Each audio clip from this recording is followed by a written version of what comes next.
And now it's time for Back to the Futures on the BetMGM Network with Brandon Sprague and Will Ortner.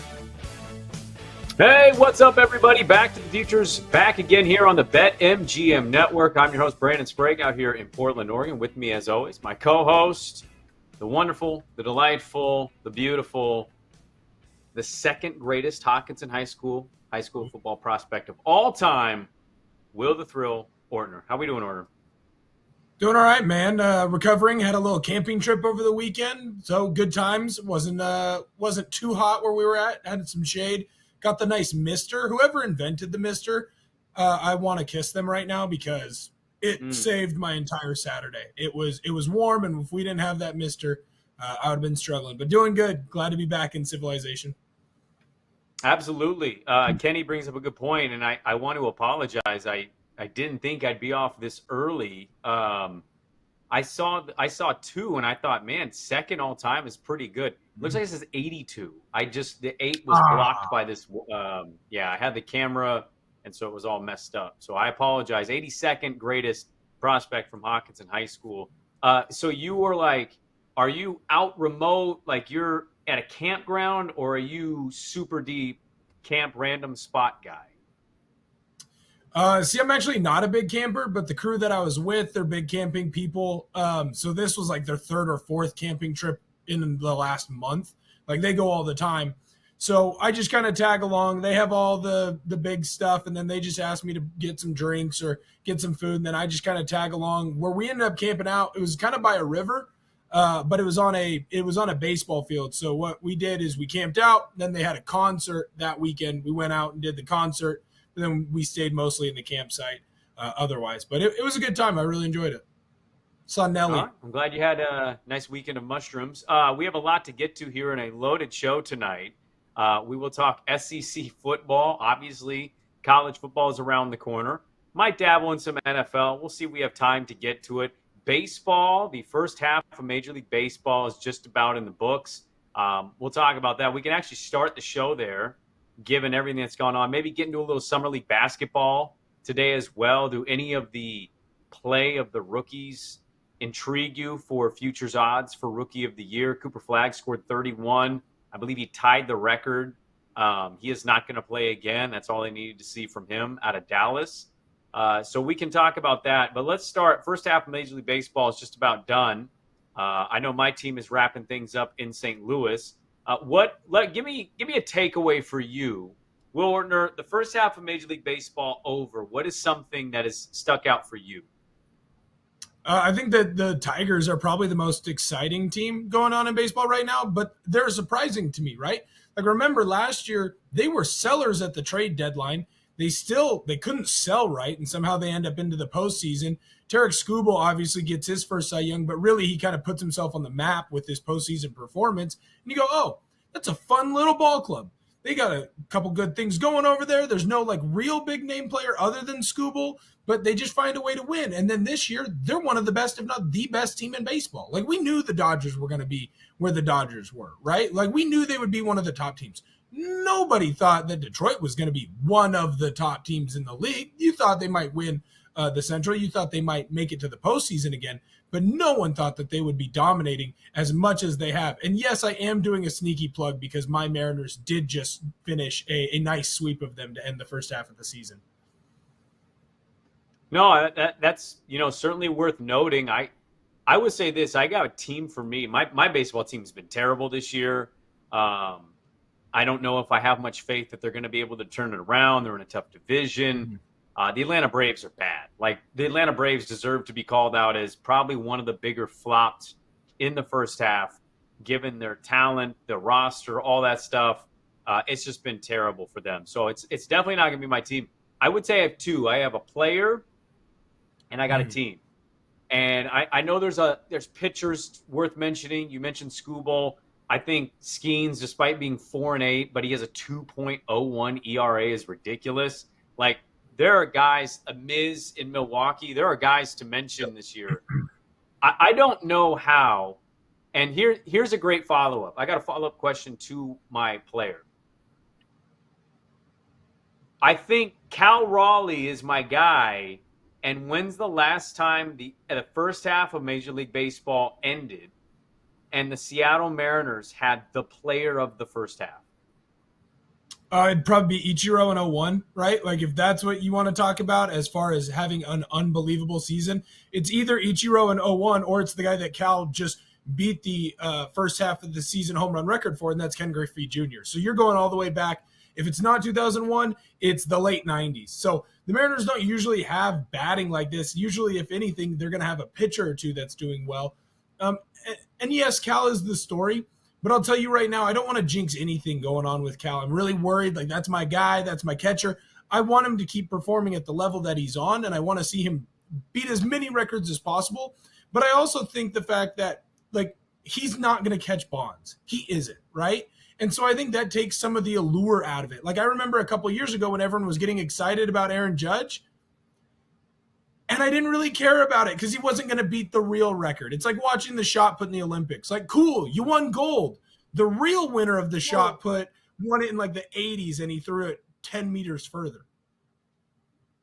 Yeah, but okay, let me interrupt here. I can't believe why am I the pro Mariner guy? I don't even like the Mariners. It's ridiculous. Shoved down my throat as if we live like an hour away from them. It's utterly stupid. Why that position? Like, oh, Cal Raleigh's not going to best 73 homers. And I'm not expecting him to. But what I would say is if Cal Raleigh did what Aaron Judge did a couple of years ago, you'd be losing your ever-loving mind, dude. If Cal Raleigh finishes the year with 60 dingers, I don't know. Like, who cares if he didn't break the record? That's the greatest season in your franchise's history by a player, right? What's Griffey's season total? What's his high? Is it 58? Did he get to 60? I think the lockout screws him, and he only ends up with, like, I don't think he ever got to 60. I think he was high 50s. I think 58. The lockout definitely screwed him. He would have broken the record. If people go look at the lockout numbers, I think at the lockout was something insane. I looked it up once, and it was like he had to hit 29 homers or something with a ton of games left, and he could have done it. I want to say his high. Zach, could you look this up? I think his high is like 56 or 58. And if I'm wrong, if it's 60, then okay. But, like, if Cal Raleigh hits 60 homers, why do you care if it's the record? Like, that's the most special season of a player you've ever seen.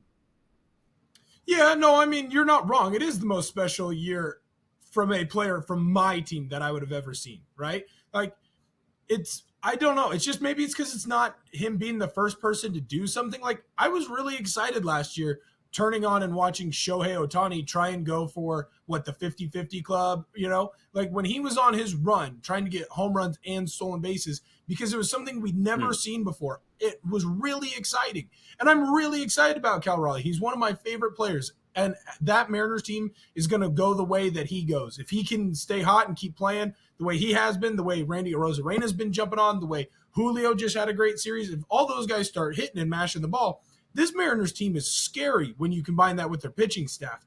But again, there's something about seeing something that we've never seen before that I always will find more exciting than seeing something that we've only seen a handful of times. I want Cal to go for the record. I want him to break the catching record by Perez and have 50 home runs. I want him to keep stealing bases. He's on a list of like 3 people right now for most stolen bases and home runs to start a season, which is really funny to me because he barely has 10, but he still has 10 and he's a catcher, and that's awesome. But I always will go for, and I think I'll get more excited for, hey, this is something I've never seen before, and we've never seen someone do it until now, and Cal Raleigh just doesn't, he's not going to do that. So Tigers are the most exciting team to you. I'm going to go with one where record-wise you look at it and say, maybe not as good as it could be, but when I watch them play, I'm just thoroughly entertained, and that is the San Diego Padres. I have to admit, I kind of am jealous. I like watching the Padres play. I know they lost to the Phils today, but I like watching San Diego play. I have since the start of the season. They swept my team to start the year. They're just kind of exciting. I know the Dodgers are in their division, and so it's like, you're not going to catch the Dodgers. But I think in the first half, Cal Raleigh is the story to me, and then team of just takeaway.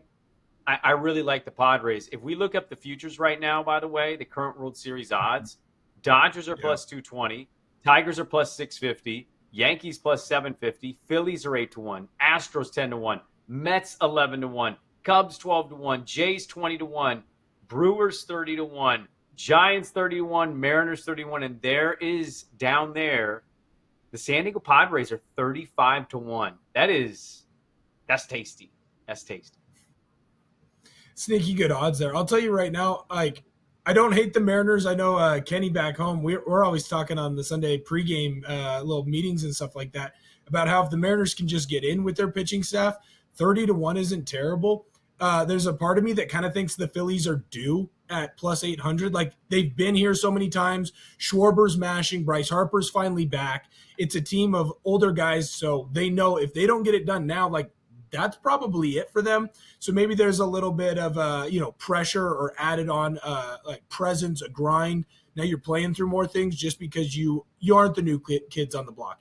You've been here before and you haven't been able to finish, and you need to finish because you know everyone's getting older. And then, I mean, shoot, the Tigers at plus 650. Like, if Skubal stays healthy, like, you're basically guaranteed one win a series just by him pitching alone, right? Maybe even two if you get to games, 5 and 6 where he comes back in for a second time. I don't hate any of those three long future odds. I wouldn't even be mad at the Dodgers at plus 220, to be real with you, man. It's a little over 2-1. Like, I totally get why you do it. If anybody can repeat, that we know they have the roster to do it. Step into the batter's box with BetMGM. You snag these odds boost tokens and don't miss your chance at a bigger payout on your MLB bet this season, to be sure. When you're looking at futures in the Major League Baseball, I can't believe the first half is done. Like, that's the other takeaway I have is I was like, I always get the extra innings package for my team because they play in Atlanta and, the TBS thing doesn't happen as much. I always get it. And I will say there was like a 3.5 week lull where they were just in the skids. I couldn't do it. I started missing games. I'd look at the box score and kind of keep tabs on what they were doing. But it is crazy how quickly the first half seemingly has gone. As we're basically mid-July at this point. And so it's a nice reminder that, hey, summer's just kind of done almost. And we have a home run derby. I want to talk about the home run derby. I know summer's not over, but it's like it's speeding through, basically is how it feels. And so we'll talk about the home run derby. But I just can't believe Major League Baseball's first half is over. It's just nuts how quick it went. Well, and I think some of it, though, is also the NBA being extended out as long as it was. It feels like everything – it's all seasonal, right? Like, when football starts, everyone dives into football, and then there's a brief little lull when you have the MLB playoffs. But it is football all the way until the Super Bowl. Once the Super Bowl hits, then everyone kind of starts – and I know this is different because you're a basketball guy.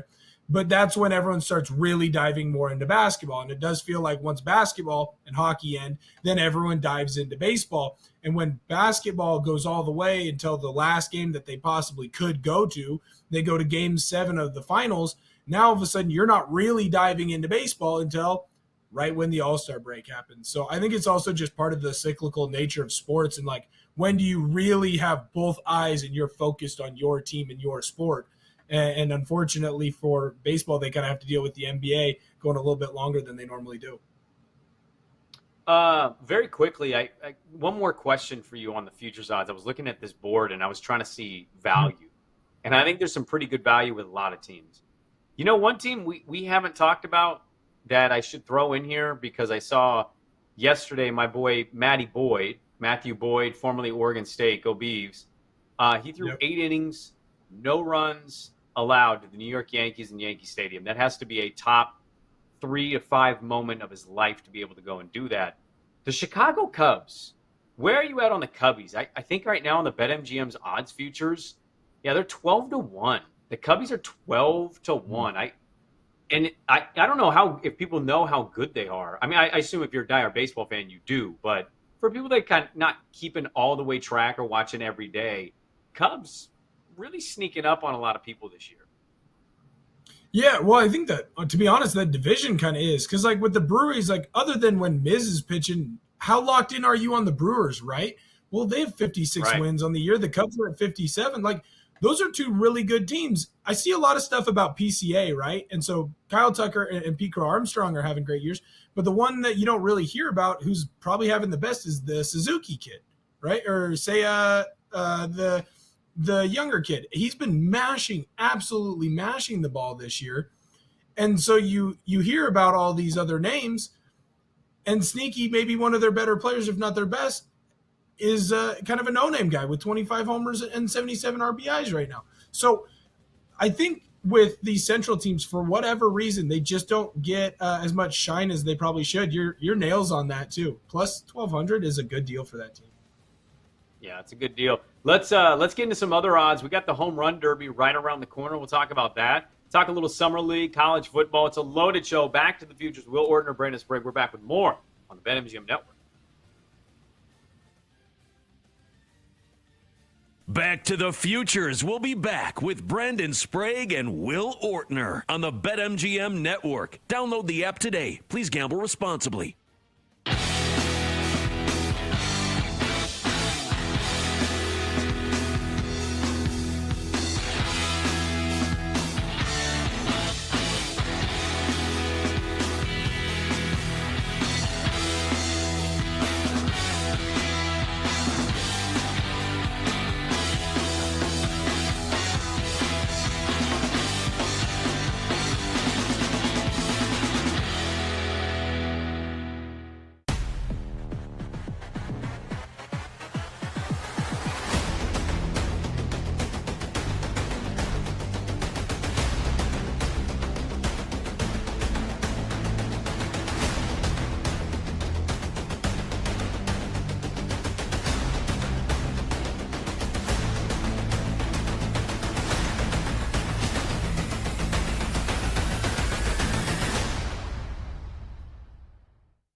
Get ready to experience the ultimate fusion of wagering and entertainment. This is the BetMGM Network. Kicking off your morning with the Daily Tip with Michael Jenkins and Chelsea Messenger. Over. It's a very simple way to look at it. It's the best way to look at it. Followed by the newly branded Bet Sweats with Joe O and Sammy P. When I stop talking, that's when you jump in usually. He said, ring that bell! He said, ring that bell! Then it's You Better You Bet, hosted by Nick Costos and Femi Abebefe. Great teams and great players get a whistle. It's happened forever. It will continue to happen. Capped off every night with the electric Brad Evans and Ryan Horvat on BetMGM tonight. Oh, that's a sexy phrase. Quote Dr. Dre, creep with me and walk with me on this one. Welcome to a new era of Wagertainment. This is the BetMGM Network. Please gamble responsibly.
Get ready to experience the ultimate fusion of wagering and entertainment. This is the BetMGM Network. Kicking off your morning with the Daily Tip with Michael Jenkins and Chelsea Messenger. Over. It's a very simple way to look at it. It's the best way to look at it. Followed by the newly branded Bet Sweats with Joe O and Sammy P. When I stop talking, that's when you jump in usually. He said, ring that bell! He said, ring that bell! Then it's You Better You Bet, hosted by Nick Costos and Femi Abebefe. Great teams and great players get a whistle. It's happened forever. It will continue to happen. Capped off every night with the electric Brad Evans and Ryan Horvat on BetMGM tonight. Oh, that's a sexy phrase. Quote Dr. Dre, creep with me and walk with me on this one. Welcome to a new era of Wagertainment. This is the BetMGM Network. Please gamble responsibly.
Grab your flux capacitor and let's go back to the futures with Brandon Sprague and Will Ortner on the BetMGM Network. All right, welcome back in. Back to the futures here on the BetMGM Network. Brandon Sprague with you. My co-host is Will Ortner. You can look him up. Hockinson High School's finest, the 194th ranked high school prospect out of Hockinson High School of all time. Just like a crazy list of talented players. And Will Ortner's in there somewhere. More of a small dot, I would say, than a top of the rank guy. But you can look him up, find all his stats. He had a lot of pushes, and he had a lot of good pass protections. You can find those in the advanced analytics department. We have a lot to get to here in the show. Home Run Derby is around the corner. We talked about the first half ending. And Home Run Derby is, some years the names can get me, and other years the names don't. I would say far more than the dunk contest, baseball gets a lot of young, great players to participate in this event. And so, opposite of the dunk in a way. Now, the format is kind of been wonky in some years versus others. I'm a little bit of a traditionalist, and I also admittedly miss hearing Chris Berman's back. I do admit that I kind of like that. I know it annoyed people, but I don't hear it. I'm like, this is weird. Here are your list of participants. O'Neal Cruz, Cal Raleigh, James Wood, Matt Olson, Byron Buxton, Brent Rooker, Junior Caminero, and Jazz Chisholm. Now, it should be noted, Byron Buxton had a fun Did You Know? Byron Buxton, 2 days ago, did you know it was bobblehead day for Byron Buxton? And Byron Buxton hit for the cycle. That's got to be kind of a cool feeling. You got your own bobblehead coming out, and that day you hit for the cycle.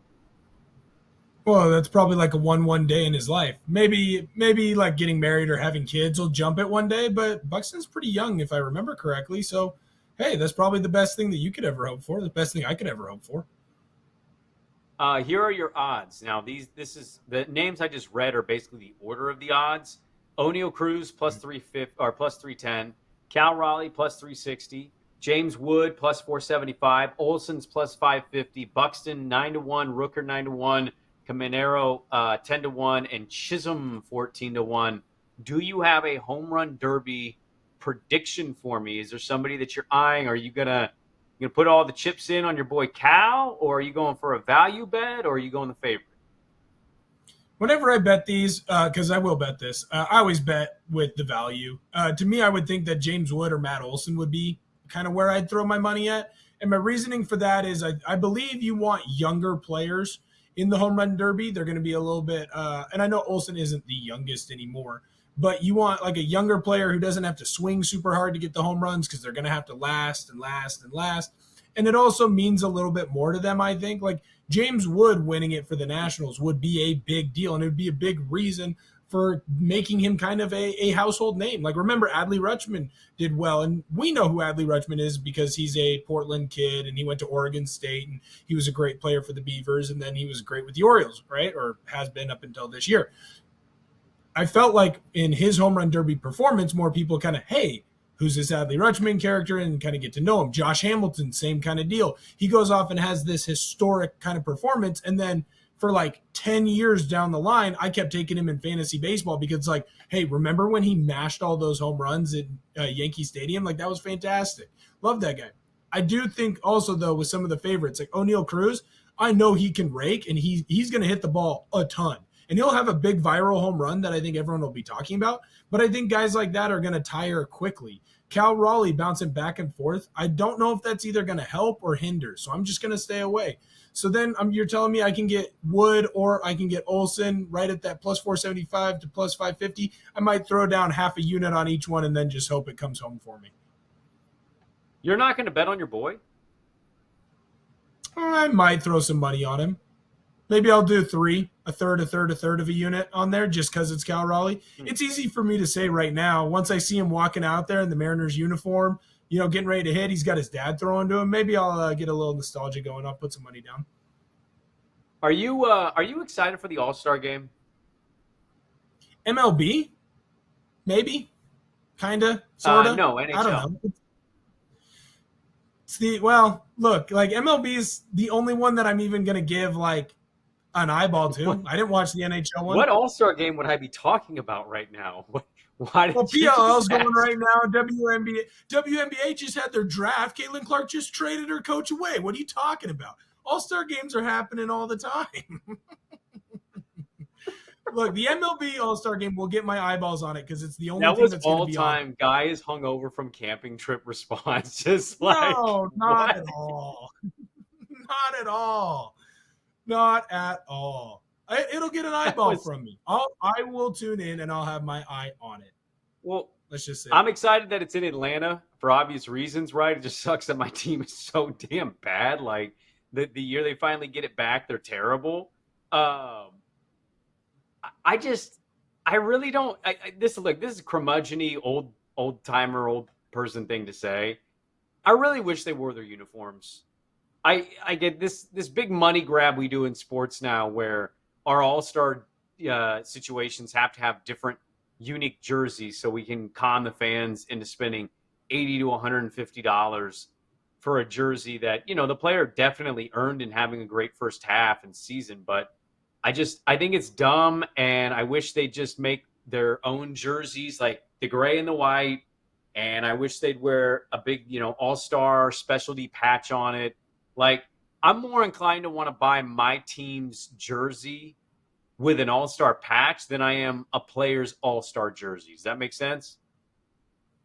Yeah, no, I get it. Well, I'm kind of out on the whole jersey thing just in general because it's all a money grab. And half the time now with any of the jerseys that you get, like they're not the same quality as they used to be. I do agree with. I was just looking it up right now as you were talking. I thought they were going back. They're only going back to wearing the hats, I think. So before they had the MLB All-Star, like the full uniforms, I think I'm going to in a complete agreement with you. I want my players, like if I see Cal Raleigh out there, I want him in a Mariners uni. And you can sell a specific uniform that if people want to waste their money on it, cool, waste your money on the Cal Raleigh All-Star uni. But I want to watch Cal Raleigh playing in a Seattle Mariners uni out there on the All-Star game. Same thing with Randy Arozarena, same thing with Andres Munoz, and the list goes on, right? So I don't think it's an old man take. I think it's honestly coming more into the fold where everyone's in agreement with you. Any more baseball thoughts before we transition? You got any other first half or all-star game things that you're eyeing? Are you betting like the celebrity softball game? Like you're pretty sick degenerate. Do you have any other thoughts on Major League Baseball? I love this celebrity softball game. I was watching highlights of it today. I'm not even going to lie. You dirty little that dog. Was my favorite. I'm not even like betting on it. I just watch it out of pure fun. I think Chris Canty hit a bomb today. I saw. Is T.O. back in it again? Like Jenny Finch is always in it. I'm trying to see who the roster. Give me a second. Let me see who the rosters are. I guarantee you Jenny Finch is still in it somehow. All I know is that after the home run derby, my brother and me and my mom, we'd sit down and we just soaked up that entire celebrity softball game. I love it. I love watching like celebrities who have no athleticism at all try to do sports. It cracks me up. Okay, are you ready? Yes, I'm ready. All right. Oh, actually, this already happened. They rerun it, don't they? I guess. I didn't even. Okay, so this tells you how much I didn't know was happening. First of all, you're 100%. Jenny Finch she played. Okay, here we go. She always does. You had Jordan Childs from the U.S. Olympic gymnastics Vancouver team. You had Atlanta's very own Quavo. You had Latin music superstars Eladio Carrion, Young Miko, Mike Towers, and Wizen. Comedic actor and entrepreneur Drewski. Fear of God luxury street founder Jerry Lorenzo. Olympic gold medalist Jenny Finch and Natasha Watley. And you had CC Sabathia. That was your celebrity all-star game that I missed. I missed that one. Hey, they'll rerun it after the home run derby. They do it every year. Get some popcorn, sit down there, and just soak it all in. Enjoy all that the celebrity softball game has to offer. Shout out Jordan Childs, by the way. That's a Vancouver legend. Yeah, Vancouver. Yes, absolutely. She is number one from wherever she went to high school. I'll tell you that much. Went to Prairie, right across the street from Hawkinson. Did she really go to Prairie? Yes, she went to Prairie. Wow. Yeah, then it's her and then Dan Dickow, I would say. Probably 1-2 from Prairie High School. Oh, no, we're talking then my baseball. cousin. Richie Sexton. Dude, Richie Sexton is probably 1-2 out of there. Then Dan Dickow. Richie Sexton was an MLB All-Star. Richie Sexton rocked, dude. Richie Sexton was really good at baseball for like 2 years. Fun fact, my cousin dated Richie Sexton. He grew up going to their house. And so we always give, well, we don't always anymore, but we used to give my cousin a really hard time. Like, yo, you could have been married to a guy that made like $100 million. What are you doing? You fumbled the bag on that one. Should have been nicer to him. Well, her current and very long time husband doesn't appreciate that reference. Sorry. I wouldn't either. If I was him, I would be upset too.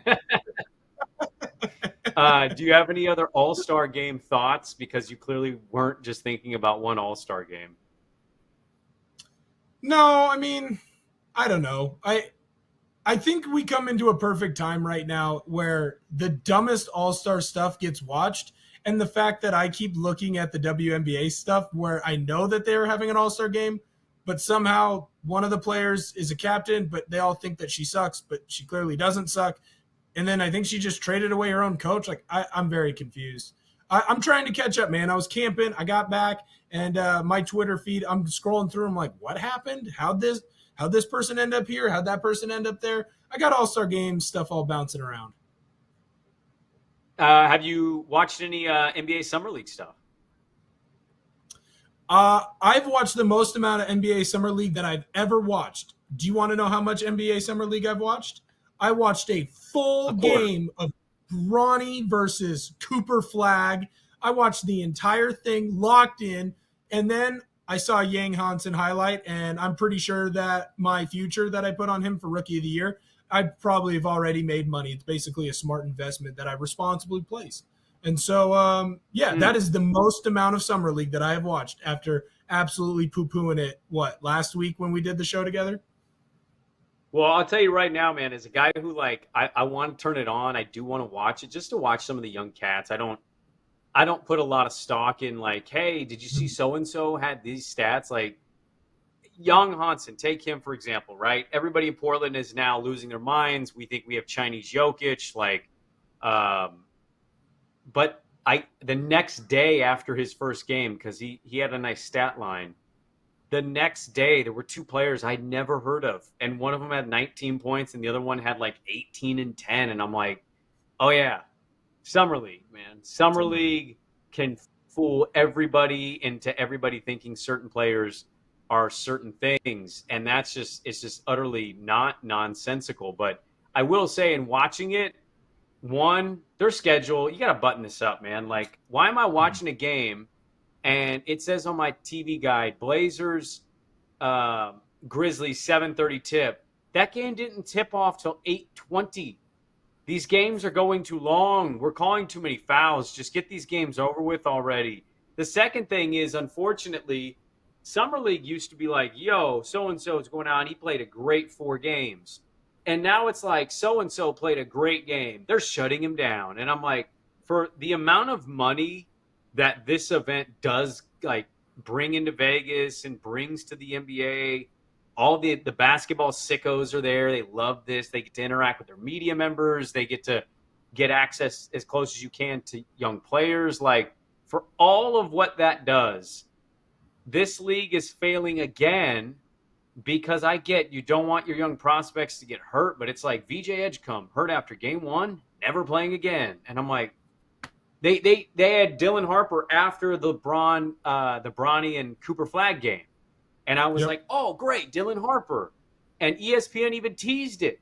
And then the game, they get to the almost the start of the game, Will, and guess what? Like, the announcer on the sideline had to tell the main announcers, Dylan Harper's not playing tonight. And they were just like, oh, okay, no Dylan Harper tonight. And I'm like, well, then I'm not watching.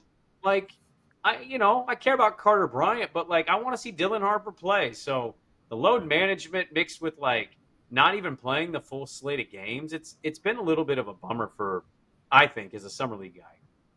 Well, it's essentially just preseason, but for the NBA, like, as compared to football, right? Like, it's kind of the same idea. And it's why I don't ever get really all that excited about preseason NFL games. It's why I don't watch spring games in college football. Like, I don't care. It's all scripted out. Or if you start doing well enough, they're going to sit you down so that way you don't get hurt and they can use you in games that actually matter. It's why I'll never fully lock in. Just one eye on those games. Well, right around the corner is college football. Let's talk about that. We got media days that have happened and media days that are arriving. Let's talk some college football. Wrap it up next. Back to the Futures on the BetMGM Network. Back to the Futures. We'll be back with Brendan Sprague and Will Ortner on the BetMGM Network. Down.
Get ready to experience the ultimate fusion of wagering and entertainment. This is the BetMGM Network. Kicking off your morning with the Daily Tip with Michael Jenkins and Chelsea Messenger. Over. It's a very simple way to look at it. It's the best way to look at it. Followed by the newly branded Bet Sweats with Joe O and Sammy P. When I stop talking, that's when you jump in usually. He said, ring that bell! He said, ring that bell! Then it's You Better You Bet, hosted by Nick Costos and Femi Abebefe. Great teams and great players get a whistle. It's happened forever. It will continue to happen. Capped off every night with the electric Brad Evans and Ryan Horvat on BetMGM tonight. Oh, that's a sexy phrase. Quote Dr. Dre, creep with me and walk with me on this one. Welcome to a new era of Wagertainment. This is the BetMGM Network. Please gamble responsibly.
Get ready to experience the ultimate fusion of wagering and entertainment. This is the BetMGM Network. Kicking off your morning with the Daily Tip with Michael Jenkins and Chelsea Messenger. Over. It's a very simple way to look at it. It's the best way to look at it. Followed by the newly branded Bet Sweats with Joe O and Sammy P. When I stop talking, that's when you jump in usually. He said, ring that bell! He said, ring that bell!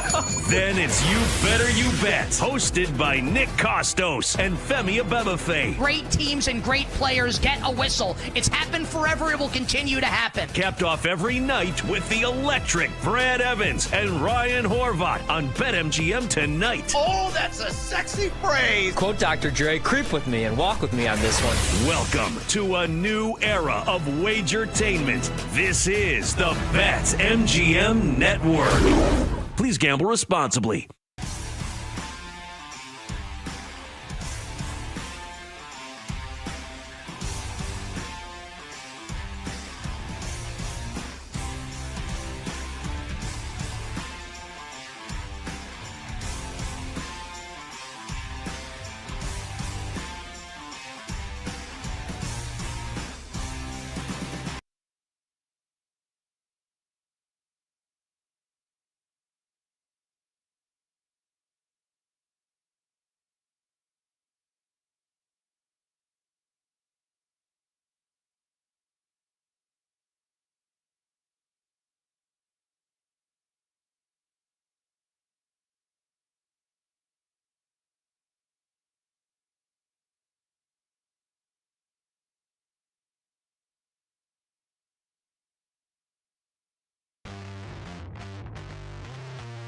Grab your flux capacitor and let's go back to the futures with Brandon Sprague and Will Ortner on the BetMGM Network.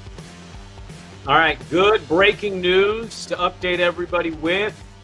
According to Hopkinton High School football guys rock.com, Will Ortner is now the 204th greatest Hopkinton High School football prospect of all time. Devastating for anybody that was betting Will Ortner to move up during the show, and good news for those that laid the favorite that he would move, I guess, down, back, whatever you want to call it. He went from 192nd to 204th. Been a rough show for Will Ortner here, but he's recovering from a camping trip, and so we're just happy that he's here. God only knows what single mother's house he's currently at, another wood panel that he has to be in front of because, we don't want to wake the baby in the other room while the father is out for the weekend as he's finding a place to lay his beautiful head. Let's talk a little college football here, or Will Ortner. Great AC, dude. That's all I'm going to say. Great. I'm going to stay silent. Just let you know there's great AC over here. That's all I got to say. I bet. I heard that the dad of those kids really – you put in some work. Glad you're reaping the benefits of that. College football media days are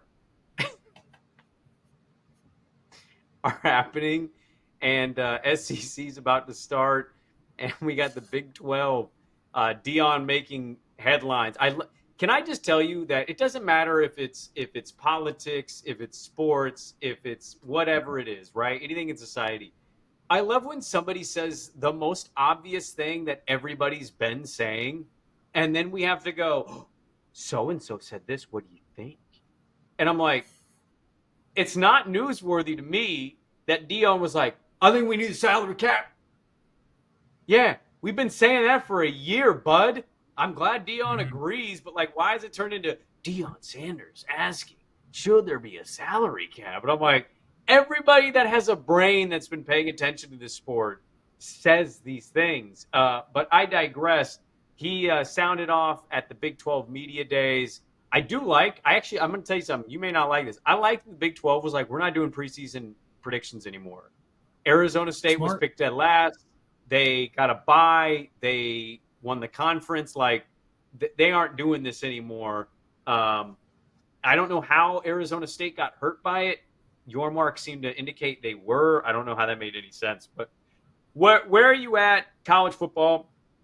It's a big deal out here for us in the Pacific Northwest because of Oregon, and we got Washington, and then you've got slightly smaller schools in my alma mater, Oregon State, and you got the Wazoo Cougs. Like, we got football fever out here for college. Where are you at with college football being just right around the corner? SEC media days are about to happen. We've had the Big 12, the ACC, like all of these media days happen, and within a blink of an eye, there's camp, and then it's week 0. Right. Well, I mean, once the media days start coming around, that's when you start seeing the old Phil Steele up on the shelves if you're walking through the grocery store, if you go to a nice Barnes & Noble, something like that. And all of a sudden, I just start like daydreaming. I'll be in the middle of like, ooh, sunny day. And I'll be like, I can't wait until October 8th when this game happens or whatever. And you just start daydreaming about college football. The video game just came out. So now everyone's talking about, is this guy rated high enough? Is this guy rated low enough? If I was that one punter, I'd be very upset about what my toughness rating was. But it's that time of year. Like the MLB All-Star game has come in. And so now people are starting to do the college football is back. What teams are going to be good? That guy went there because of the transfer portal. This coach is now here. Like I'm fired up. I can't wait. And the Big 12 was like the beginning appetizer, right? And we're starting to get into the deep and nitty-gritty with the SEC Media Day taking place next week. And then I believe the Big 10 Media Days are the week after. Yes, Big 10's last. Mm-hmm. Yeah, I can't wait, dude. I'm locked in. I'm ready to go. Let's play college football. We should just fast forward to football right now. I like the summer. You just said it was over like a segment ago. I didn't say I'm happy about it. I said that I like the summer.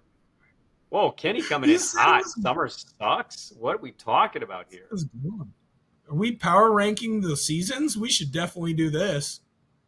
You want to power rank? Well, okay. Mount Rushmore seasons? Well, it's what's tough is like you could power rank seasons if you want. I think the tough thing is like Oregon, for example, has what I call kind of the combo pattern of they have a summer fall. And so it's like the leaves are changing, they're dropping, but it's like still pretty nice out.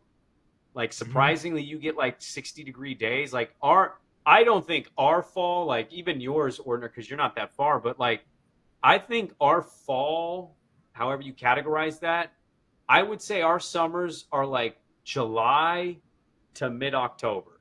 That's Oregon summer. Agreed. And June is like underrated crappy. Yeah, like if it was up to me, I would make school in the Pacific Northwest states. They would start end of September, beginning of October, and they would end right around the 4th of July, because then you'd actually enjoy the real good summer months. Plus, then for that first month where you just have college football, you can be locked in on football and NFL and still be doing the nice summer things. Because like when, you have week 2, week 3 games that are pretty good on the slate, you're also having to tell your buddy, like, can we bring a TV on the boat? Like, would the TV be able to get the game while we're trolling down the river? Like you get to watch games. College football games get watched outside here in September because it's still that nice. I would say this too, because Kenny has power ranked his seasons: fall, spring, summer, winter. Look, Kenny is coming from Chicago, so this is just going to be a matter of where you live, right? I think spring blows. I think spring is pretty terrible. We tend to get a lot of rain out here. Yeah. And it's like you're at that point, you're at the breaking point mentally where you've endured the winter.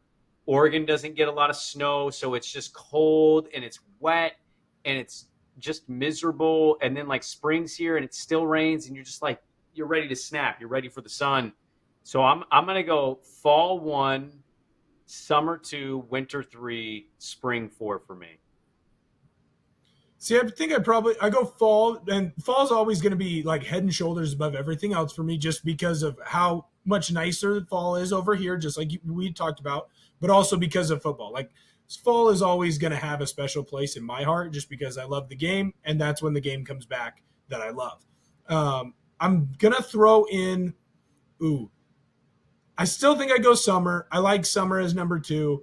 I think I might go spring still at that 3rd spot, because when you do get the nice day, when you do get the nice day, especially here in this part of the country, it feels like you earned it. Like you have to fight through months where it's not that great, a lot of rain, a little bit of snow here. But when you finally get that perfect spring day, the very first one, that first day of like fake summer, you get it right around like middle of April where it's nice. It's like 70, 80 degrees for like a Saturday, Sunday back to back. There's nothing better than finally getting outside and really enjoying it, not having to wear a coat. Like you can wear like an athletic sweatshirt, you know, one of those lighter sweatshirts. And then in winter, I'm just not a big snow guy. Like snow's like whatever. Like I'll do it once or twice. I'll go to the mountain or whatever. But other than that, I don't want a lot of snow. Well, the stepkids like it, so it's at least something fun to do depending on whoever you're dating at the time. You know what I mean? Just depends on the season, I guess. Let me ask you very quickly on some futures here. If you were to pick the SEC right now, because we got the media days coming, Texas is the favorite overall in college football, but the favorite in the SEC at plus 225.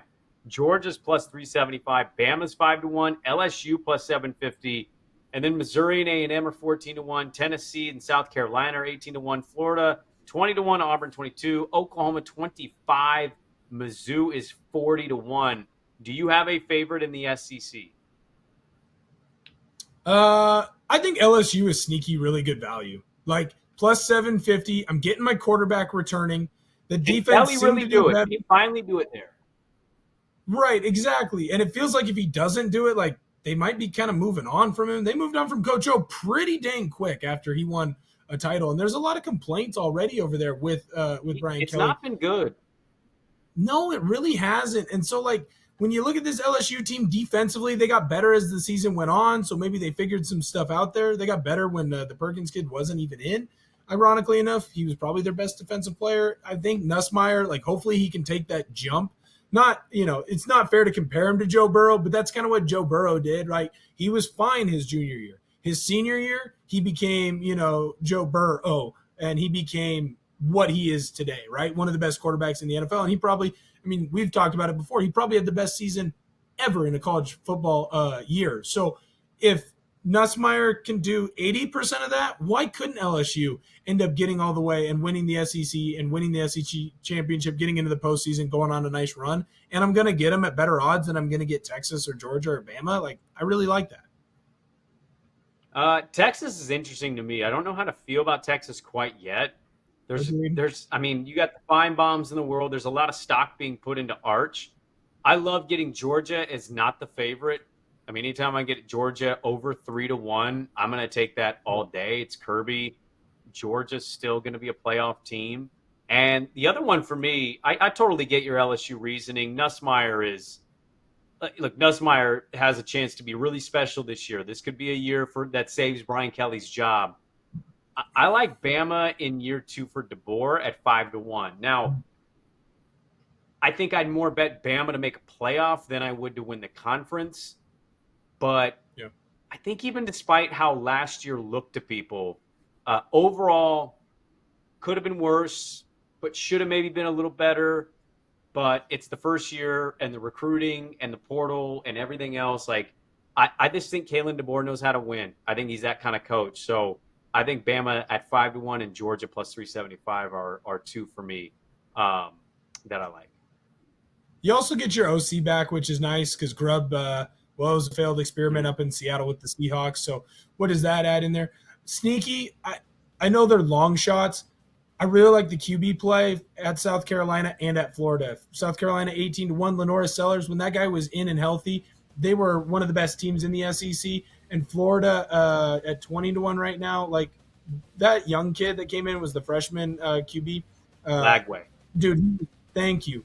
His name escaped me there for a second. He was awesome. I just don't know if Napier's the coach to get them over the hump and actually do anything in the SEC and win a title.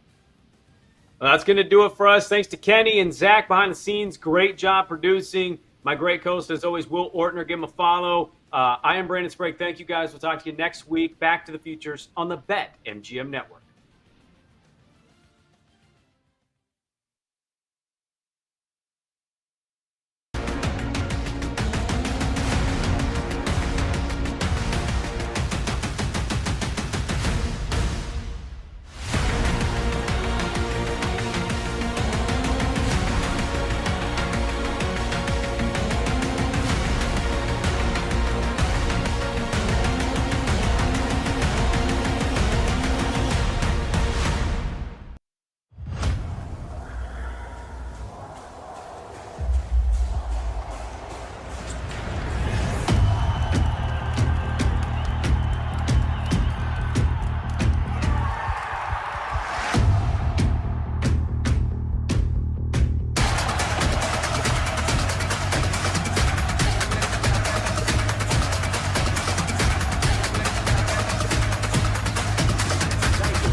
Get ready to experience the ultimate fusion of wagering and entertainment. This is the BetMGM Network. Kicking off your morning with the Daily Tip with Michael Jenkins and Chelsea Messenger. Over. It's a very simple way to look at it. It's the best way to look at it. Followed by the newly branded Bet Sweats with Joe O and Sammy P. When I stop talking, that's when you jump in usually. He said, ring that bell! He said, ring that bell!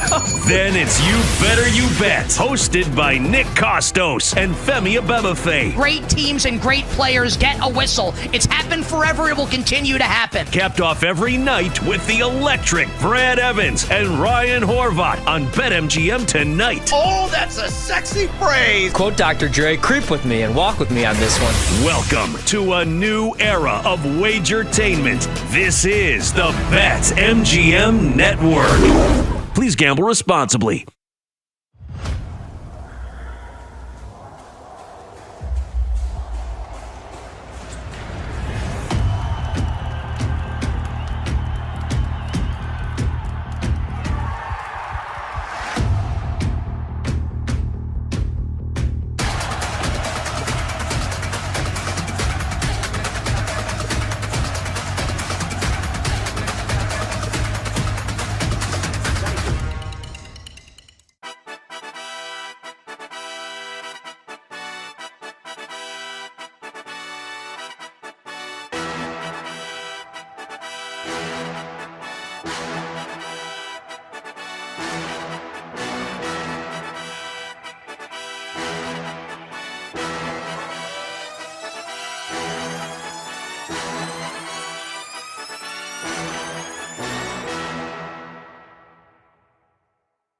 Get ready to experience the ultimate fusion of wagering and entertainment. This is the BetMGM Network. Kicking off your morning with the Daily Tip with Michael Jenkins and Chelsea Messenger. Over. It's a very simple way to look at it. It's the best way to look at it. Followed by the newly branded Bet Sweats with Joe O and Sammy P. When I stop talking, that's when you jump in usually. He said, ring that bell! He said, ring that bell! Then it's You Better You Bet, hosted by Nick Costos and Femi Abebefe. Great teams and great players get a whistle. It's happened forever. It will continue to happen. Capped off every night with the electric Brad Evans and Ryan Horvat on BetMGM tonight. Oh, that's a sexy phrase. Quote Dr. Dre, creep with me and walk with me on this one. Welcome to a new era of Wagertainment. This is the BetMGM Network. Please gamble responsibly.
Commence. We are the betting show. There is no other show on the planet that packs in more picks nightly. With the big noise, Brad Evans. Oh, sharp action!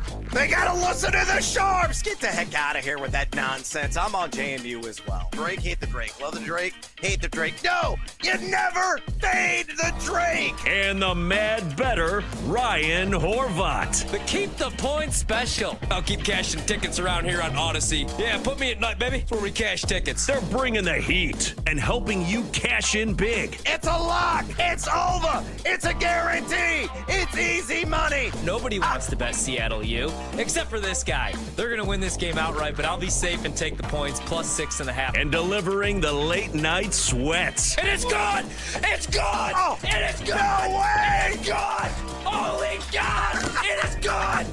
I need to celebrate tonight with my family. Do it for my kids. Do it for my boy. It's BetMGM tonight on the BetMGM Network.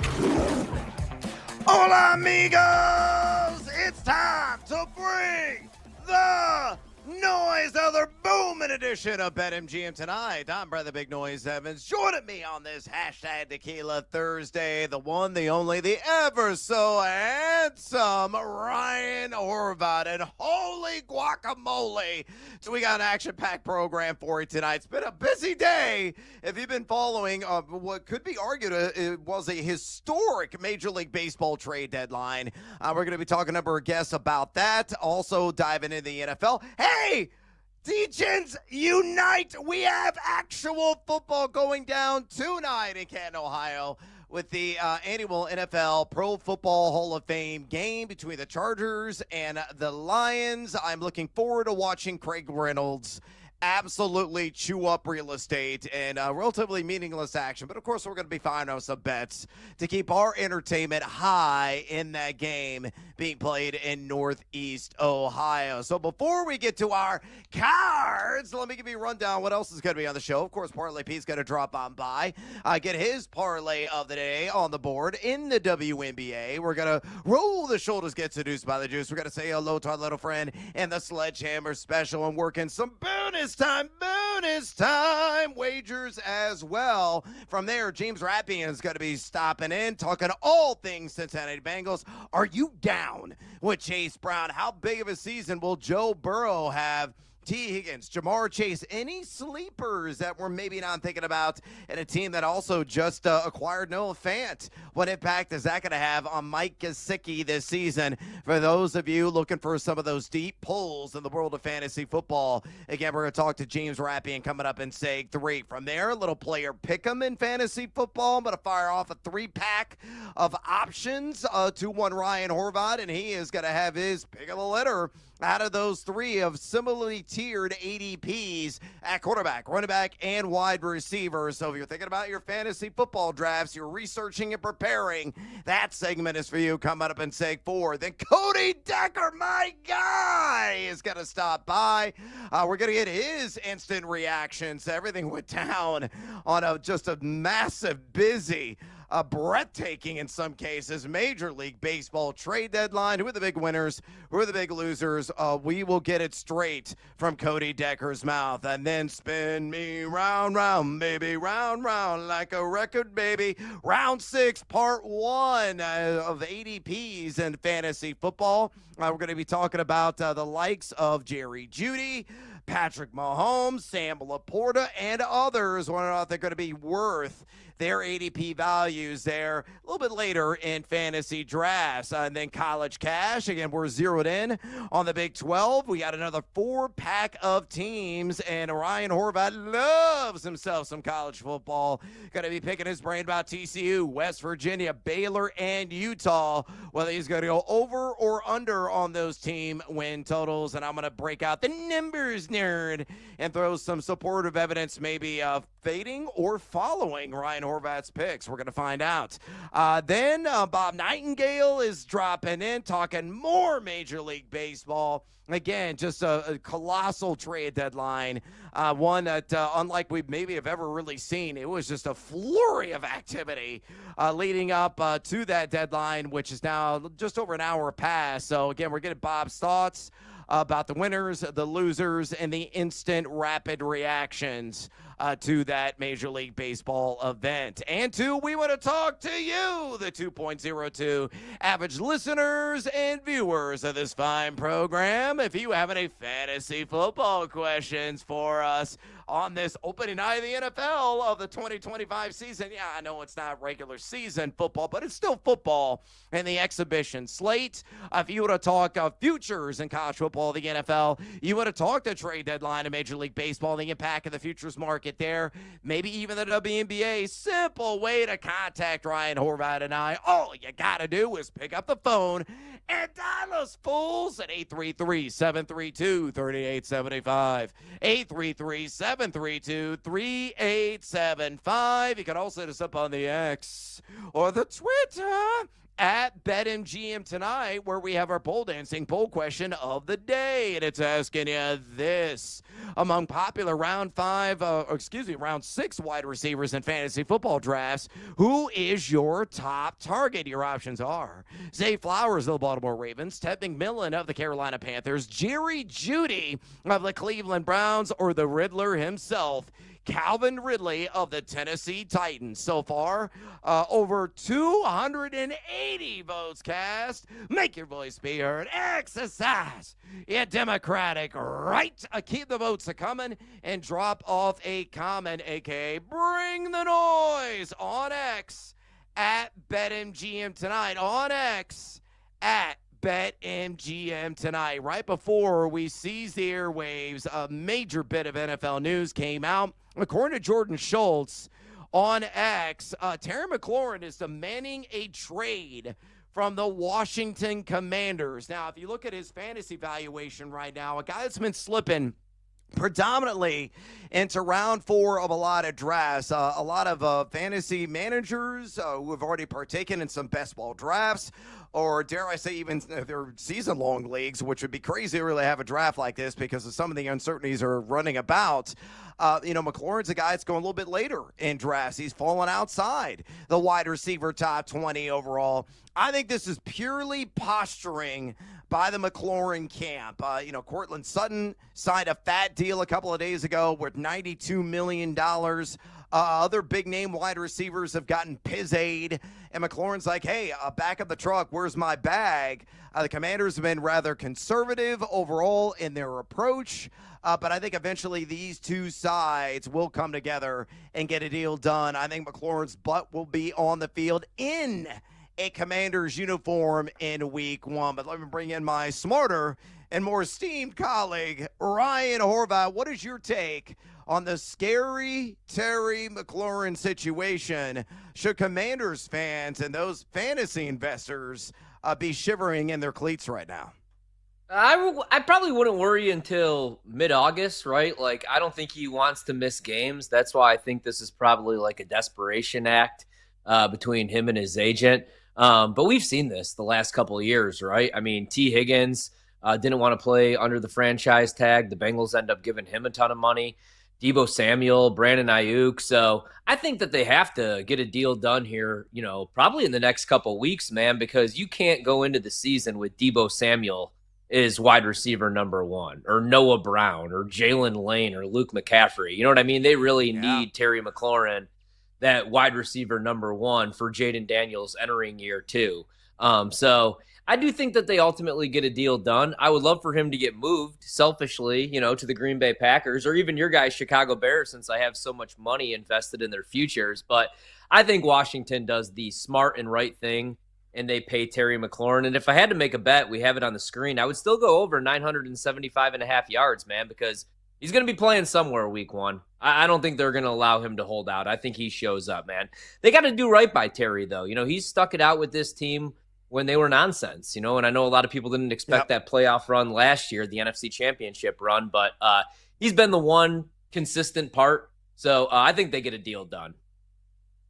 Yeah, I do too, and I would agree with your assessment there. I would still take the over on his player prop, for season long at 975.5. In fact, I think that's about probably a full 50 yards shy of really where it should be. But for the sicko inside of me and somebody that has some shares of Jaden Daniels in a couple of keeper leagues, I would love nothing more than the Commanders to go full Navy offense over the first couple of weeks as they try to sort out everything with Terry McLaurin. Let Jaden Daniels just run wild like 20 times per game early on the season and pile up the stats there in the process. All right, let's go ahead and get after it with our cards this evening, our top 3 plays of the night.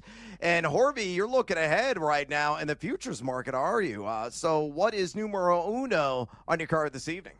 Yeah, I always stay away from Major League Baseball. I mean, for one, we only had 3 games today, and I never know what's going to go down with the trade deadline, so I stayed away. I got a couple college football futures that I played in win totals the last 2 weeks, though. This one I was going back and forth on, but I talked myself into it. I'm going to go over 8.5 wins for Ole Miss this season. It's minus 105. I worried a little bit about them having to replace 18 starters, but it's Lane Kiffin, and I love what they've done in the portal. Last year, they had a top 5 offense and defense. Unfortunately for us, because we had the future, they missed out on the college football playoff. They lost 3 games, but by a combined 13 points. Austin Simmons, granted it was a short sample size, when Jackson Dart got hurt against Georgia, came into that game, big spot, went 5 of 6 passing for 64 yards, led a scoring drive. I think he's a dark horse Heisman candidate. He's a quarterback in the Lane Kiffin offense. They get Harrison Wallace III from Penn State. Caden Lee's back. He had 57 receptions last year and 874 yards. Logan Diggs, I hope he could stay healthy, man. He couldn't at Notre Dame really or LSU, but he's back in the backfield. And I love their defense. I think that's the most underrated part about Ole Miss. You think Lane Kiffin, high-scoring offense, but Pete Golding has done a great job. They run a ton of too-high bracket coverage stuff. They get really creative. 5 of their first 6 games are at home, including the LSU game on September 27th. They play Georgia mid-October, which most likely is a loss, but I like them to win 9 games. Over 8.5 on Ole Miss, minus 105 for me. All right, numero uno for me. Hey, there's a couple of baseball games yet to be played, so why the hell not? Numero uno, I'm going to go Andrew Abbott, and I'm going to take the under. Yeah, living the land down under, 2.5 earned runs against the ATL at a minus 130 juice. I ain't scared of that higher juice because I'm somewhat confident this one's going to come through. You look at his starts at home. The guy has been money in the bank, a 1.93 ERA there at the Great American Bandbox. He has given up fewer than 2.5 earned runs in 7 of his last 8 starts. And earlier this season, back in early May against the ATL, 5 innings pitch, 0 earned runs, struck out 8 in that one. Sure, the Bravos, number 10 in WRC Plus over the last 14, but only a 685 OPS against left-handed hurlers this year. So Andrew Abbott, under 2.5 earned runs against the Braves, minus 130, my top play this evening. Numero dos on your card. Please share. Let's go with the plus money bet, man. Everybody in the SEC can't win 8-9 games, even if the roster is talented. I'm going to go under 7.5 wins for Auburn. Right now, you could get that at plus 138. Hugh Freeze hits the portal hard again, brings in Jackson Arnold. I know he was a 5-star in Oklahoma, but I don't know if he's any good. I mean, they had the win over Alabama, then he hit the portal 11 days later. I think that's kind of weird. Cam Coleman's back. They have some talent on the defensive side of the ball, but they play 3 Power 4 road games before the end of September. And then right after that, they get Georgia. So I think they're a 7-win team. I'm going to go under 7.5 wins. Even though it's a big year for Hugh Freeze, I don't think they get 8 wins. So under 7.5 for Auburn, plus 138 for play 2.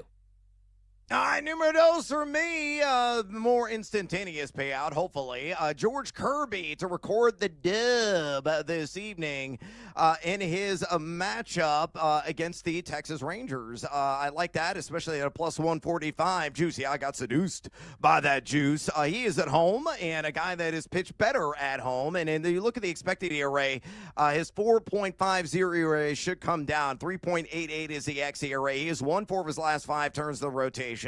At home, a 4.05, so more respectable ERA. And you look at Texas over the last couple of weeks, just number 25 in WRC Plus. The Mariners, number 6 in that category, so they should be able to give him some run support. So George Kirby to record the win at plus 145. Numero trace on your card. Horvat, bring it home. All right, you know what? I was going to wait until the second half, but let's go Detroit Lions, minus 120 on the money line. Really small. They're going to start Hendon Hooker, and then they're going to play Kyle Allen. The Chargers are going to play Trey Lance. You never know what you're going to get. Maybe you get a 5-pick game. Maybe he looks all right.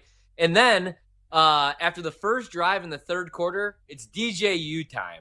I can't believe that DJU, granted it's the Hall of Fame game, man, and it's the preseason. He's brutal. So I'll be betting against them in the second half, but I'll also take the Lions right now, minus 120. I feel like Dan Campbell's going to want this one more. Yeah, totally agree with you there, Captain. And then numero tres on my card. Give me the big dumper and Cal Raleigh. I'll take the over 1.5 total bases at a plus 110 juice there at BetMGM. He has done this in 3 of his last 5 games. I know he's batting just sorrowful 191 over last month, but he does have 8 bombs over that stretch. I think he tees off against Rocker, who's got a 9+ ERA on the road. All right, we can take a little siesta. We come back here at BetMGM tonight. More bets. Don't go anywhere. Right here on the BetMGM Network. Don't go anywhere. You're listening to BetMGM tonight on the BetMGM Network.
It's time to place your bets. This is BetMGM Tonight on the BetMGM Network. Welcome back to BetMGM Tonight. Brad the Big Noise Evans with you. Ryan Horvath in the house on this hashtag Tequila Thursday. And you know what that means? Bartender, Daddy's thirsty. Pour me a stiff drink and fill it up, please. Don't try to half-ass it. I want it brimming over of full añejo, and I appreciate it. Oh, yeah, that's what I'm talking about. Yeah, quadruple shot because we got the NFL officially getting underway for the 2025 season. Yes, I realize it's the Hall of Fame game. Yes, I realize we're going to see a ton of fourth and fifth string guys that are not going to be on NFL roster here in short order. But it's football, and that means degenerates unite. We're going to be breaking everything down live in a living color starting at 7 Central, 8 p.m. Eastern, of all the action going down in Canton, Ohio. We're also going to get more bets on the board here in this segment. Parlay P's got to drop on by, get his WNBA parlay of the day. Hopefully that is going to come through for him. It's been a bit of a rough last couple of days for Parlay Pete, so he wants to earn his rum tonight. We're going to say hello to our little friend, the Sledgehammer Special. We'll roll the shoulders and get seduced by the juice and work in a bonus time bet as well.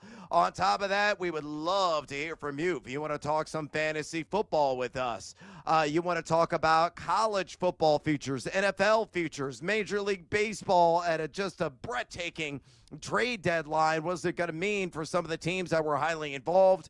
Rest of season, you want to talk WNBA? Simple way to contact Horvey and I. All you got to do is pick up the phone and dial us fools at 833-732-3875. 833-732-3875. You can also fire off your questions via the X or the Twitter at BetMGM Tonight. Again, on X at BetMGM Tonight. Also, a friendly reminder, listen to BetMGM Tonight live anywhere with the Odyssey, iHeart, or TuneIn app. So you have zero excuse to listen to the show live via the Odyssey, iHeartRadio, or TuneIn apps. And trust me, folks, we're barely getting started here. The calendar's going to flip to August tomorrow officially, which means your fantasy football draft is right around the corner. And Horvath and I want you to go in with your best strategy in mind. All right, with that put to the side, let's go ahead and get after it. And excuse me for a second, I got to yell at this moron at the bar. Hey, guy with the peg leg, get over here. Yeah, shiver me timbers, I'm here to make some booty. Yeah, Parlay Pete is in the house, itching to get his parlay play of the day out to the masses. Leg numero uno in the WNBA. He's going to go with Veronica Burton, 10 or more points. And leg numero dos, going to go the Golden State Valkyries, plus 10.5. On the alt spread. The Valkyries against the Mystics tonight in Washington. Going to stop right there on that simple two-leg SGP. Is straight from the cold, dead hand of one Parlay Pete. Here are the reasons behind this bet. Again, leg number uno, Veronica Burton, the pride of Northwestern, 10 or more points. If you look at Burton, the last game against the Mystics, she played back on May the 21st, she had 22 in that bad boy and 29 minutes played. Hopefully she's going to catch fire. Even if she's half as good as she was in that first matchup, she's still going to cash in on this leg. She has gone over 10 points in a game in 6 of her last 10. She's averaging 10.7 points per game on the year.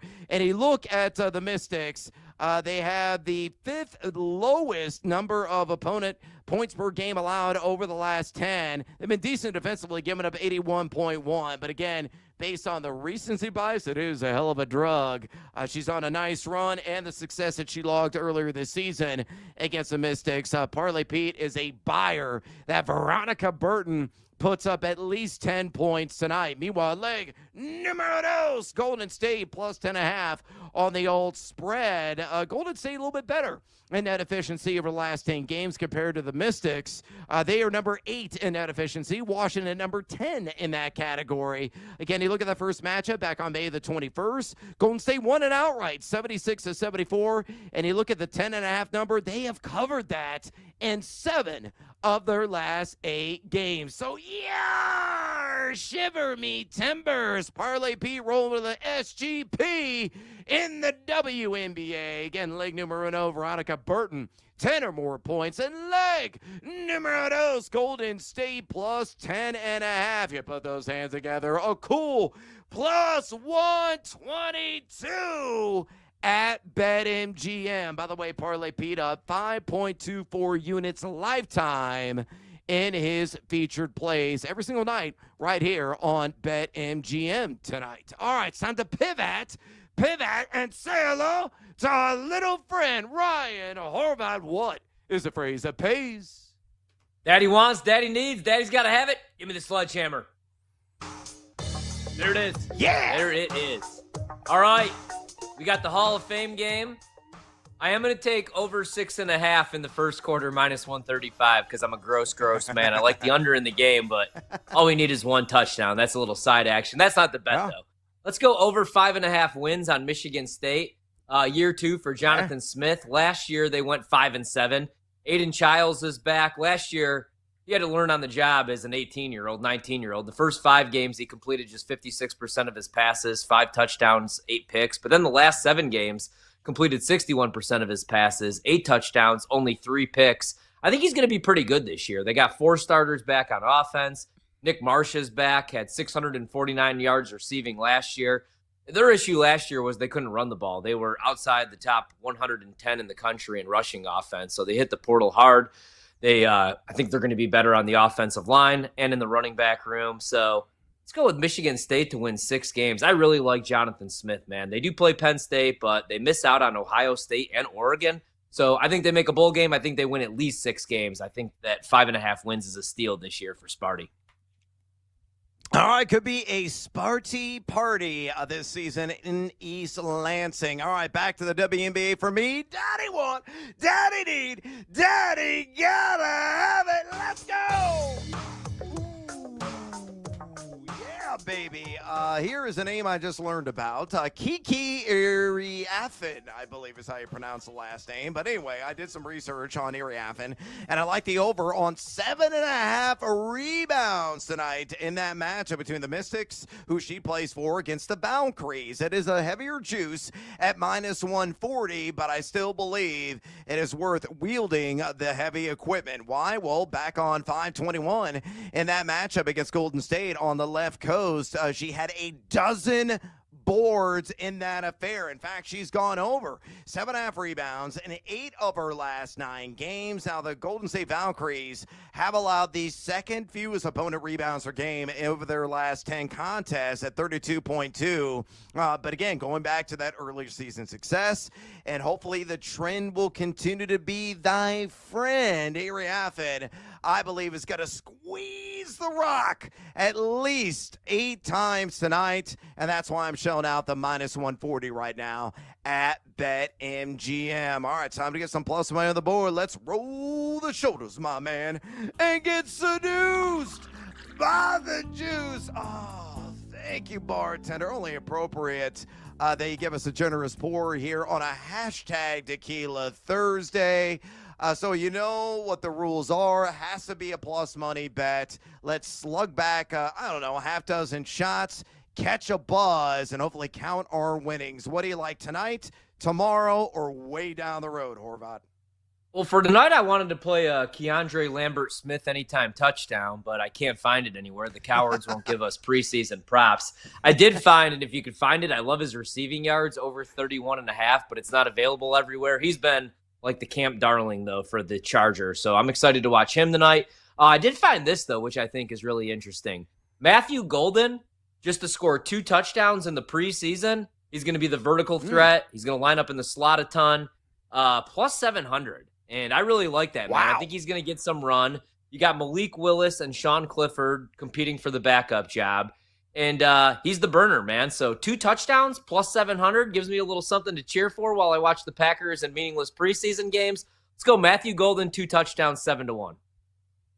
I love that price. 7-1, outstanding value there. Matthew Golden, I think, is going to be the best wide receiver rookie in fantasy football this season. Yeah, even better than Ted McMillan. Is that a hot take? No, not remotely spicy in my mind, but according to the ADP, it might indeed be. All right, back to the diamond. Let's double down on the dumper, baby, and that is Cal Raleigh. Again, I'm taking the over on 1.5 total bases, and I think one of those knocks is going to be for an RBI against the Rangers, plus 125. Really good price available right now at BetMGM. Again, Raleigh should be able to have a ton of success against Kumar Rocker, which he already has shown. He's 2 for 5 lifetime against him with a double. Does not have an RBI in those pair of hits. And again, he's really struggled here the last 30 days. Only batting $191, but he does have 16 RBI over that span. And Kumar Rocker, man, when he gets away from Tejas, he gets shelled. He's got a 9.91 road ERA. And on top of that, too, Raleigh has knocked in at least 1 run in 3 of his last 5. So Cal Raleigh, the dumper, to record an RBI, plus 125. My seduced by the Jews play this evening. All right, it's bonus time. Horvat, whether in the Hall of Fame game, looking at the futures market, maybe Major League Baseball or the WNBA, all I ask is another bet. So give it to me. A couple for the Hall of Fame game. Yeah, we're going to go with whatever the number is in the second half when we see DJU. We are going to fade the Chargers. We're going to bet the Lions. But I already bet them pre-flop on the money line, minus 120. I like both of these, right? One I think is safe. I do think, even though the game's going to go under 33.5, hopefully, the Chargers are going to get in the end zone. It's Greg Roman calling plays. The Chargers tonight to score 1 rushing touchdown is minus 185. The Chargers to score 2 rushing touchdowns, though, is 3-1. So I'm going to play both because I'm a sick man. Give me that price, 3-1 on 2 rushing touchdowns. But I like the 1 at minus 185 a little bit better. I do think they score at least 1. And you know what Greg Roman's going to do, man, especially in the second half. They want to run halfback draws and get the hell out of there without any injuries. Yeah. Even though nobody's really playing in this game. So I like that a little bit. All right, I am also a sick bleeping man, in your words, not mine. I'm going to live in a land down under in the Hall of Fame game tonight. 33.5 is the total. You might say, oh, man, that is a low threshold. These teams could easily cross it. But, again, you got a bunch of practice squatters. A lot of dust that is built up during the long offseason. They're going to try to knock it out. But you're going to have some, infrequency, I think, from beginning to end, and a lot of inconsistency as a result. So I think Chargers-Lions will live maybe somewhere in the teens.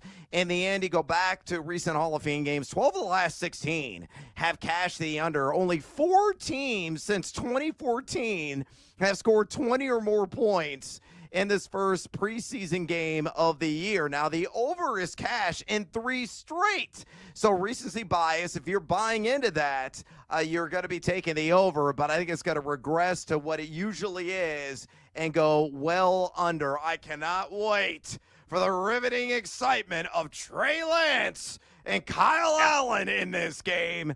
It's going to be horrific football, but it's football, and we all been hungry for it. So I'm taking the under in the Hall of Fame game tonight. All right, we got about a minute and a half left. Let me ask you this. Amari Hampton, I just saw on the ABC broadcast. He's in Pats. He is going to play in this game. I wish we could bet number of snaps over or under. Me too. I wish that was something that was offered at BetMGM. I'm curious. I think he's probably going to get 1 series in this game. But let's say he rips off like a spectacular highlight reel, 10 to 15-yard game or something that could be greater. Amari Hampton, who is RB17 in fantasy drafts right now, largely going in round 4, how high does the price go after tonight if he does rip off a meaningful run? Yeah, I do think I think there'll be a little bit of an overreaction, right? Because I know everybody says that they're not going to watch this game, but they're at least going to tune in for the Hall of Fame ceremony, everything that goes on, before the pageantry, and then at least the first drive, especially because you do have a stud out there in Amarion Hampton. That's my hope. Not only just rips off a 10, 15-yard gain, give me like a 60-yarder to the house, minus 185, and we catch that ticket right away. I mean, I think he's that damn good, man. I've watched him the last 2 years at North Carolina, trying to just figure out what Bill Belichick's inheriting. I went back and watched a little bit again yesterday. He's so damn good, man. I mean, I got a small little bet on him to win Rookie of the Year. He's like the perfect running back. He could run you over, but he's also got breakaway speed, good route runner, great pass catcher. I'm really excited, even though it's probably, like you said, one series, one drive, maybe 3 to 4 plays. I'm excited to see what he could do tonight. Yeah, I am too. Plus 900, by the way, to win Offensive Rookie of the Year at BetMGM. All right, James Rappian is going to be joining us here. Next, we're talking Cincinnati Bengals. Don't go anywhere, fools. This is BetMGM tonight on the BetMGM Network. Don't miss out on the action. If you miss the show, you can listen back on the always free Odyssey app. It's BetMGM tonight, presented by BetMGM.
Back to the madness. This is BetMGM Tonight with Brad Evans and Ryan Horvat on the BetMGM Network. Welcome back to BetMGM Tonight. Brad the Big Noise Evans with you. Ryan Horvat in the house on this hashtag Tequila Thursday.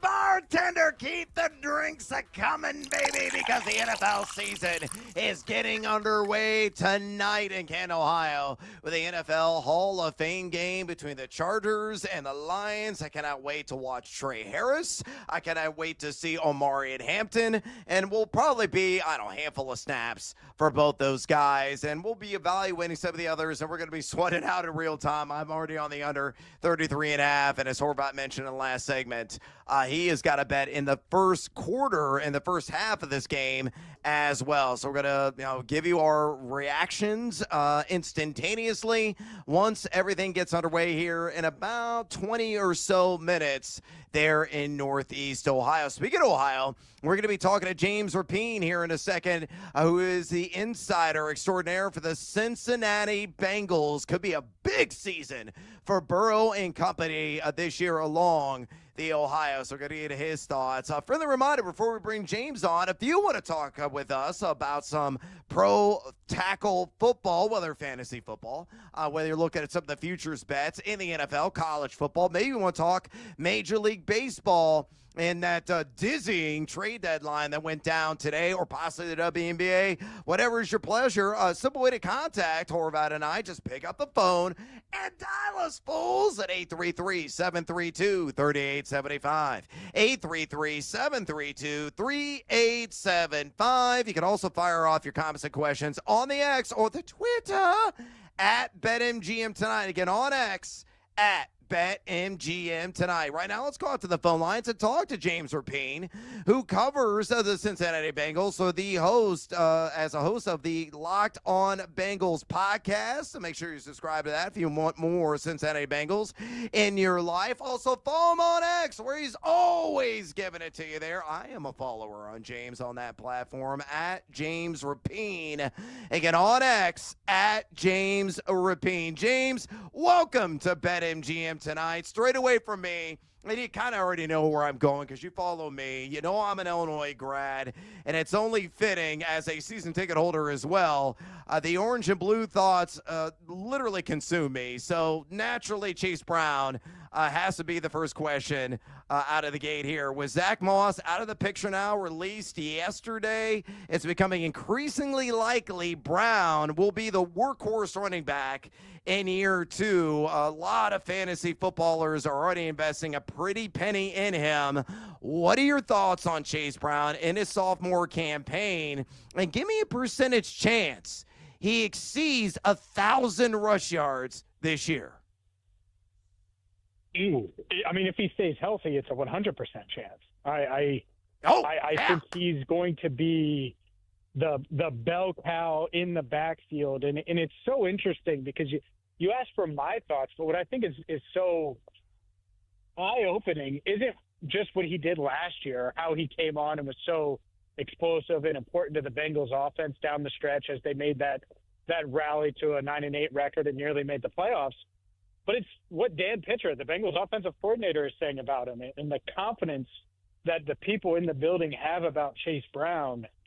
I would be stunned if he doesn't have a huge year. And last year he had 1,300 plus all-purpose yards. And so could he have 70 catches this year? Could he end up with 1,500 plus all-purpose? Like, I think that's realistic because the Bengals view him that way. And I know how they feel about him. And from Joe Burrow to the coaching staff and anyone and everyone in between, everyone believes in Chase Brown. So, yeah, I think he's in line and going to have a big, big season. James, obviously, as long as Joe Burrow stays healthy, you know he's always going to have a big season. I was looking at his passing touchdown prop. It's the biggest in the entire market, 33.5. You think that's worth a bet? Yeah. You think he scores throws 34 touchdowns, and you think he's got a chance to win the MVP this season? I do. I think he's having – I was just recording something a few minutes ago, and it's like, yeah, he's having the best camp of his career, which Doesn't surprise anyone. I mean, you think about it from a health standpoint. He's healthy. He had a full off season of health, and he's coming off of a season where he threw for nearly 5,000 yards and 43 touchdowns. So, yeah, that number's high, but that's really a health number. If he stays healthy, I don't really see there's really no concern because he's going to throw it all over. They are going to be a throw-first team, even with everything I said about Chase Brown. Part of why I'm so bullish on Chase Brown is because of his ability as a pass catcher. So it's a pass-first offense, and everything is going to run through Joe Burrow. And so if he's out there for 17 games, I would be stunned if he didn't throw for 34-plus touchdowns.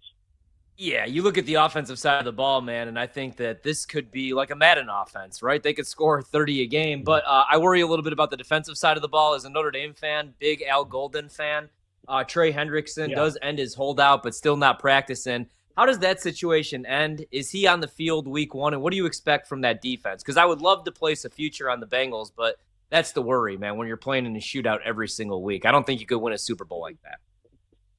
Totally get that. I totally get it. And what the Bengals would say is they understand it as well, which is why they went and got Al Golden. And I will say, when you talk to veterans that have been around, and you could narrow this down if you really wanted to by elimination, but the guys that were around for the Super Bowl run and the guys that were around for back-to-back AFC Championship game appearances that are on defense, there aren't a ton of them, but the guys that are there do believe in Al Golden and believe in what he's installing. And I will say this, the past 7 practices, and that's all we're at, so we're still early, but the past 7 practices, this defense has given Joe Burrow, T. Higgins, Jamar Chase Brown, given them more than just a fight. Like, they won the practice today.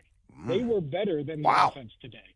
And in this, at this stage of camp, that's what you want to see. I think that's usually what happens is the defense is ahead of the offense.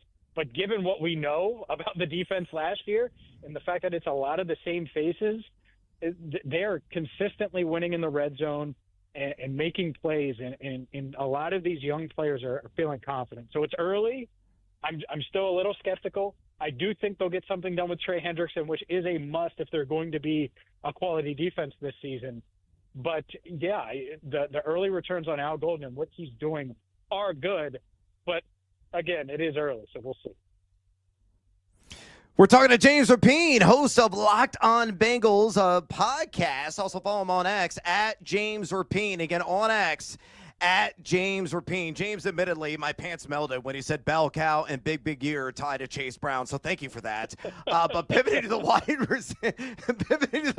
receivers of Cincinnati, we got the dynamic duo Jamar Chase and T. Higgins, and they have bettors and fantasy drafters alike brimming with excitement. Gaze the crystal ball for me. Which over prop on these wide receivers available at BetMGM entices you most? Chase over 1,300.5 receiving yards, or T. Higgins over 950.5 receiving yards? So which one do you like, or do you love both?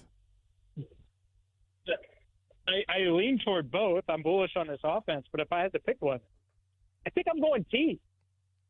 I think I'm going T here, and I'm a big Jamar believer, and it really has nothing to do with Jamar, but I'm also a T believer. And I was one of those people that was really bullish on the idea of paying T and paying Jamar. And in fact, last year, I remember last February, when the offseason had settled in and Joe's coming back from the wrist, I was like, paying T should be their priority, not Jamar. And there was all the Jamar stuff, and he was holding in and all that. I'm like, let's get T done. And they didn't.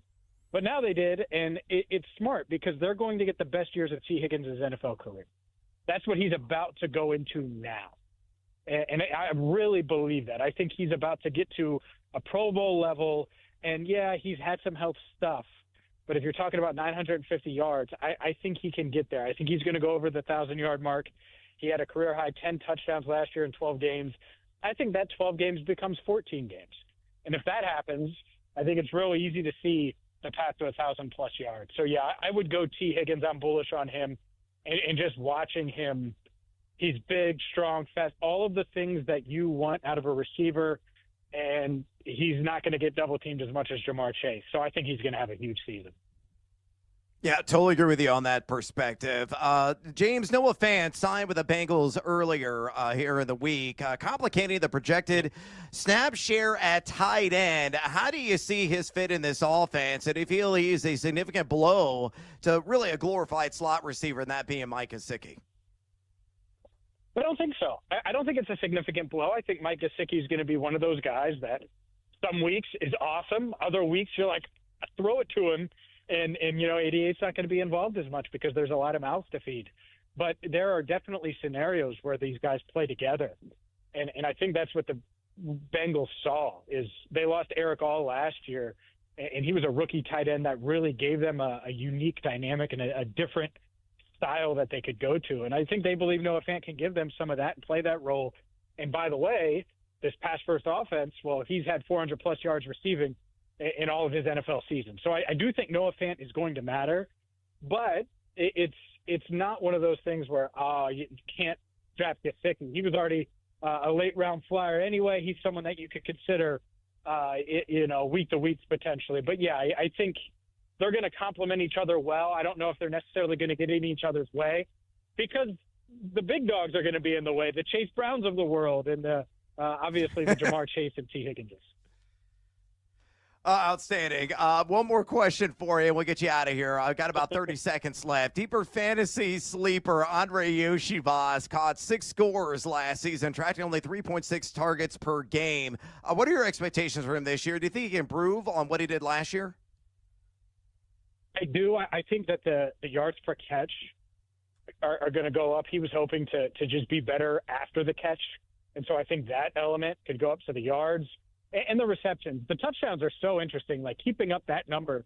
He's got 10 touchdowns in 2 years. We're talking about a 6th-rounder that has turned into a mainstay and clearly the wide receiver 3 in this offense. The problem is Mike Gesicki is like wide receiver 3A. And so those two guys kind of get in each other's way. But I do like Andre Yoshivas.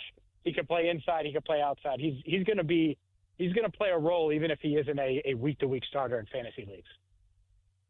Tremendous stuff from James Rapien. James, we're up against it. We appreciate the time. Host of Locked On Bengals. Follow him on X, would you kindly, at James Rapien. All right, we got to exit stage left. When we come back, Player Pick'em NFL Fantasy version. Don't go anywhere, fools. This is BetMGM Tonight on the BetMGM Network.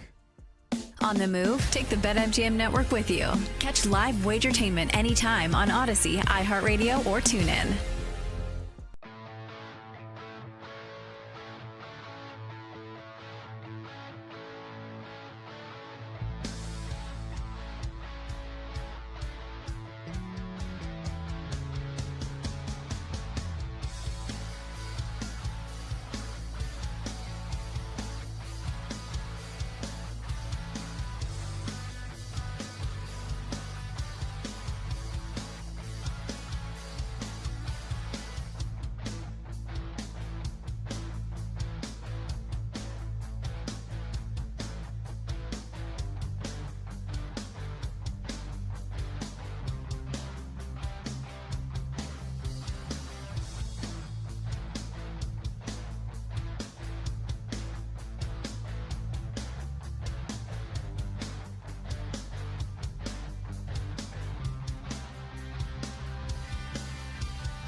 sports. We are the betting show. There is no other show on the planet that packs in more picks nightly. With the big noise, Brad Evans. Oh, sharp action!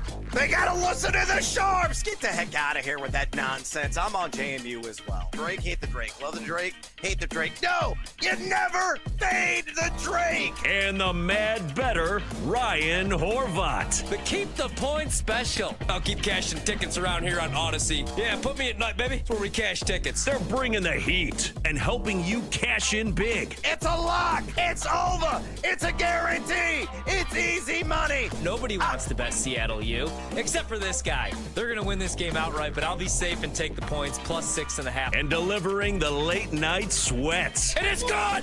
It's gone! Oh, and it's gone! No way! It's gone!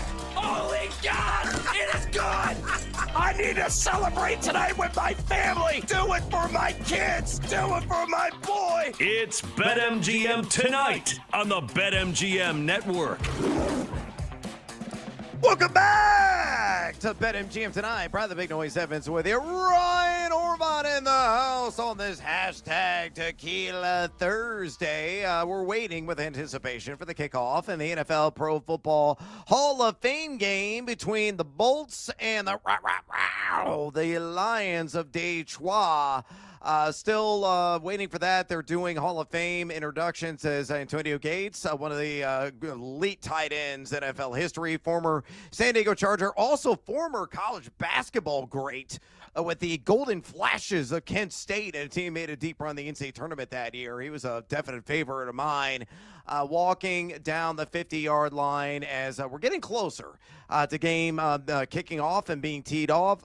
And as a result, we're going to be talking some fantasy football here momentarily because we know peak draft season is right around the corner. So go do another edition of Player Pick'ems, where I'm going to throw about a 3-pack of player options, and then Ryan Horvat's got to pick from that litter who he likes best at quarterback, running back, and wide receiver. Friendly reminder, too, we have our pole dancing poll question today live right now on the X at BetMGM tonight.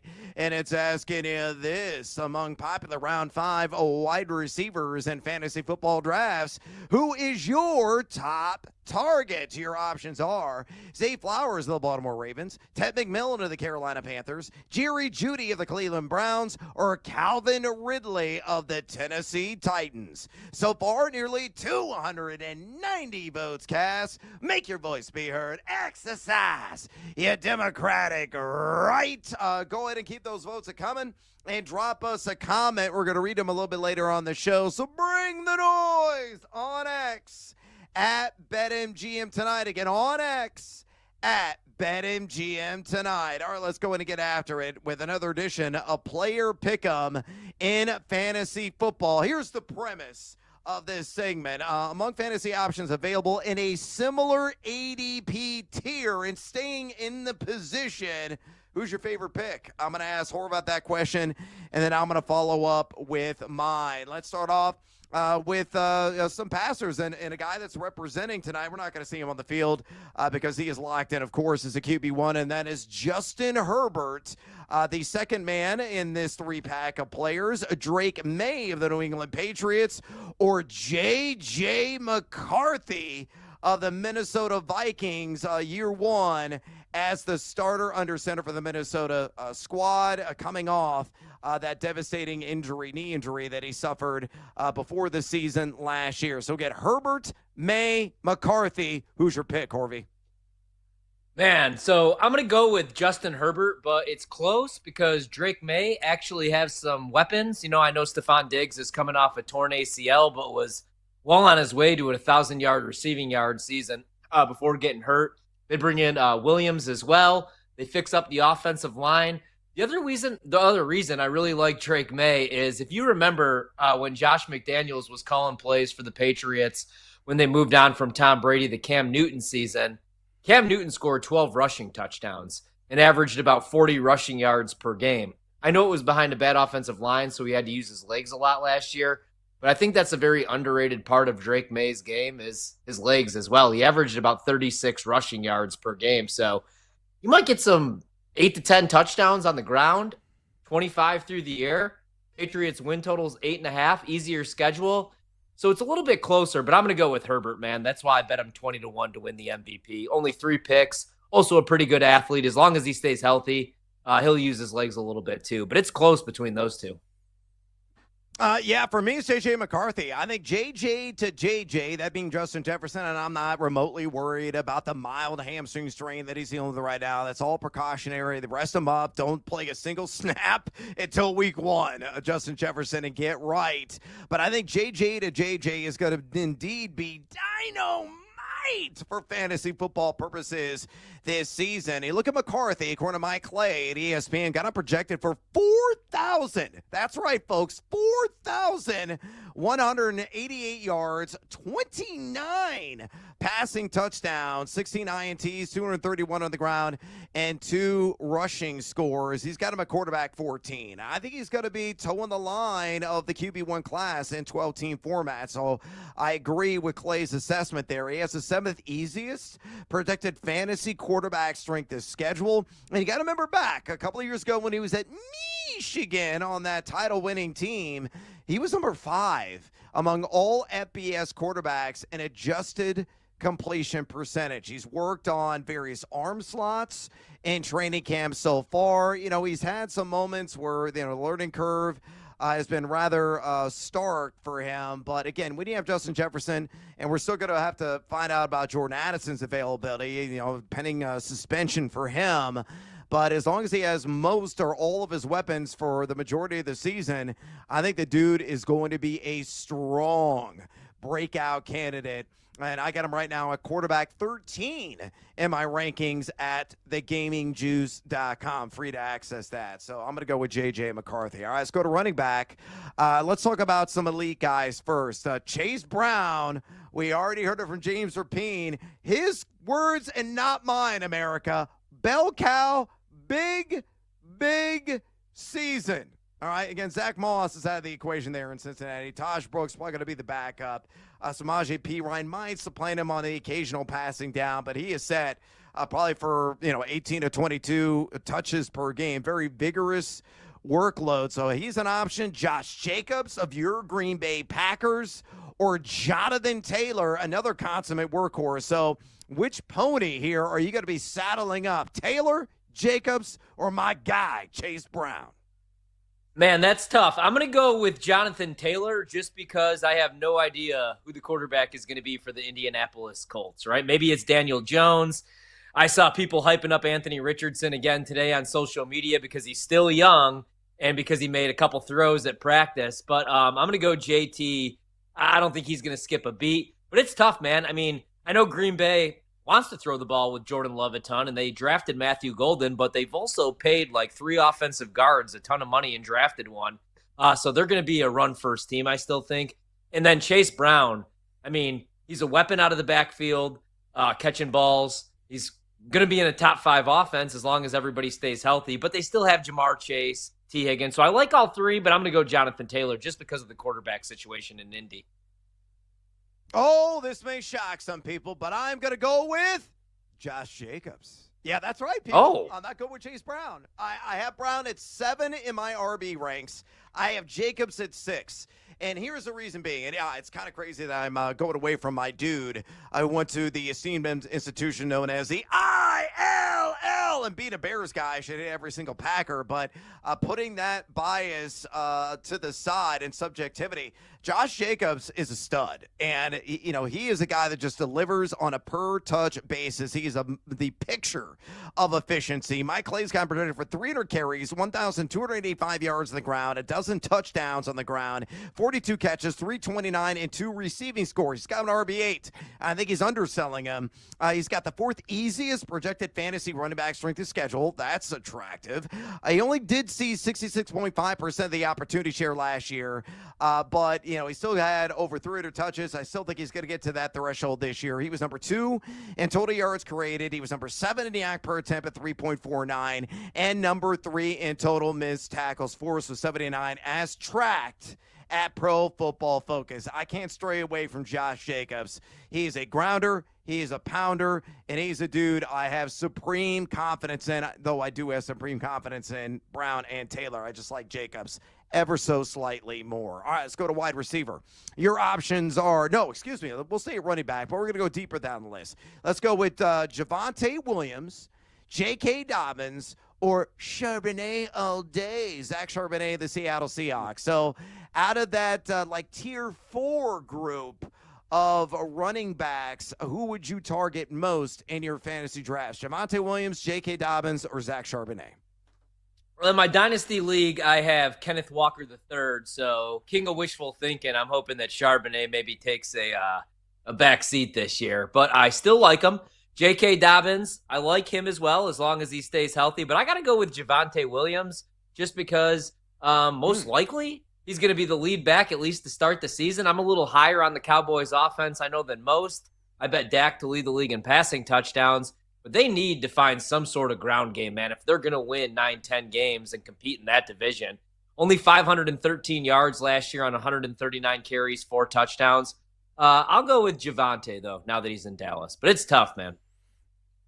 Now, I got to stay away from the artist formerly known as Juggernaut Javonte. He's just underwhelmed his entire NFL career. Maybe does have a rebirth in Dallas, but Jaden Blue has looked really good so far in training camp. It could be pushing him for touches early on the season. You talk about a guy with a lot of juice in the legs. That's what Blue has potentially for you. I'm actually going to go with J.K. Dobbins out of this group. Look, I love R.J. Harvey like a child. I'm heavily invested in him, but I think Dobbins is a great value going around RB38, RB39 right now in average drafts, and a guy that's done, meaningful things in fantasy football in the NFL before. And I think he's a guy that's got to work in concert perfectly with Harvey.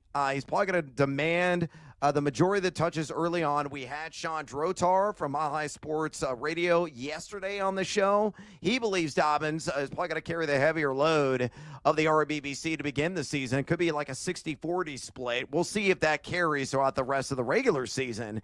Clay's kind of projected for around 850 combined yards, 6 total touchdowns, RB36. Strength of schedule stinks, but he was number 19 in expected fantasy points per game last season for the Chargers. And on top of that, too, a guy that had appreciable production in YAC per attempt, number 25, number 22 missed tackles forced.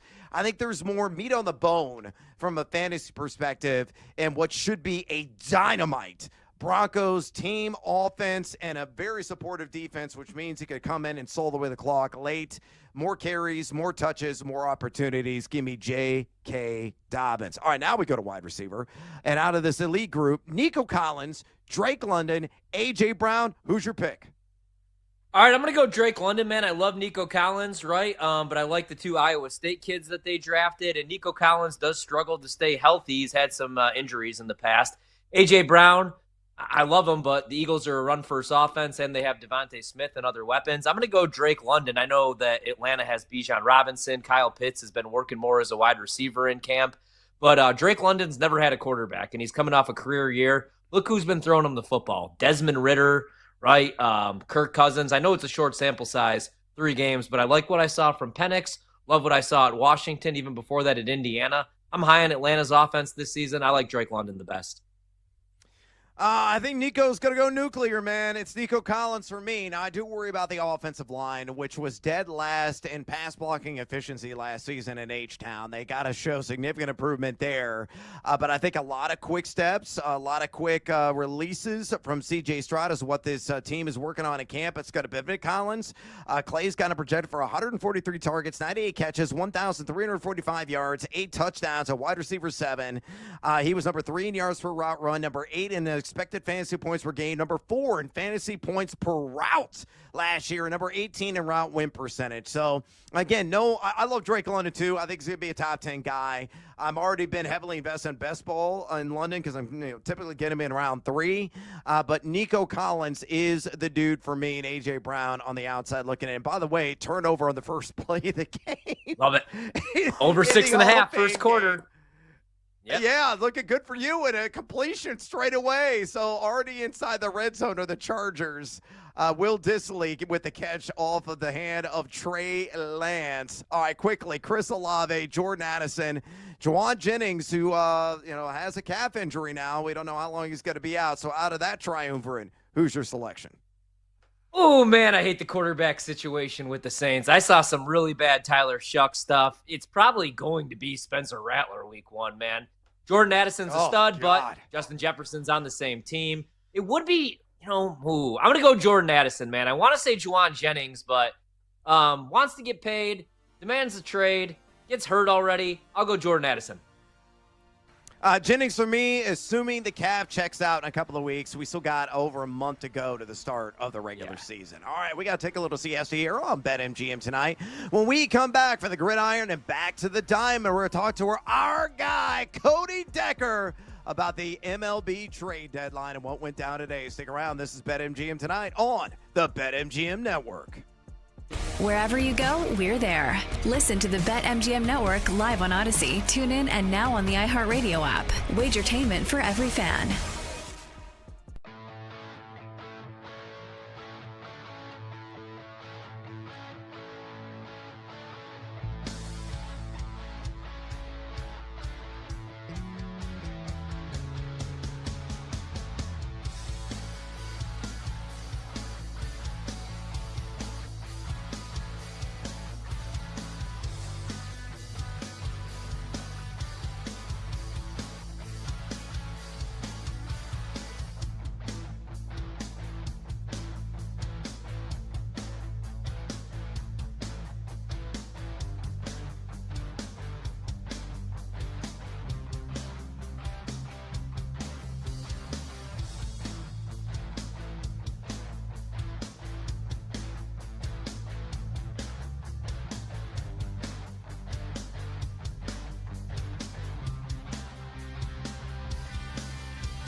It's time to place your bets. This is BetMGM Tonight on the BetMGM Network.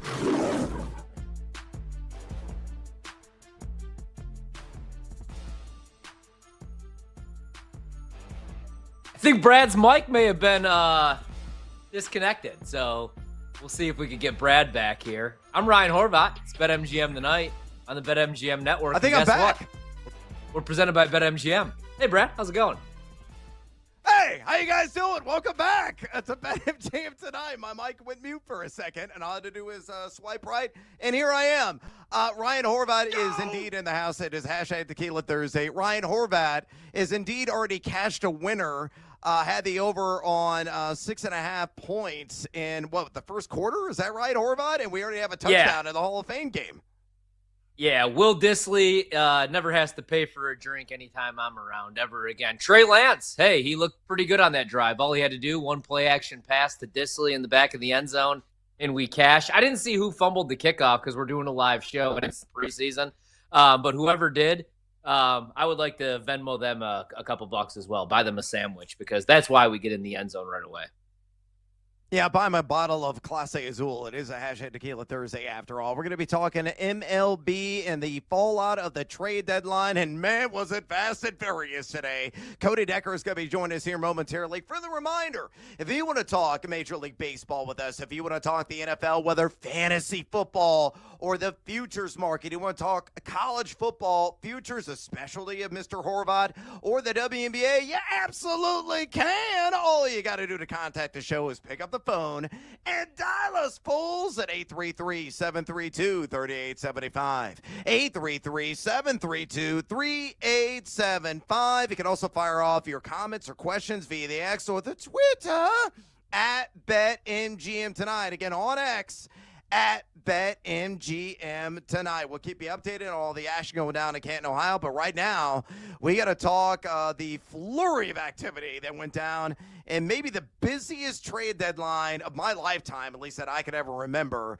And no better guy to break everything down than the one, the only, the downright handsome Cody Decker, host of Bet for the Cycle, Saturdays from noon to 4 right here on the BetMGM Network. And please give him a follow on X, an outstanding follow there, at Decker6. Again, on X, at Decker6. Cody, welcome back to BetMGM Tonight. Let's get after it right away. I'm going to start off with a trade that went down, I believe it was yesterday. There's been so many, it's been hard to keep track. But really, the one that was earth-shattering in my estimation, who won the services of Eugenio Suarez, and the sweepstake winner was a team that once employed him and now in a second tour of duty with him, the Seattle Mariners. What does he bring to the table for this overall franchise? He was killing it down there in the desert. Before tonight's show, Seattle was 5 games behind Houston in the AL West. So what's your assessment of the Jay Buhner All-Stars after this major move? And do you think they can catch Houston? Question 1, what do I think brings to the table? 36 home runs. That's what he brings to the table, and many, many, many more to come in a house that he already owns. So, yes, I'm very excited for this trade. What does this mean for Houston?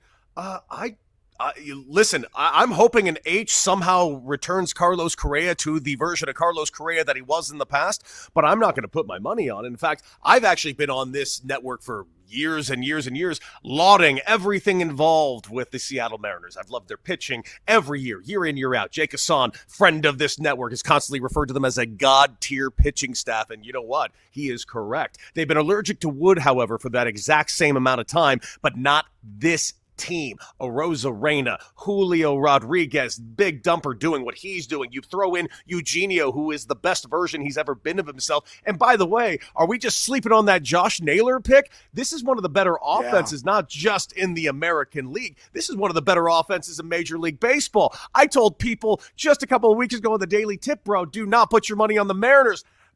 Put your money on the Mariners, man. I think this is fine.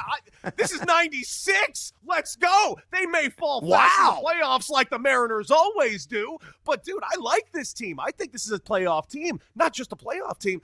I think this is a team that can catch Houston. But also, don't sleep on the Texas Rangers, dude. They are scaring the living hell out of me, especially after the move they just made today. Cody, I wish Jed Hoyer followed you on Instagram. Maybe he does, and I don't know about it, because every morning, man, even when I don't want to get to the gym, there I am, because I'm motivated with you, watching you do a little boxing, a little right, left you toothless. We come on tonight, and Brandon, before we even get on the air, calls for the head of Jed Hoyer. Was not impressed by the moves of the Chicago Cubs. Do you think they did enough here at the deadline, especially when they're a game back already of the Brewers? What did Jed Hoyer get an extension for? I just question. I'm asking you a question because he got an extension. So my thought was, oh, baby, we're all in. Let's go get Zach Gallen. Let's get Merrill Kelly. Let's get anything that's not nailed to the ground as far as relief pitching goes. Bednar, why not? Nothing. You did nothing. Dude, you're both Cubs fans. How do you guys feel is my question, because if I was a Cubs fan, I'd be pissed off because Pat Murphy's got the kids up north just running on all cylinders right now. Well, that's what I wanted to ask you really quick as a follow, though, man, because Brewers fans were upset as well. They did nothing, and then they see David Stearns, his first deadline with the Mets. They get Gregory Soto, Tyler Rogers, Ryan Hensley, and then they close out the trade deadline with Cedric Mullins. Milwaukee does nothing. Do you think they did enough by not doing anything? Milwaukee at least got their hands on one pitcher. They got a relief pitcher that they can fortify the back end of their bullpen. But right now, I'm looking at that Milwaukee Brewers team. They're playing with house money, dude. They're not spending a lot of money on their team at the moment. Their highest paid guy is Christian Yelich. And at this point, Christian Yelich is a senior citizen out there who, by the way, is playing very good and probably should have been an all-star. This is a really good team with a really young and vibrant pitching staff, and Pat Murphy's getting a lot out of them. I've said this on multiple shows recently. You have to understand, I played for Pat Murphy for 3 years. This is the perfect Pat Murphy team. It's young guys. It's young guys that probably personally don't believe they belong there. And Pat Murphy is making every single one of those guys right now believe that they belong there, and they do. That dude made me believe I was Mike Trout for 5 years. I'm not Mike Trout, but he made me believe it. Hey, fun fact. You're Pat always Murphy Mike was Trout actually, in my world. Stop Cody, fun fact for you. Pat was actually supposed to play my grandfather in the movie Rudy, but they told him that he looked too young, and that's his favorite story ever because, back in the day, pretty good-looking guy and great motivator. Carlos Correa back to the Astros. Should I just bet the Astros right now to win the World Series? I feel like nobody's talking about them. I bet the Twins. Everybody's hyping them up now a little bit. Should I buy back some Astros or stay away? Dude, I don't trust this Astros team. I understand that they've been playing above their weight, especially this season. They have a lot of great ball players over there, but I'm looking at this division, and everything the Mariners just did screams they know they can win. And then the Rangers out of nowhere getting Merrill Kelly. That wasn't anywhere near my bingo card, my guys. I'm telling you right now, Merrill Kelly, I thought for sure was going to be wearing a Boston Red Sox hat or maybe a Yankee hat or a Blue Jay hat. There was no universe I wasn't seeing that guy in the AL East. Or maybe if the Cubs decided to wake up and realize that today was July 31st, maybe Zach Gallen or Merrill Kelly would wearing a C on their heads today too. But when it ended up being the Texas Rangers, I'm telling you, I went to lunch, came back, opened the computer, saw Merrill Kelly, spat out my drink, a literal spit take, which I didn't think was something I was physically capable of, but I did it, and it was real, and I said, wow, the Rangers ain't messing around. There's only a few teams today that really announced we're not messing around. 3 teams. Seattle, that right there, Texas Rangers, and dude, AJ Preller just loves July 31st over there in San Diego. Yep. Yeah, that was a shocker to me. The Padres pushing in the big, fat pile of chips all in today with some of the moves, and they didn't trade Dylan Cease either. And there was rumor mill was really turning about hot and heavy about him, but he stays put. We're talking the one, the only, Cody Decker, host of Bet for the Cycle, Saturdays right here on the BetMGM network from noon to 4. Boom on X, would you kindly? At Decker6, again on X, at Decker6. Cody, and somewhat of a surprising move, the A's shipped flamethrowing closer Mason Miller along with starter J.P. Sears down the California coast to the aforementioned San Diego Padres in exchange for shortstop prospect Leodalis DeVries and 3 other players. The A's are quite possibly putting together a roster that's going to be highly competitive in the near future. How soon do you think they could be in contention for a playoff spot? Obviously not going to happen this year, but could it happen next year? Could it happen the year after that, or is it going to be further down the road? I've been really impressive what the boys from the SAC have done this season, and they're really building up an arsenal, especially guys with big lumber in that lineup.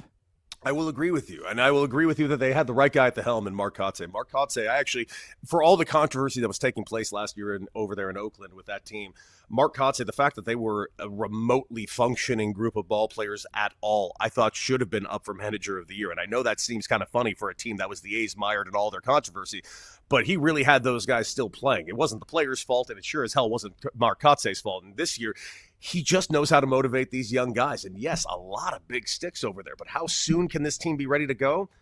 I'm just looking at this as a realistic expectation, because this is a team that is going to be moving to Vegas in the next few years. This is a team that doesn't spend money at all. In fact, only spent money this year because it seemed like they got threatened to do so, and it was with players they already had in tow. And it's a matter of how much you really believe in this farm system. At the end of the day, is this team going to spend money on capital, on players to be coming in, superstars to be coming in? Hopefully when they come to Vegas, maybe. But during their time in Sacramento, I played in that stadium. It's the worst AAA stadium in Major League Baseball. Those guys that are in AAA for the A's right now in Vegas are getting sent down to the big leagues in Sacramento. It's not the city. The city's great. The stadium sucks. Worst in the PCL. No free agent in their right minds would sign there unless they had absolutely no choice. I would be one of those guys. Hey, a contract is a contract. A bag is a bag, my man. I think we would all take that I look salary great in green and chunk of change if offered. I will say that. Cody, we'll get you out here on this. And another major deal, Shane Bieber is now a member of the Toronto Blue Jays. Cody, the Fightin' David Steves have been, white hot over the past few weeks, ascending to first in the AL East. They are tied with the Tigers for the best record in the American League. What is this team's ultimate ceiling and really their ultimate fate this year? Are they truly a World Series worthy squad? Almost disrespectfully right now at BetMGM, they are plus 1,200 to win the World Series. Should that number be in plus 900, plus 700 range, or even lower?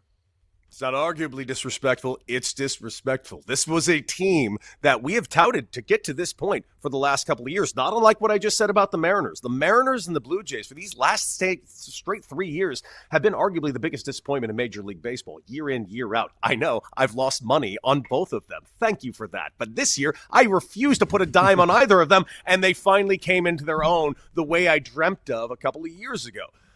This team is good. This team has very good veteran leadership. This team has a staggering amount of young talent as well. This team is also seemingly having a great time. And by the way, don't sleep on the idea that having an entire country behind you is a small thing. Everybody north of the border wants this Blue Jays team to win. They have spent money. They went out and made a move. Now, I am a little worried about the move of Shane Bieber, not in that they didn't get an amazing pitcher in Shane Bieber. I just don't know how he's going to be used. How many innings is he going to be able to throw? How many bullets does he truly have for you as time goes forward, coming off a recent Tommy John surgery? Or do they even care about that, considering the fact they just picked him up as probably a rental right now, and they're just going all in for the time? Shane, blow it out, baby. We win a ring in Canada type of situation. That being said, I think this is a good team. I think their ceiling is the World Series. Do I think they will win it? The team that beats the Dodgers is going to win the World Series. Oh, wow. Okay.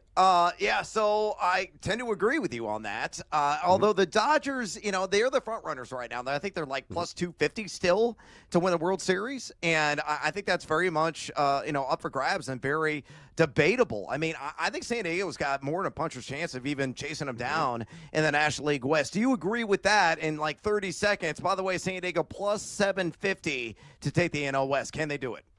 the team that I picked in the National League to take down the Dodgers was the San Diego Padres. And I do think it would be in a 5-game series, not unlike last year in the DS. If the Dodgers faced in the DS, I think the Dodgers are very susceptible to get beaten by the San Diego Padres. Padres had them on the ropes and let them off the hook last season.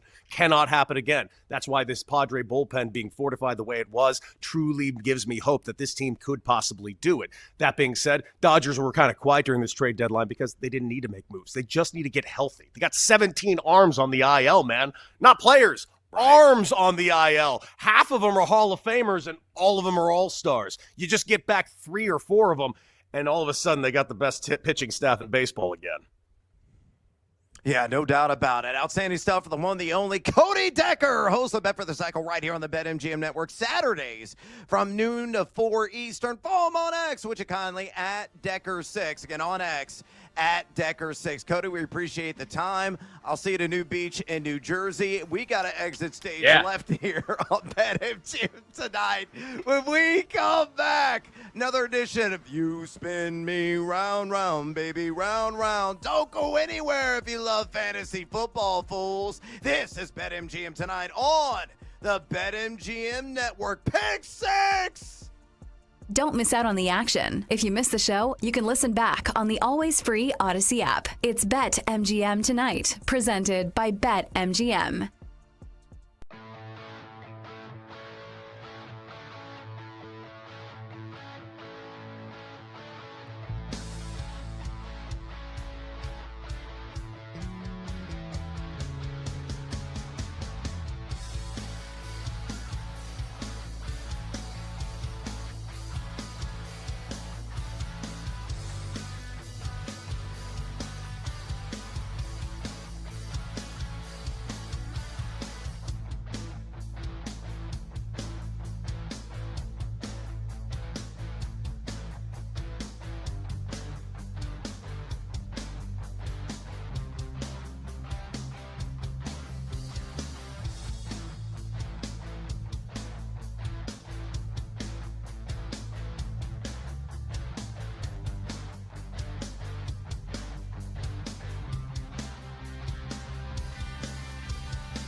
Let's get back to the madness. This is BetMGM Tonight with Brad Evans and Ryan Horvat on the BetMGM Network.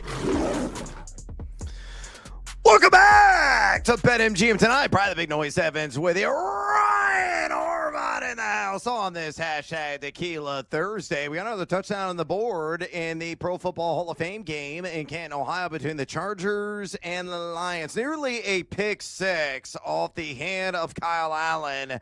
But we had a tackle and unfortunately did not easily punch it in. Took a couple of downs, but Kamani Vidal eventually crossed the chalk for LAC. 14-0, just over 5 minutes remaining. Detroit has a ball on their side of the field right now, about the 23-yard line. Kyle Allen still in the game. Just got a first down, big gain actually, passing it to Tesla up the field. So a little bit more score than I anticipated. Live line right now, Horvat. If you want to get some live action, and I actually did a live dive, I bet the under 41 and a half, so I'm doubling down. Again, I was on the under to start, and it closed at 33 and a half at BetMGM. So if you're looking to get some live action in this game on the total, would you fade or follow my gut reaction and doubling down on the under? Yeah, that's why sometimes it's best to wait and live bet these games, man. Good chance that the live under, or the original under at 33 and a half still hits, right? I mean, we had a fumble on the opening kickoff. So, the Chargers start off in their own red zone, or in the red zone. And then you get the near pick six. So 2 fluky scoring drives. And we're also going to see DJU in the third quarter after that first drive. And I don't expect much from him. So anything in the 40s right now, man, that'd be a pretty big bet for me on the under. All right, so we will keep tabs on the action going down there again in Canton, Ohio. 14-0 right now, L.A. Chargers. However, the Lions are driving right now, knocking at the door of the red zone. They are at, looks like the 29-yard line, going to be second down and 9. But again, 14-0 Chargers over the Lions, still in the first half of the Pro Football Hall of Fame game. By the way, if you like fantasy football, we have an awesome poll available right now that demands your attention on X at BetMGM Tonight. It's our pole dancing poll question of the day, and it's asking you this. Among popular round 6 wide receivers in fantasy football drafts, who is your top target? Your options are Zay Flowers of the Baltimore Ravens, Ted McMillan of the Carolina Panthers, Jerry Jeudy of the Cleveland Browns, or Calvin Ridley of the Tennessee Titans. So far, over 280 votes cast. Make your voice be heard. Exercise your democratic right to keep the votes coming and drop us a comment, a.k.a. bring the noise on X at BetMGM Tonight. Again, on X at BetMGM Tonight. Awesome interview with our guy, Cody Decker, in the last segment. Breaking everything down and the very active Major League Baseball trade deadline. If you miss any of it, the winners, the losers, the hot takes that Cody had, make sure you listen to the BetMGM Tonight podcast, Apple Podcasts, Spotify, wherever you get your podcasts. Check out the BetMGM Tonight podcast. INT LA Chargers in the end zone. 2:17 to go in the first quarter. The Chargers get the ball back. Kyle Allen looking like a craptastic quarterback so far in this game. A couple of INTs, one that almost was taken for a pick six, and then this one in the end zone as the Chargers get the ball back. Already up 14-0, and what is turning out to possibly be a blowout of epic proportions here of the opening night of the NFL preseason. Again, we'll keep you up to date there, but we got to talk more football right now. And we got to dig in more specifically on fantasy football. We've been doing this segment called You Spin Me Round, Round, Baby, Round, Round, like a record, baby, round, round, round, round. We're in round 6 now. And the upper half of that 12-team round. And Looking at the 6 players, a nice little smorgasbord, a variety of positions that are going at this point and a lot of drafts. So here's how this is going to work. I'm going to give a player. I'm going to give that player's ADP. Then we're going to have a conversation about said player and ultimately decide if we are buyers or sellers at that player's valuation. So let's go ahead and start things off with Jerry Jeudy of the Cleveland Browns. We have no earthly idea who is going to be the starting quarterback week 1 for the Cleveland Browns. Maybe it's going to be Shedeur Sanders, probably unlikely. More than likely it's going to be Joe Flacco. Probably not going to be Kenny Pickett, who's dealing with some hamstring issues right now. And Dylan Gabriel very much on the outside looking in. Judy's ADP, wide receiver 31, 62.12 overall. What are your thoughts on the former Denver Bronco who really busted out, honestly, over the second half of the season as a member of this Cleveland organization? Yeah, man, the second half of the season, really from week 8 on, I mean, he tied Justin Jefferson, wide receiver 8, 15.1 half PPR points per game. And it wasn't like the quarterback situation was all that great last year. It's not like they had Pat Mahomes and Josh Allen throwing him the football. I do think ultimately it'll be Joe Flacco, at least hopefully weeks 1 through 4. So I think he has some good value. It's still Kevin Stefanski calling the plays. So I'm pretty high on Jerry Jeudy. Oh, not a great quarterback situation. Not the worst defense in the league, but they're going to be trailing in a lot of games, meaning they're going to have to throw the football. They might be the worst team in the league. So I do like him quite a bit. Yeah, I do too, man. I really do. Look, Jerry Jeudy is the guy I'm targeting a lot of drafts because of the price tag. And wide receiver 31, You're getting him as kind of a mid-range WR3. I think there is a shot here. And I think Joe Flacco is going to get the majority of the starts this season in Cleveland. But there is a shot here, assuming that is the case, that Jeudy could penetrate the top 20 at wide receiver in half-point or full-point PPR leagues. Why? Because the volume is cranked. Pump up the volume, pump up the volume, pump up the volume. Draft him, and you'll dance. You look at Jeudy. Mike Clay's got him projected for 141 targets, 91 catches, 1,177 yards, and 3 touchdowns. Now, touchdowns, that's going to be no walk in the park. He's going to be lucky if he scores 4 or 5, quite honestly. But the receptions, the yardage, the target share is going to be massive. He's got the 8th easiest of projected fantasy strength of schedule for a wide receiver. And again, last year averaged 8.5 targets per game. He was number 5 in total air yards. He was only number 45 in catchable target rate because of the shoddy quarterback play. Number 20 in YAC, number 14 in expected fantasy points per game. And here's the stunner, the shocker special. He was numero uno in total route wins. I love Jerry Jeudy. And a lot of people are going to write him off just because he is a member of the Cleveland Browns who can't even film a helmet reel correctly without something disastrous happening. That video making the rounds last week of somebody there in the front office, probably working social media, fell off the raft that the helmet was on and made a splash in a lake area as the waddling mascots came over to check on him. I laughed. I chuckled loudly. But, yeah, I'm a big fan of Jerry Jeudy this year. All right, let's go to Patrick Mahomes. Quarterback 6, 62.93 is the ADP.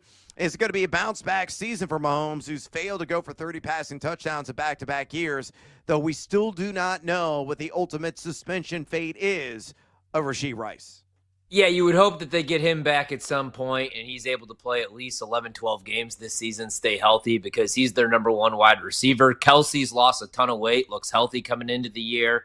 And Xavier Worthy, especially the last 9, 10 weeks of the season, really stepped up, man. The last 9 games of the season for Mahomes, he was a top 10 fantasy quarterback. He had an 18-2 touchdown to interception ratio. Like I said last night, if you run that through the course of a 17-game season, he would have finished with over 4,000 yards, 34 passing touchdowns, only 4 picks, and still 317 rushing yards and 2 rushing touchdowns. So I still think he's a top 7 quarterback. I don't even hate an MVP bet on Mahomes, so I'm really high on him coming into the year for a bounce-back year. Yeah, we talked about him throwing for 30 passing touchdowns. You still get that at plus 115 right now at BetMGM. So I think that's a supreme value, and I think you certainly agree with that sentiment. Mike Clay's got him projected for 4,373 yards, 30 passing touchdowns, 12 INTs, 368 on the ground, and that's the sneaky value boost he has with those booty scoots on the ground. 3 rushing touchdowns, got up at quarterback 6. He was 16 adjusted completion percentage, kind of ho-hum for him. 34 last season, a deep ball completion percentage.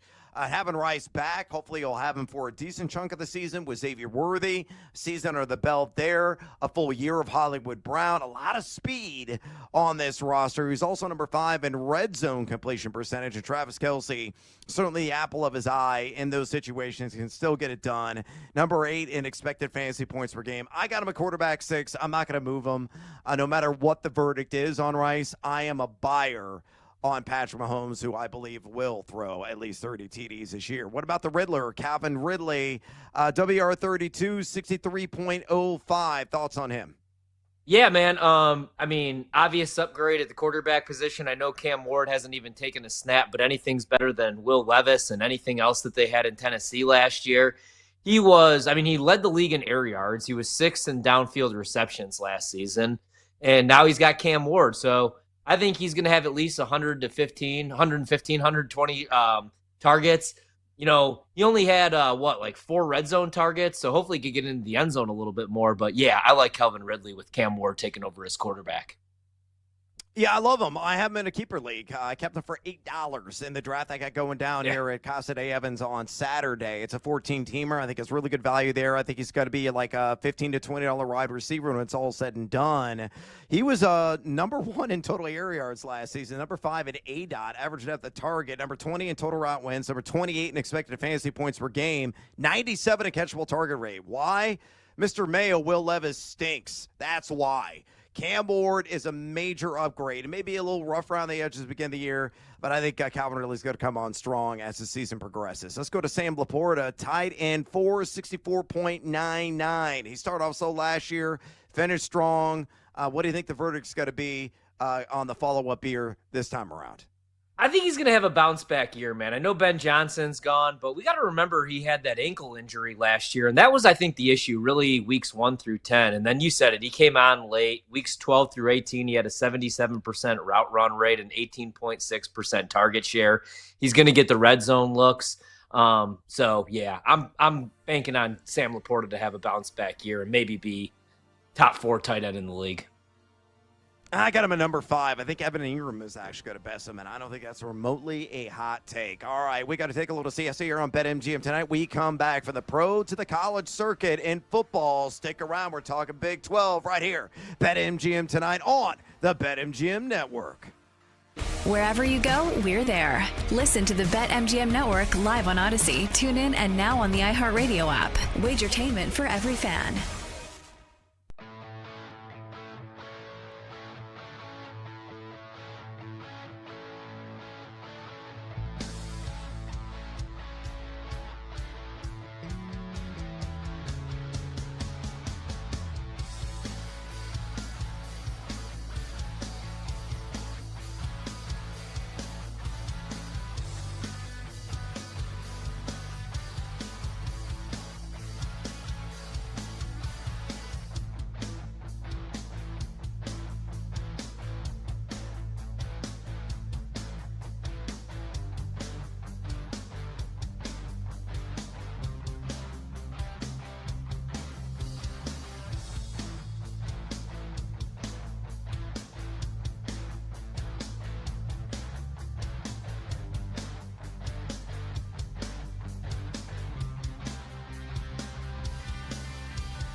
immense. We are the betting show. There is no other show on the planet that packs in more picks nightly. With the big noise, Brad Evans. Oh, sharp action! They gotta listen to the sharps! Get the heck out of here with that nonsense. I'm on JMU as well. Drake, hate the Drake. Love the Drake, hate the Drake. No, you never fade the Drake! And the mad better, Ryan Horvat. The Keep the Points special. I'll keep cashing tickets around here on Odyssey. Yeah, put me at night, baby. That's where we cash tickets. They're bringing the heat and helping you cash in big. It's a lock! It's over! It's a guarantee! It's easy money! Nobody wants to bet Seattle U, except for this guy. They're going to win this game outright, but I'll be safe and take the points plus 6.5. And delivering the late night sweats. And it's gone! It's gone! Oh, it is gone! No way! It's gone! Holy God! It is gone! I need to celebrate tonight with my family! Do it for my kids! Do it for my boy! It's BetMGM tonight on the BetMGM Network.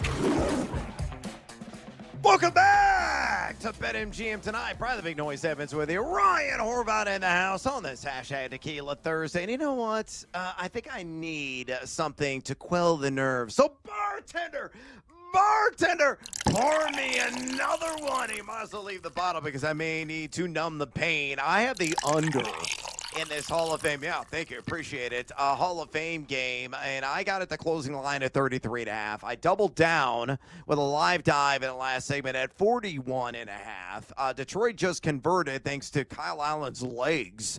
A fourth down opportunity. And they're inside the red zone, knocking the door of scoring and maybe putting 21 points in total on the board as they are at the 12-yard line right now, 2nd and 8.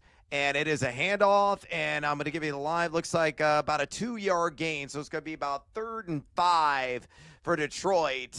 Right now, the live line at BetMGM is sitting at 37.5. So, you know, Horvat, you and I were talking off the air.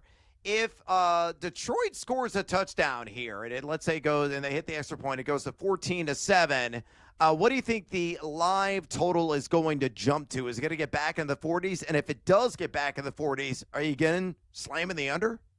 Yeah, I would assume it'd probably go to 42.5, maybe 43.5, and I would bet the under again. Again, in like the second half, these coaches, every coach in the Hall of Fame game just wants to get the hell out of there. So we're going to see a bunch of halfback draws, a lot of running clock.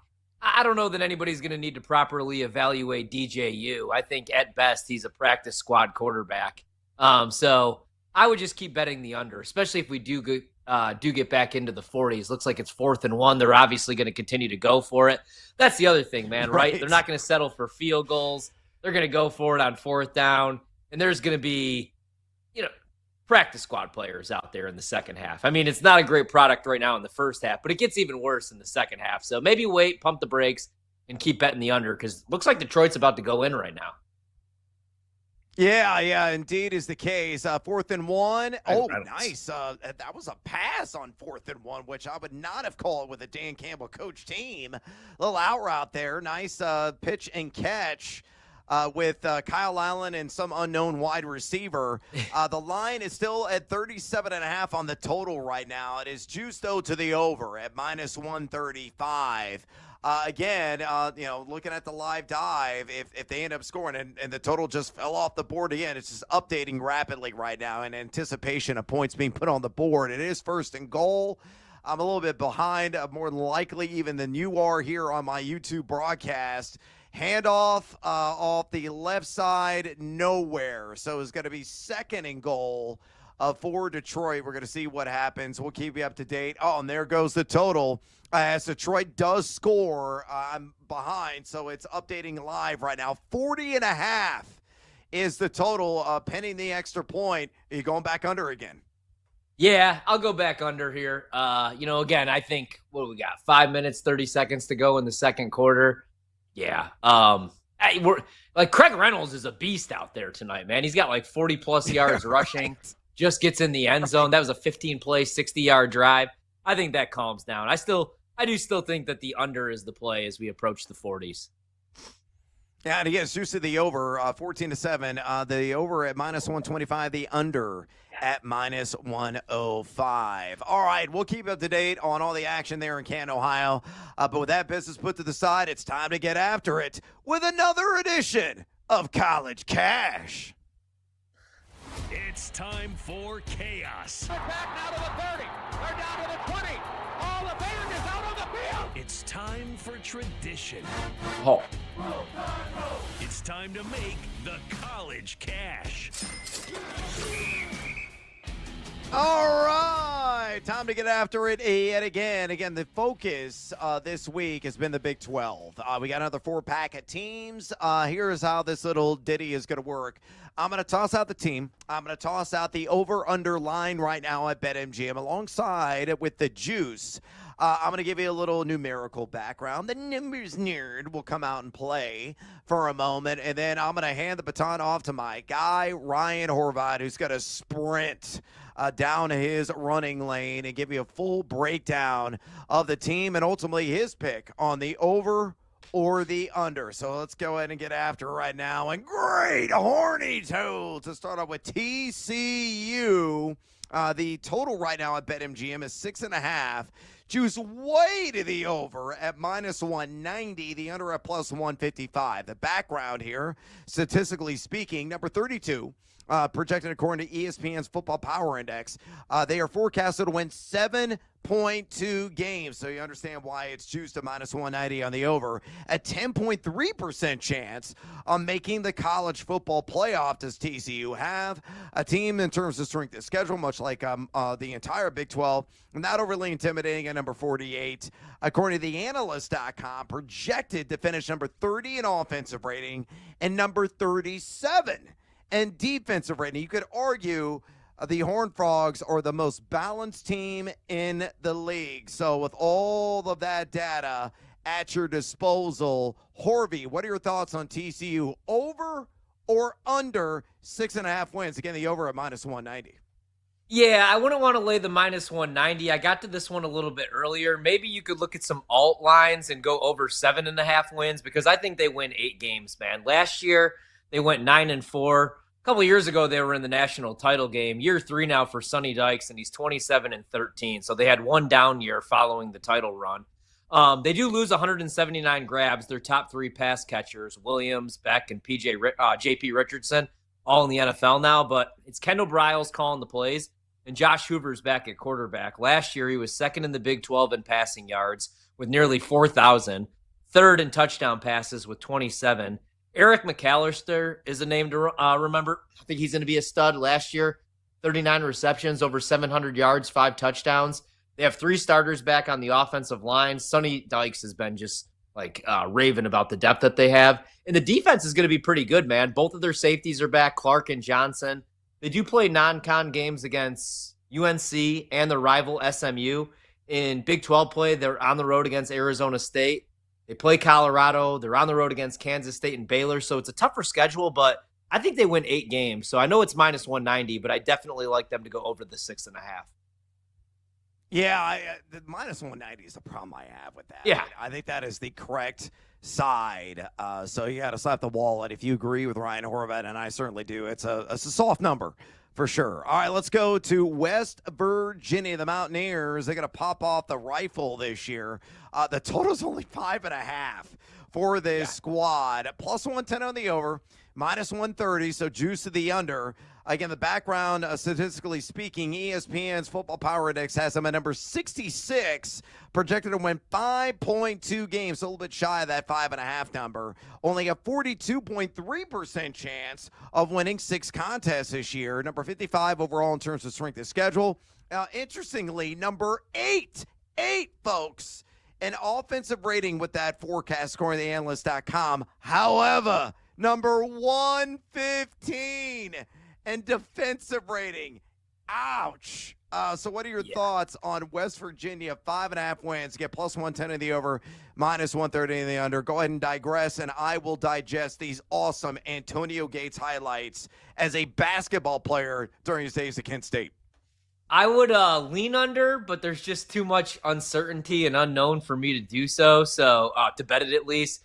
Rich Rodriguez is back. Rich Rod's back 17 years later. He's 62 years old, man. His last 6 teams at West Virginia went 57-18. Then he goes to Michigan. 3 years there, he's 15-22. A little bit of a journeyman now. They're starting from scratch. You know, the offense, I get the projections because they at least bring 2 starters back, including their stud back, Jaheim White. But they bring back nobody on the defensive side of the ball. 2 starters and their punter. That's it. So I think it's a rebuild year. If they win 6 games, Rich Rod is my coach of the year, man. So I think 5 on the dot is what they win, maybe 4. So I'd go under on West Virginia this year 1 for Rich Rod. Yeah, I totally agree. At minus 130, I think that is a buyable and doable number. Don't have to hit the wallet too hard on that. And all right, let's go with the Baylor Bears, a team that was, kind of in the dungeon a couple of years ago, but they are moving in the right direction. The over-under is set at 7.5 right now at BetMGM. Lighter juice on the over at minus 105, minus 115 on the under. Number 33 is the projection according to ESPN's Football Power Index. Forecasted win 7.2 games, so again, a little bit shy of the 7.5. A 10.3% chance to make the college football playoff, same as TCU. Strength of schedule at number 50 overall. And in terms of the offensive rating and defensive rating, number 28 in offensive rating according to analyst.com, number 53 in defensive rating. So with that background, what are your thoughts on the Bears? Are they going to earn their honey this year and hit the over on 7.5 wins? Over or under, Horvey? Yep, this is a bet for me, over 7.5 wins. Hell, they could win the conference, man. They bring back 13 starters. Last year, they went 8-5. Sawyer Robertson could be the best quarterback in the conference, definitely top 3. 4 offensive linemen back, and that's their strength, man. Last year, they were 19th in opponent-adjusted pressure rate, so Sawyer is going to have time in the pocket. The issue last year was actually the defensive side of the ball, and I usually like Dave Aranda defenses. He took over play calling. It was a mess, but I like what they did in the portal. They bring in Devin Turner, who was at Northwestern last year, a really good safety. They bring in White from Tulane, a solid pass rusher, had a 13.7% pressure rate last year at Tulane. And the schedule, like most of their tough games are at home. Arizona State, Utah, Kansas State. So I like Baylor a lot. I think there's a chance that they win double-digit games this year with Sawyer Robertson back at quarterback. All right, got to take the over on Baylor. Let's wrap it up with the Utes of Utah, also at 7.5 wins. Juice way to the over at minus 165, plus 140 on the under. ESPN has them at number 46 going to Football Power Index. Just projected, though, to win 6.4 games, so well south of 7.5 number. However, a 67.3% chance to win 6 games. But again, you got to win 8 to cash in on this prop. The strength of schedule, number 58, number 94 in offensive rating, according to analyst.com, but number 24 in defensive rating, and defense is always a calling card out there in Salt Lake City. So again, with all that information coursing through your brain, what are your thoughts on Utah over or under 7.5 wins? Yeah, Utah, the Utes for me are the gift that keeps giving, man. Last year they let me down because Cam Rising was never healthy, but when we first started the show, I had the Pac-12 future, ended up cashing that. I love this program. It's year 21 now for Kyle Whittingham. He's 167-86, man. Their last year was their first losing season since 2013. So I think that they bounced back. I know they only went 5-7, but I like what they did. They bring in Devin Dampier at quarterback. He's a transfer from New Mexico. He's the only quarterback in New Mexico history to be named All Mountain West first team last season. And they bring in his OC and Jason Beck. Together, Dampier passed for 2,768 yards. He ran for 1,166. They have 5 transfers that are expected to play right away, so a little bit of an unknown there, but all 5 starters are back on the offensive line. And the defense, even last year in a 5-win season, was never the issue, man. They were top 25 last season, only gave up 20.7 points per game. They should be better this year. They bring 4 starters back, Fango, Jonathan Haller back. They combined for 73 tackles, 3.5 sacks.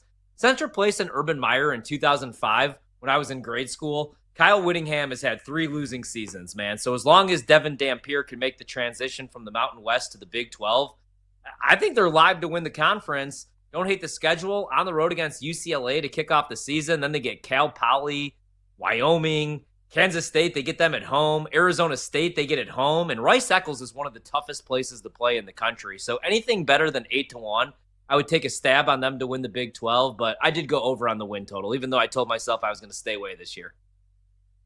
I am not on the show tomorrow. I just learned. So just go in and give me real quick who wins the Big 12 this year, because I'm going to bet it right now at BetMGM.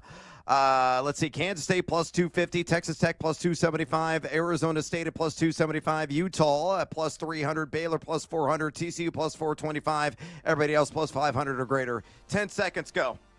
Yeah, I like Kansas State, but rather than take that price, just go Avery Johnson 50-1 to win the Heisman. If they win double-digit games, man, he's at least in New York. You'll get some more hedging opportunities. I like K-State, though. I think they win 10 games.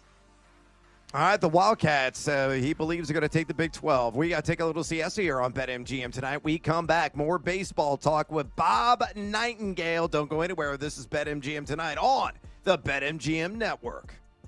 Don't miss out on the action. If you missed the show, you can listen back on the always free Odyssey app. It's BetMGM Tonight, presented by BetMGM.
It's time to place your bets. This is BetMGM Tonight with Brad Evans and Ryan Horvat on the BetMGM Network.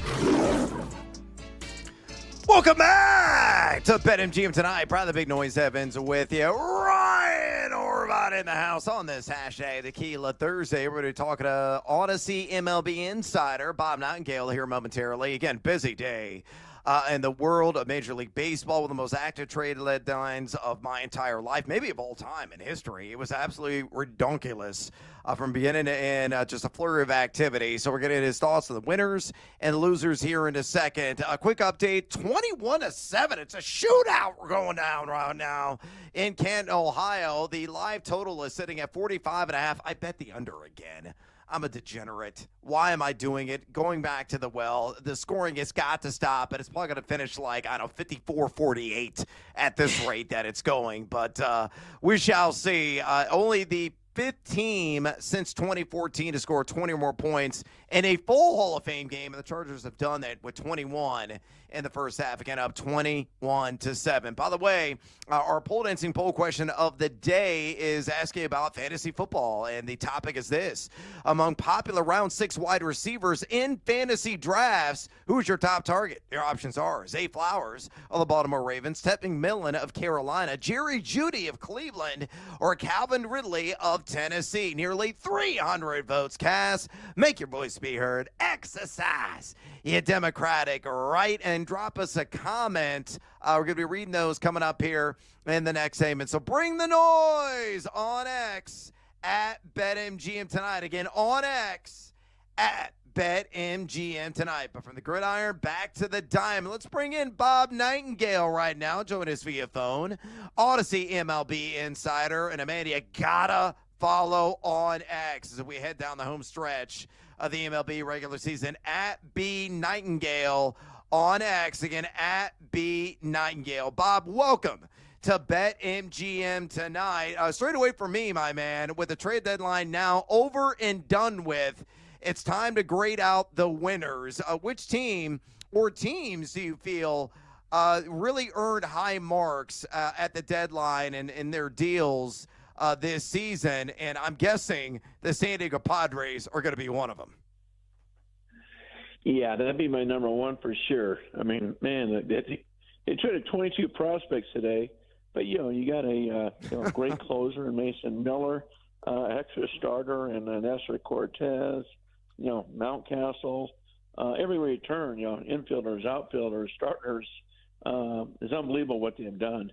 And hey, they're trying to get a World Series. They felt they coughed it up last year. They had the Dodgers on the ropes, and they're saying, you know what? To win a World Series, you got to have a great bullpen, and they got unbelievable bullpen. Bob, what were your thoughts on what the Mets did today and what David Stearns did in his first deadline with the Mets? I know some Brewers fans are probably irritated because they have a 1-game lead in the Central and they acquire one arm, but David Stearns and the Mets today, the last couple days, get Gregory Soto, Tyler Rogers, Cedric Mullins, Ryan Hensley. What did you think about the moves that he made his first deadline? No, I thought it was great, just building up that bullpen. They got a Cedric Mullins, too, so they got a center fielder. But, yeah, just, really both New York teams. The Yankees did the same thing. Just, both these teams rebuilt their bullpens, made it powerful. And, they're good to go now, and that was their flaw. And I thought they did a great job. I mean, neither team got that, that starter. But bullpen-wise, they did a really good job. Who would you say, Brad asked you who the biggest winners were. Who would you say the biggest losers were? We're Cubs fans. I wanted maybe a flashy move. I would have preferred a starting arm, maybe even a Sandy Alcantara, even though he hasn't been great this season. Who was a team maybe that you thought was going to be a little bit more aggressive here before the deadline? Yeah, I certainly had, just finished up. I had the Cubs as the fifth biggest loser. Yeah, they should have done more. I mean, you got a chance. You went all in, getting Kyle Tucker and trying to do that, and getting Presley and act big, and then all of a sudden, for your only starter should be Mike Soroka. You only got to reliever pretty much Andrew Kittredge, and of course Rogers was just kind of a throw-in, and Willie Castro, just a utility infielder. So for a team that said they're all in, they certainly weren't all in.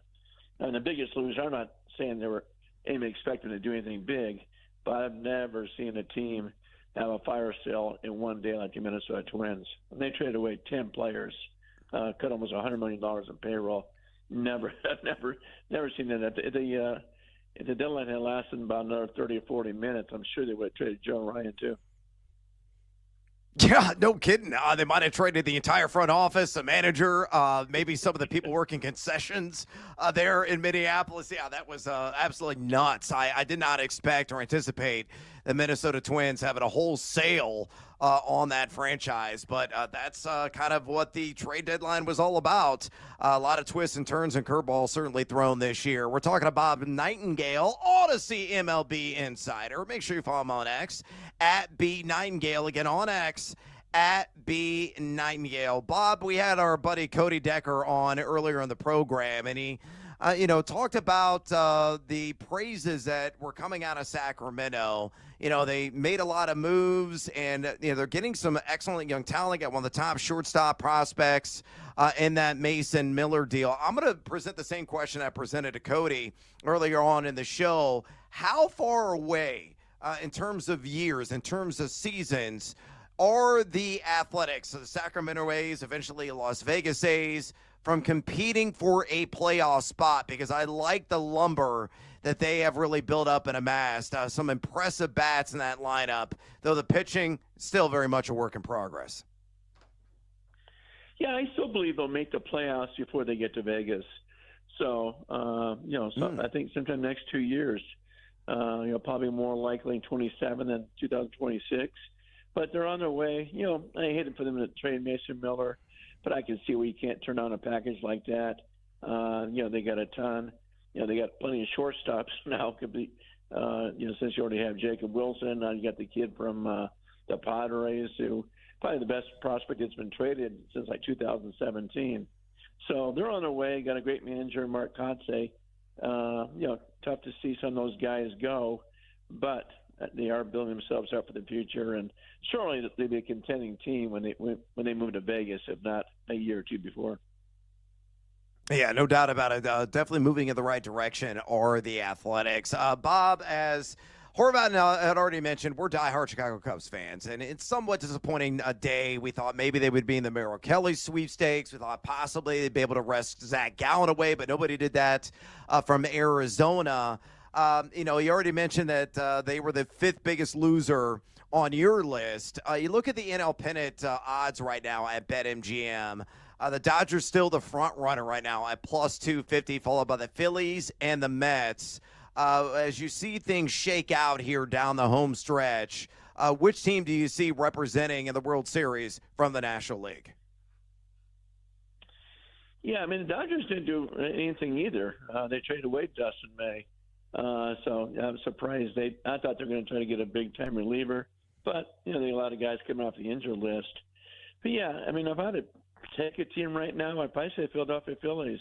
The move they made getting Durant from Minnesota, and certainly the outfielder Harrison Bader, and they got the best rotation in baseball.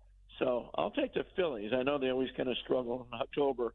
They get cold at the wrong time, but I like them. And obviously, like you said, the Dodgers are good. I hate the Padres really stepped up. Making all the moves they did. They got the best bullpen in baseball. So I would say probably put the Cubs, maybe the fifth best in the National League. If you think about it, I'll take the two in the National League West and the two in the National League East with the Phillies and Mets. Well, we might as well round it out. Who's going to represent the American League? Do you like the Tigers? I certainly do. They're plus 700 right now to win the whole shebang. I just wish they were more aggressive at the trade deadline. I didn't think they did enough. If it's a very good team anyway, I would have been more active, like what the Yankees did, even what the Blue Jays did. So, we'll see. It's so wide open. Maybe a few weeks ago I said the Tigers, but then they played so poorly there for a while. So they really need Casey Mize, get back and step up in Jack Flaherty. So if it's the Tigers, I'll just give them a very slight nod, over the Yankees and Houston Astros. Let's see how Correa plays. He wasn't playing well in Minnesota, but I think this is going to rejuvenate him. I think you're going to see a different player. Yeah, definitely a guy that could have a renaissance being back there with the Astros. Outstanding stuff from Bob Nightingale, Odyssey MLB Insider. Again, follow him on X, would you kindly, at B Nightingale. Again, on X, at B Nightingale. Bob, we appreciate the time. And do yourself a favor. Get some sleep tonight. Thanks, Bob. I'll try. All right. Thanks so much, guys. All right, there he goes. Bob Nightingale, our MLB insider here on Odyssey. Great takes. And again, just a wild take in the world of Major League Baseball. We'll see how it plays out. Again, I don't think the Cubs, a lot of people panning them, knocking them, saying that they got a failing grade. They address areas of need. Getting Soroka out there on the starting rotation, a guy that can also, play in long relief. You got Javier Assad coming back soon. Jameson Taillon is about to go on rehab. Eli Morgan also about to go on rehab. Should shore up the bullpen. They got a couple of more bullpen arms. And I think what's really undervalued was the Will Castro move. I mean, the guy was an all-star last year, an unexciting all-star. But he's on pace to be a 15-15 guy this year, and he can play everywhere.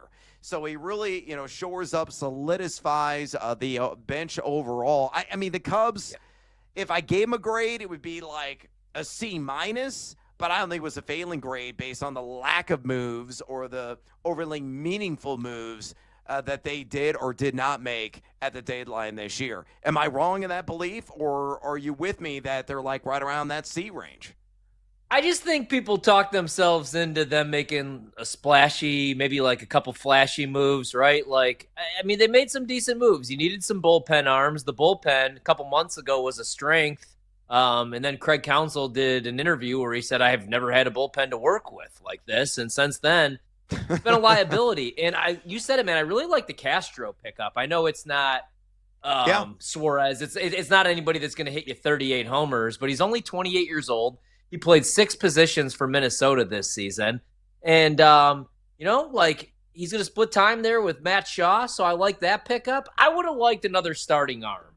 That's why I can't give them a B or a B+ or anything like that. I talked myself into Sandy Alcantara or maybe Zach Gallen, maybe a guy that just needed to change his scenery. Because this team should be in the postseason. I guess that's what probably upsets and annoys people the most is it's a big market team, right? Like Milwaukee, you expect them only to make 1 or maybe 2 moves at the deadline. But when you're the 3rd biggest market on the planet and you're in contention this year, because the Dodgers, while on paper they're the best team, they're dealing with a ton of injuries. Like Cody said, they have 17 arms on the IL right now, not 17 players. Yep, eventually they're going to get some of these guys back. But, I don't know, man. I would have liked them to be a little bit more aggressive, but I'm fine with it. They have a good baseball team. I'm just worried because the Brewers aren't going anywhere. But again, the Brewers didn't do a whole lot either. No, and really the Brewers didn't even make any moves. They don't have any weaknesses. No. Like, if you had a knock on the Brewers, is it anywhere? No, they're one of the most balanced teams, not only in the National League, but in all of Major League Baseball. That's why they are setting the pace. That's why they have caught the Cubs, and they're now, a game up there in the NL Central because they don't have any areas of major need. The outfield is outstanding, offensively, defensively. The infield has definitely played, tremendous baseball. The starting pitching staff has been really good. The bullpen has been really good as well. There's just no knocks against that team. They just keep winning on a discount salary as well. I mean, they didn't spend exorbitantly. They're a small market franchise, and they are maximizing the opportunity. What that is a credit to are the scouts and the people that run that organization. They are just excelling. They're top of the line at what they do in their execution. And I give them, mucho credit for doing that because they, don't have the resources as the Chicago Cubs do just down the road or the New York Yankees or the LA Dodgers. But they are putting together a very competitive and a very dangerous team that's going to be tough to eliminate come October. Yeah, and every year, I just wait for them to go away. Like with St. Louis growing up, man, it was kind of the same situation. But also, it was always just World Series contending teams. With the Brewers, it's a middle market, not a huge market. Every year, like it seems like they say goodbye to a really good player, or like a player in the prime of their career, like Josh Hader, Corbin Burns. That's the other thing. They've had guys deal with injuries. Christian Yelich, this is really the first year he's been fully healthy since his MVP campaign. Brandon Woodruff missed an entire year. A couple of years ago, I didn't really know what Freddie Peralta even was, because he would strike out a ton of batters Right. and he threw gas, but he would walk. Like, he had control issues. So you're right. That's just a good organization. Whoever's on that scouting team doing a hell of a job.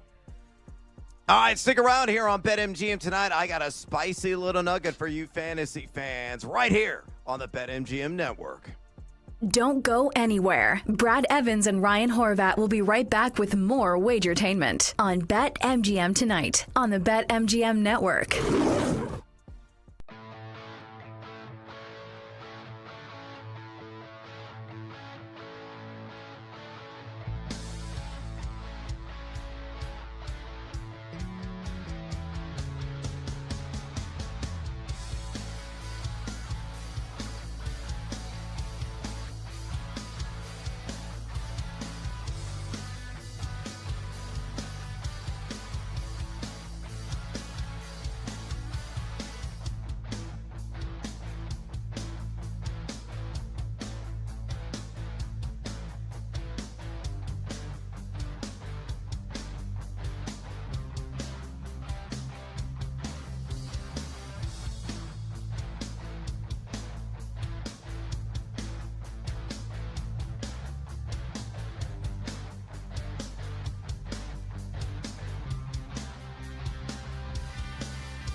It's time to place your bets. This is BetMGM Tonight on the BetMGM Network. Welcome back to BetMGM Tonight. Brad the Big Noise Evans with you. Ryan Horvat alongside for the ride on this hashtag Tequila Thursday. Going to put the finishing touches, at least my time on the show. But stick around for a bonus time, extra hour of BetMGM Tonight with Ryan Horvat, who's going to feed your football frenzy with all kinds of insights. We're going to have a little bit more football talk here momentarily, including an underreported piece of information that came out from The Athletic about the Jets running back situation that I got to share with those of you doing some fantasy football research, because I think it's an important one, and I think it's one that could really maybe sway your rankings on your cheat sheet in the process. All right, before we get to that, friendly reminder, phone lines wide open. If you want to talk to Horvat and I, simple way to do so. Just pick up the phone and dial us fools at 833-732-3875. 833-732-3875. You can also hit us up on the X or the Twitter at BetMGM Tonight, where we have our pole dancing poll question today. Let me go ahead and shut that down. It was asking you this: among popular round 6 wide receivers in fantasy football drafts, who is your top target? Your options are, or were, Zay Flowers of the Baltimore Ravens, Ted McMillan of the Carolina Panthers, Jerry Jeudy of the Cleveland Browns, or Calvin Ridley of the Tennessee Titans. Officially 295 votes cast. Horvat, who led the way? Man, that is a tough one. I will go with... that's a good question. I'm going to go with Ted McMillan. No. Correct. Yeah, you are correct. Ted McMillan, believe it or not, led the way at 31.5%. Second place, Calvin Ridley at 30.2%. Third place, It was a tight race. Zay Flowers at 29.2%. Poor Jerry Jeudy, no love because nobody likes the quarterback situation in Cleveland, 9.2%. Brandon Combs, Brando working the board here on BetMGM Tonight, chimed in, and he said, yeah, Ted McMillan is the answer. Dude is going to be an absolute beast for the 2025 NFC South champion. Ooh, that's a spicy take. Carolina Panthers. So, again, we appreciate all who contributed via the vote. And, we'll have another pole dancing poll question today when I am back on the show on Monday. But we got to get to some other tasty tidbits of fantasy goodness. And I'm going to start off with what I stumbled across on The Athletic today. It was reported that Braylon Allen is one of the stars of Jets training camp and could really be a, quote, 1A and 1B situation in that backfield alongside Breece Hall. 1A, 1B situation between Breece Hall and Braylon Allen. Why is that important? Well, Hall right now, his ADP and average fantasy drafts, RB13, 33.55 overall. That's a pretty penny. How about Braylon Allen? Dirt cheat fools, RB54 at 139.16. Are you buying the 1A, 1B belief, or do you think this is a heap and pile of BS? No, I'm buying it, man. I do have in my Dynasty League Breece Hall, who I drafted way too early, thinking he's coming back from that ACL injury. He's going to be the player that we saw the first 5-6 weeks his rookie year when it looked like he was going to run away with Rookie of the Year honors. But I love Braylon Allen. I've loved him from his days at Wisconsin. He's still only 21 years old. I would like that 1A, 1B look, especially with both of them on the field at times with Justin Fields behind center because, again, this is going to be a run-first offense, even with them re-signing Garrett Wilson and giving him $100+ million. But, yeah, he's been one of the stars in camp, is dealing with an injury right now, but I like him a lot, man. I think they're going to have a hard time keeping Braylon Allen off the field. He's explosive.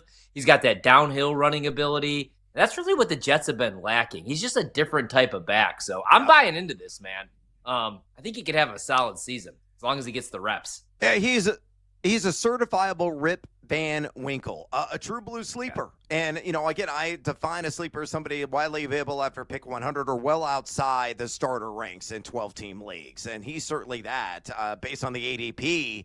Again, he's at RB 54, 139.36. Highlight, underline, star, scroll him in blood on your cheat sheet. I think Braylon Allen is going to have his time to shine at some point this year.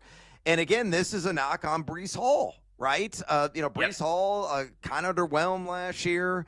I think has fallen out of favor a little bit. The other thing you've got to remember is this. Braylon Allen is only 21 years old.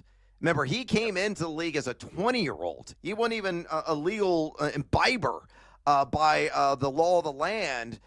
So he's a very young man, got a lot of juice left in those legs. Decent 2.86 yak per attempt last season, and a run first, run often, run heavy offense that is anticipated with the New York Jets. I mean, Braylon Allen could be one of those guys, could be a supreme difference maker late. You're getting him in fantasy drafts. All right, let's go ahead and wrap up, our spin me round, baby round discussion on the first portion of round 6. We have 2 names that we did not cover, so let's do it now. One is DeAndre Swift and Bear Down Chicago Bears. Da-da-da-da-da-da-da-da-da-da.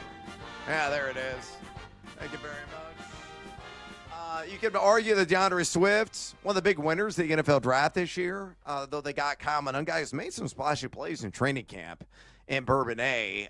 They got him in round 7 out of Rutgers. But Swift right now, RB22, 66.24 is the overall ADP. What are your thoughts on him? Do you think he can have a stranglehold on this starting gig, even for, say, 10 games this year? Because I have my doubts. Yeah, I have my doubts too, man. I like Roschon a little bit. I want him to be the David Montgomery in this offense. I like Monangai as well, but I mean, like last year, he was dead last in rushing yards over expected per attempt among all running backs with at least 90 carries. Granted, that Bears offensive line last year, though, man, was a mess. I thought that they were going to make a splashy pick in the draft, get an Ashton Genty or an Amarion Hampton, because of the way that Ben Johnson likes to use his backs and because of their history together. I know that they worked together in Detroit, but Ben Johnson never really used them. So I'm not buying in the DeAndre Swift hype this year, man. Even though he did have 1,345 yards from scrimmage and 6 touchdowns his first year with the Bears, I'm not buying this year. I'm not either. I think the price tag is too exorbitant at RB22. By the way, field goal for the LA Chargers, 24-7. No more stinking points, please. 11:26 ago in the third quarter there in Canton, Ohio.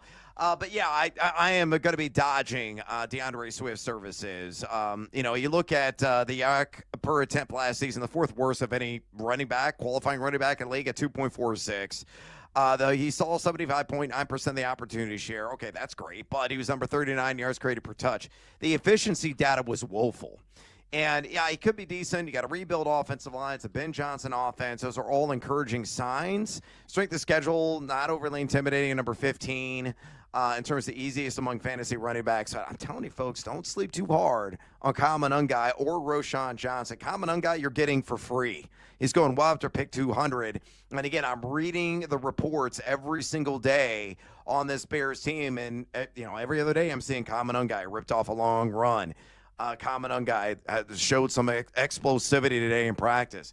He fits the zone scheme to a T because that's what he ran at Rutgers. So one couldn't go back, gets downhill, gets appreciable yards after contact. Kyle Monangai could be that dude eventually in the Bears backfield this year. All right, let's go to former Bear, current Detroit Lion, and Dave Montgomery. Mandatory Montgomery, you jackals. RB23, 66.71. A lot of rumblings coming out of Detroit in training camp that Jahmyr Gibbs, his role could ratchet up, especially in the red zone. Are you buying that notion? I am, man. That's why I'm looking at Montgomery more as running back 3 than running back 2. I could be wrong here. It could also be that I love Jahmyr Gibbs and I bet him to win Offensive Player of the Year.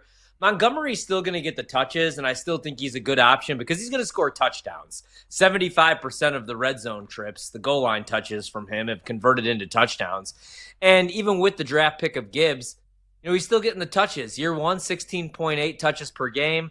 Year 2, 15.8. I just worry, man, when he got hurt, Gibbs really exploded. And I think this is going to be his breakout year. But I still think there's really good value with Montgomery because he's such a tough back and really good in the short yardage situations and on the goal line. Yeah, I mean, I'm still warm on Mandatory Montgomery. I'm not as bullish as I usually am. I got him at RB22 right now. He will get his opportunities, but at 46.8% of the opportunity share, that might slice, peel off down to like 40%, 38%. And if that happens, I have my concerns. Still an efficient guy. Number 12 in yards created per touch, 18 missed tackles forced, 18 yak per attempt, 13 in total red zone touches. And remember, he missed a handful of games last year. So I think he's still going to profit even at a back-end RB2 price. Not going to profit as handsomely as it did last year when he was in uniform. So there you have it. All right, let's go ahead and discuss our cards here real quick. All Horvat's picks are looking at the future. So, Horvey, give me a quick rundown of 1, 2, 3, looking down the horizon line. Yeah, we had the over 6.5 in the first quarter, which was awesome. Now we have to sweat out the under and the Lions money line, which is not looking good. I took Ole Miss over 8.5 wins. Austin Simmons takes over at quarterback. I like their schedule. I think they win 9 games. Auburn under 7.5 wins. I'm just not buying what Hugh Freeze is doing. I know they spent a bunch of money in the portal, man, but I don't know how good Jackson Arnold is. Michigan State over 5.5 wins is one of my favorite bets of the college football season. I'm not saying they're going to be contenders in the Big Ten, but they won 5 games year 1 for Jonathan Smith. Aiden Childs is back at quarterback. I think Baseman 6 wins. Matthew Golden 2 touchdowns in the preseason is 7-1 plus 700. Yeah, sign me up for that. And I'm still waiting for DJU to take the field, and then I'll try to find a way to fade him as well. Yeah, I'm on the under in this game. It's going to be a loser at 33.5. But number 1 on my card, luck be thy lady tonight. Andrew Abbott, under 2.5 earned runs. He got rocked, but only gave up 2 earned. So that's a winner. I also have Cal Raleigh over 1.5 total bases. He's over 1 to start the game. And George Kirby to win. 0-0 in the bottom of the first. So we'll see how that shakes out. All right, I'm going to exit. I will be back Monday. Stick around, Horvat, for another hour here on BetMGM tonight. Until I return, adios, amigos. And please stop scoring stinking points, Lions and Chargers. Don't miss out on the action. If you missed the show, you can listen back on the always free Odyssey app. It's BetMGM Tonight, presented by BetMGM.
BetMGM tonight, After Dark, with Ryan Horvat. Some zig, I'm gonna zag. All right, the theme of the night is all dogs hopefully take us to heaven. Nobody wants to bet Seattle U, except for this guy. Presented by BetMGM, the sports book born in Vegas. BetMGM tonight after dark, the next 60 minutes, solo hour, Ryan Horvat with you. Usually it'd be a full hour of football, and we're going to talk football. We'll do some NFL way too early power rankings because we have officially our first preseason game of the year, the Hall of Fame game out in Canton. Right now, the Chargers up 24-7 on the Lions. Live total in the game, 42.5. The Chargers, 15.5-point favorites on the live line. We're about to see DJU play quarterback in this game. I have no clue why he's on an active roster. Most likely, at best, I would say a practice squad player, XFL, USFL, whatever the hell that league's called now. That's probably where you'll see him. Hey, maybe you care about the stats in this game. Maybe you don't, but I'm going to give them to you guys anyway really quick because Trey Lance, 11 of 16 passing, 102 yards, 2 touchdown passes.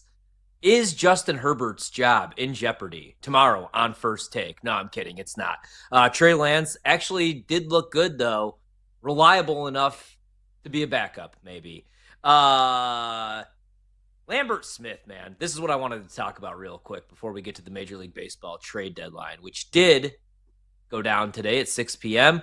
Keandre Lambert Smith. I said this before the show. I was looking for an anytime touchdown market. He did score.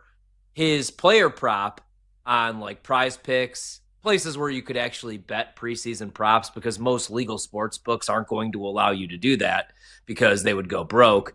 But his receiving yards was 31.5. Everybody's been raving about him at camp. You probably remember him a couple years ago at Penn State when he was healthy. Then he transferred out, but caught both of his targets tonight for 43 yards. Watch out for that name for the Chargers, man. They need some desperate help at the wide receiver position. I know they also bring in Trey Harris out of Ole Miss. Last year, Quentin Johnston wasn't as terrible as he was his rookie year. Actually hung on to the football a couple times. And Ladd McConkey, even though he was a rookie out of Georgia, was a true number one. So that's why I like Herbert's price right now, 20-1 to win the MVP. I know he had the playoff stinker where he threw 4 picks, but he only threw 3 picks the entire regular season. I think he could legitimately throw 30 touchdowns, 5-6 picks, close to 4,000 yards. And it's year 2 for Jim Harbaugh. Let's remember what happened year 2 for Jim Harbaugh when he was out in San Francisco. And I think Herbert's a better quarterback than Kaepernick ever was. For Detroit tonight, Kyle Allen was terrible. He was 9 of 14 passing, threw a brutal interception that almost went for 6. Wasn't very good. Craig Reynolds, who's going to be the third string running back for the Lions, if and when he does make the roster as he has the last couple of years, had 10 carries for 38 yards. And that's what you get from me in the Hall of Fame game. There's your stats. Again, 24-7, Chargers with the lead, 5:30 to go in the third quarter. If I were to give any betting advice, right now the total's sitting at 42.5. There's been 31 points scored. I would bet the under right now. Here's where we get DJU in at quarterback, and we get a bunch of halfback draws, both coaches wanting to get the hell out of there. Major League Baseball, we had the trade deadline today, so not a whole lot of action. Yankees beat the Rays earlier, 7-4. Right now, the Rangers and the Mariners are scoreless going into the bottom of the second. Live line is Seattle minus 186, Texas plus 144. Total is 6.5. And hopefully you took the over in Cincinnati tonight. Braves and Reds tied up at 11 right now in the top of the 9th. Live total in the game, 23.5. Most likely we're going to get extras unless we get a walk-off. And the Reds are minus 140 favorites. All right, Brando, let's talk a little Major League Baseball trade deadline. That took place today at 6 p.m. Eastern. Brando's producing the show tonight out in Chicago. We're both Cub fans. So before we get into winners and losers, let's be selfish and talk about our team. Plus, I think we are on 670 because the Cubs obviously aren't playing tonight. I thought they would make at least one splashy move. This is a week ago, 2 weeks ago, maybe Sandy Alcantara, maybe another starting arm. Instead, they add third baseman, utility man Willie Castro, who last year was an all-star.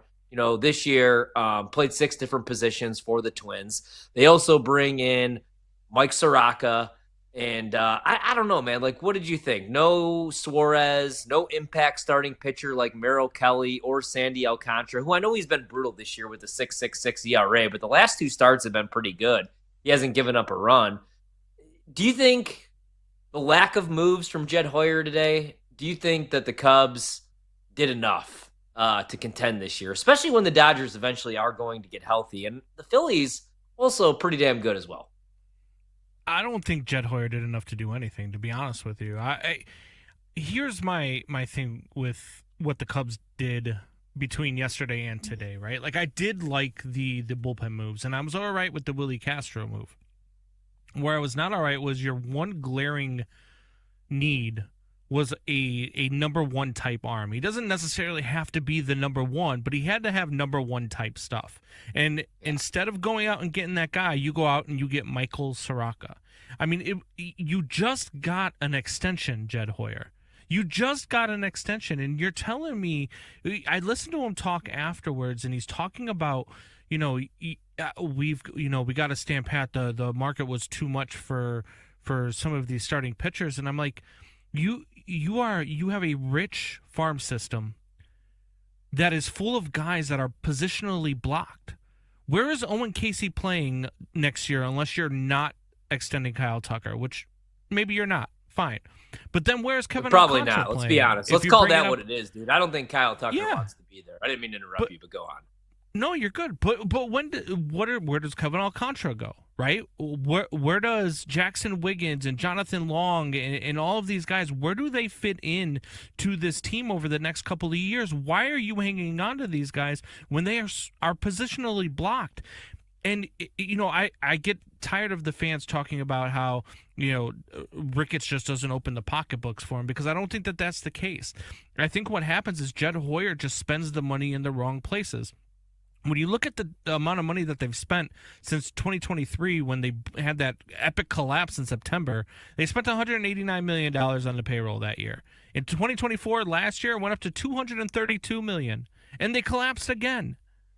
And now you're at $210 million this year, and you did nothing to improve. You have all of this stuff down in the minor leagues, and you did nothing. If the Cubs aren't the biggest loser at the deadline, as far as teams that are contenders, then I don't know who is. And I don't want to hear about, the Brewers didn't do anything either. The Brewers never do nothing at the deadline.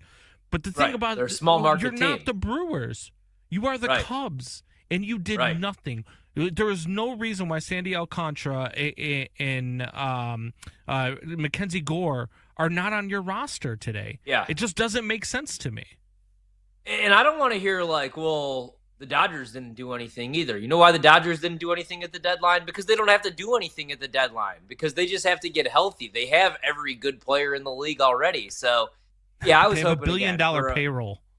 Right, exactly, dude. They just got to get they just got Glass now back, 2-3 weeks ago. You know what's funny, though, is really nobody in the Central did anything, man. The Brewers, and that is what annoys me as well about the Cubs, right? You're a top 4 market, act like it, right? You're the Chicago Cubs. You're not the Milwaukee Brewers. The Brewers, I wouldn't really call them losers at the deadline, right? They might be one of the best, if not the best team in baseball somehow, right? They got Brandon Woodruff back a couple weeks ago. I don't think anybody saw this from the Miz his rookie year. But I was a little surprised. I thought that they could have used another bat. Maybe Suarez, a 30-homer guy would have been good. They did get Shelby Miller from the Diamondbacks, who's having a pretty good year. But they already have one of the better bullpens in Major League Baseball, man. So if Andrew Vaughn can keep hitting, they'll be okay at first base. But I thought that they might add a couple more people and then or players. And then the Reds, they made a couple deals, but I thought maybe they'd be a little bit more aggressive the way that they've been playing as well. Yeah, I think what happened over the last it was that the San Diego Padres went nuts, the Houston Astros went nuts, and they just started flooding the market. So a lot of the guys that were available ended up on those two teams. Yep. You just, you don't expect that the Brewers were going to, when you look at the Cubs, that was the other thing too, right? You should have been in the one in for the JP Sears and the God, I'm gonna forget his name now. The closer, Miller. You should have been the one in on that deal instead of the San Diego Padres. But the Brewers, you don't look at a team. You don't think that they're in that market, right? Like they're a team that you expect to make the moves like the Shelby Millers and the Michael Sorakas of the world. Yep. So I'm not surprised that the Brewers didn't make moves because they never really do make moves. I mean, what was the last big deadline move for the Brewers? CC Sabathia? Yep. Remember how that know what worked I mean? out for him, though, right? Yeah. Yeah. No, I get it. I would question whether or not right now, after the trade deadline, are the Brewers the front runner in the NL Central? Yeah. You know what I mean? Because I think that they might be better than the Cubs right now. I think they might be one of the best teams, if not the best team in baseball, dude. I mean, like, you look on paper and it should be the Dodgers. And again, eventually they'll get healthier. And in the American League, you have the Tigers, you have the Yankees, you have the Blue Jays. And the Blue Jays were making moves today, too. All right, let's talk biggest winner for me.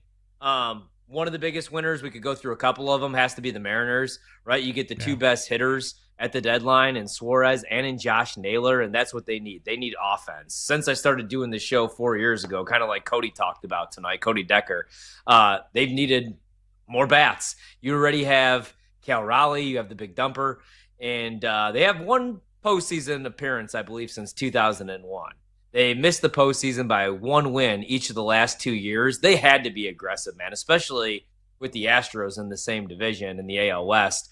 What do you think about what the Mariners did today, though?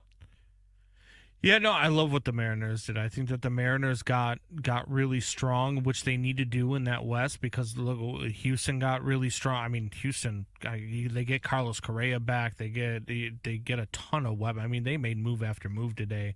The Texas Rangers already had a really good pitching staff, and they just made a really good pitching staff better. It's that division's going to be fun to watch down the stretch for sure. I like Eugenio Suarez in Seattle.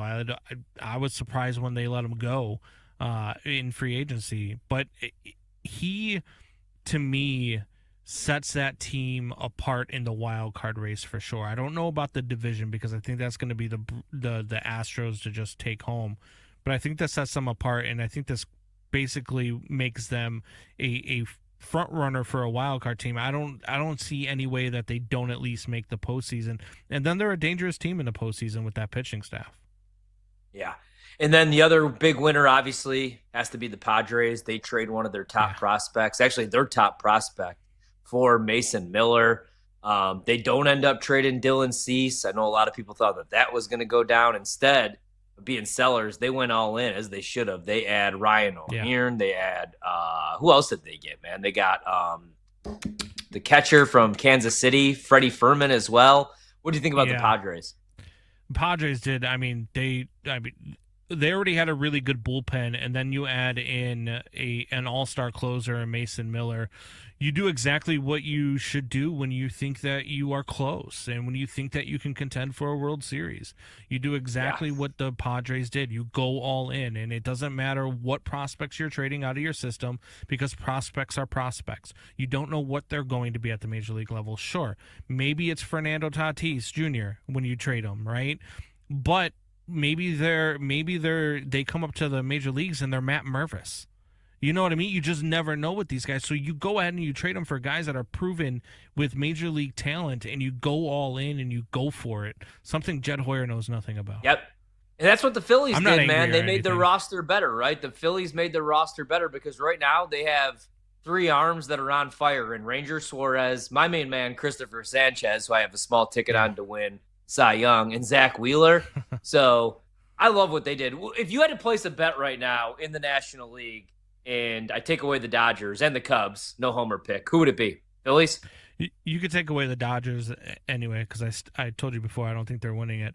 I think if I'm putting my money down right now, I'm probably going to put it on the Phillies because I think that the Padres, as good as they got, the Padres kind of do what they do every year, and they just find a way to lose in the first round in the wild card round. I would bet the Phillies to win the NL. Other than the Cubs, who would you say the other losers were, man? Probably the Twins, because what a crappy team that they are, and they trade away everybody. Correa, Griffin Jacks, Harrison Bader, Brock Stewart, Chris Paddock. I don't even know who's on the team anymore, man, right? I think Joe Ryan and Byron Buxton are the only two Twins that I can name anymore. What are they doing? Just blowing it up? Yeah, I think so. I think that they've come to the realization that they want to restart. I think that they were one of the biggest losers, obviously, because they sold everything. But I think, as far as contending teams, that is a big loser. I think the Yankees, what did they do? They did nothing, and nobody's talking about that they didn't do anything, but they needed help, and they didn't go get it. So I think the Yankees might be the biggest loser out of all the contenders if it's not the Cubs. Yeah. All right, we'll take a quick break, talk a little bit more baseball. We're going to do some NFL power rankings. I'll rank all 32 teams because right now we're watching preseason football, and I need some real football. No more Trey Lance or Brandon Allen. Give us the real thing. We're almost there, 1 month away. BetMGM tonight, back in 5 minutes. Wherever you go, we're there. Listen to the BetMGM Network live on Odyssey, tune in, and now on the iHeartRadio app. Wagertainment for every fan.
Don't miss out on the action. If you missed the show, you can listen back on the always free Odyssey app. It's BetMGM Tonight, presented by BetMGM.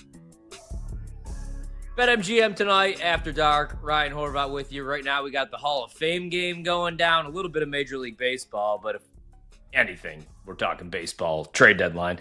Yankees did beat Tampa earlier 7-4. Rangers and Mariners are scoreless, and Atlanta up 12-11 on the Reds in the top of the 10th. NFL action, like I said, Hall of Fame game. We got the Chargers up 27-7 on Detroit on the live line, 19.5-point favorites. Live total still sitting there, 40.5. Let's do a little NFL power rankings. And Brandon, I was trying to work a computer and made a big mess. So what I'm going to do, actually, we got Brandon Combs, executive producer on the show, who actually might be sending an email right now. If you're not, give me your, let's do 32 through 15. Give me your bottom rankings first, and then I'll give mine second.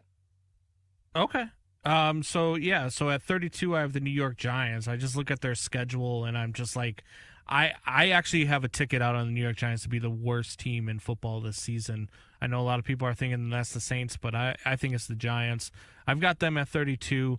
At 31, I still don't have the Saints. I've got the Cleveland Browns. I think that they are just a hot mess of an organization. I know that defense looks like it might be really good, but they have no clue who their quarterback's going to be. I have the Cleveland Browns at 31. The Saints fall at 30 for me. 29, I put the Seattle Seahawks. I just feel like they're going to take a huge step back. I don't trust Sam Darnold at all without Kevin O'Connell. I think he was a product of Kevin O'Connell. So I got them at 30, or at 29, I should say. The Colts are at 28. Not sure what they're going to have there with Anthony Richardson just yet. Don't know if he can overcome all of the stuff that he's had to overcome to actually be a legit quarterback in this league. 28 for the Indianapolis Colts. Arizona Cardinals at 27 for me. I know some people think that they're going to have a good year this year in the NFC West. I am not one of them. I am not a believer in Kyler Murray staying healthy all year, let alone staying healthy enough to have a good season. At 26, I have the New York Jets. I think that they're going to be a little bit better than they were last year. I don't know how much better. I really want to see Justin Fields succeed. But I'm going to have to, right now, with their schedule and everything they've got going against them, I have them at 26. The Miami Dolphins are at 25. I think they're going to be a dumpster fire this year. They'll probably finish somewhere at 30 or 31 by the end of the season.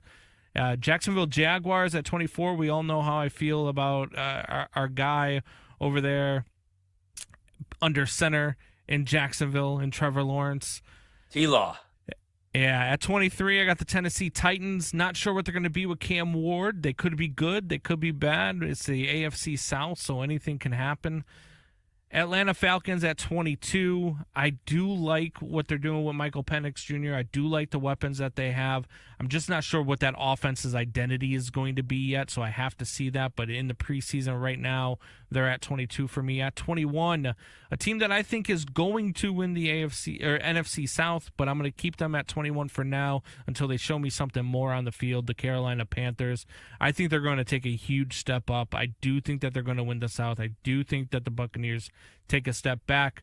I just can't put Carolina there yet until I see it happen on the field and see if I'm right. Minnesota Vikings at number 20. I love Kevin O'Connell. I love what they're doing. I just don't know what J.J. McCarthy is going to be. I have to see it on the field. Same thing with the Carolina Panthers. 19, the Pittsburgh Steelers. I know they got your boy, A-Rod, but they're at 19 for me. 8, 9, 9, and 8, somewhere in that field. At 18, the New England Patriots. At 17, the Las Vegas Raiders. And at 16, my Chicago Bears. Bears. All right. I like it. I can't believe you said you're not a buyer and a believer in the Arizona Cardinals, though, because they're winning 10 games, baby. They might F around and win the West. All right. What I was trying to do was copy and paste Super Bowl odds, and all of a sudden I blew up the rundown. So my apologies. Thank you for that, Brandon. All right. So if you want to bet the New Orleans Saints to win the Super Bowl, they're 300-1. I would need 500-1. They are terrible, dude. I saw some highlights. I don't know if you want to call them highlights, lowlights of Tyler Shuck. Granted, he's a rookie, and granted, it's training camp, and I saw like 5 or 6 throws. They were brutal. I think Spencer Rattler might be the week 1 starter. Like our good buddy and Saints fan, Rob Brown's been telling us for months. I don't think the Saints are going to be very good. Kellen Moore is a first-year head coach. I know it's not the toughest division, but Carolina gets better. Bryce Young showed flashes last year, and they draft Tet McMillan. The defense can't be any worse. Tampa's probably not going anywhere, and I really like Atlanta this year. So for me, the Saints come in number 32, but I don't think they're going to have the worst record. I think that'll be the Cleveland Browns. The reason I'm not going to put Cleveland number 32 is because they do have talent on the defensive side of the ball. They're coached by Kevin Stefanski, who 2 years ago was coach of the year. Maybe it works out with Joe Flacco, and he finds, a fifth wind, right, as starting quarterback in Cleveland. Or maybe it's Kenny Pickett, or maybe it's Shador, or maybe it's Dylan Gabriel. I think they're going to be the worst team in the league. So I have them coming in at number 31. They're 250-1 to win the Super Bowl. I'm going to go with the surprise here. Give me the Colts as my number 30, dude. They are right now in a quarterback battle between Anthony Richardson and Daniel Jones. I do like Shane Steichen. I don't know how you're winning 8-9 games, even in a bad division, with those two quarterbacks. Granted, Daniel Jones a couple of years ago led the Giants to 10 wins. Led them. I'm using that in quotations. That was just a great coaching job by Brian Daboll. Also, they had Saquon Barkley. I love Jonathan Taylor, right? I like Michael Pittman. I like some of the pieces, but I don't like the quarterback situation. Not in love with the defense. I think the Colts are going to be a huge disappointment this year. And I think that might be, maybe that should be the goal. Or they're going to win it for Jim Irsay. Who knows? But I think the goal should be win 4 or 5 games. Get your quarterback in a really deep class next year. Tennessee, for me, is going to be number 29. I think they're going to be better because Cam Ward's a better quarterback, even though he's never taken a snap than Will Levis. But still, they got a long way to go. That's a complete rebuild. I'm going to go with the Giants at number 28. That defense could be top 10. The pass rush is going to be lethal, man. I like Abdul Carter, but on the offensive side of the ball, other than Malik Neighbors, where are the weapons at? I do like Tyrone Tracy. I like Scatabo, but the quarterback situation right now is Russell Wilson, Jameis Winston, Jackson Dart, a rookie, and Tommy DeVito, who most likely doesn't make the roster. I'm going to go with number 27 being the New York Jets. Last year, the Jets won 5 games with Aaron Rodgers as their starting quarterback. I don't know how they win 5 games with Justin Fields. The defense was a huge letdown for me. They pay Sauce Gardner. I thought he had a disappointing season. He probably bounces back, but I don't think the Jets win 7 games this year. I think they're looking for their quarterback. Carolina, I think they're going to be much improved. I'm going to put them still number 26 because the defense is horrendous, man. The offensive side of the ball, Bryce Young showed flashes last year after being benched for a second consecutive season. I love the Tet McMillan draft pick. You get your classic XY receiver that also has speed, really good route runner. And now you compare him with Xavier Legette, with Adam Thielen at 55 years old. I don't hate Adam Thielen as a number 3. I just don't want him as a number 1 in the year 2025. Let's go with the Las Vegas Raiders at 25. Again, a lot of this has to do with the odds. They're 125-1 to win the Super Bowl, strength of schedule, and just like the power ratings from last year as well. I can't jump some of these teams up too much, but I do think the Raiders are going to be much better just because they bring in Pete Carroll to coach the team. They bring in Chip Kelly to call plays, and they bring in Geno Smith, who's an upgrade over anything they had at the quarterback position last year. Even if you're not a Geno Smith fan, you have to admit he's better than Gardner Minshew, Jimmy Garoppolo, really anybody that the Raiders have had behind center in years. So I'll go Raiders number 25, man. Love the Ashton Genty draft pick. The defense isn't very good, but at least they have Max Crosby, and he's a stud. He should have double-digit sacks again this year. I'll go Atlanta, number 24, but I do think Atlanta wins the NFC South, but I need to see the improvements on the defensive side of the ball. Big year for Raheem, man, and a big year for Michael Penix, even though it's only year 2, because last year you gave Kirk Cousins $100+ million guaranteed, even though he doesn't see all that, so I guess not guaranteed, and you draft Michael Penix a couple weeks later. Penix can make every single throw. The only knock on his collegiate career was when he was at Indiana, he couldn't stay healthy. But when he got to Washington, man, I mean, there's a reason why they were in the Natty. So I will go with Atlanta, number 24. The Dolphins are at 23, but they have the possibility of dropping all the way to 30, 31, maybe even 32.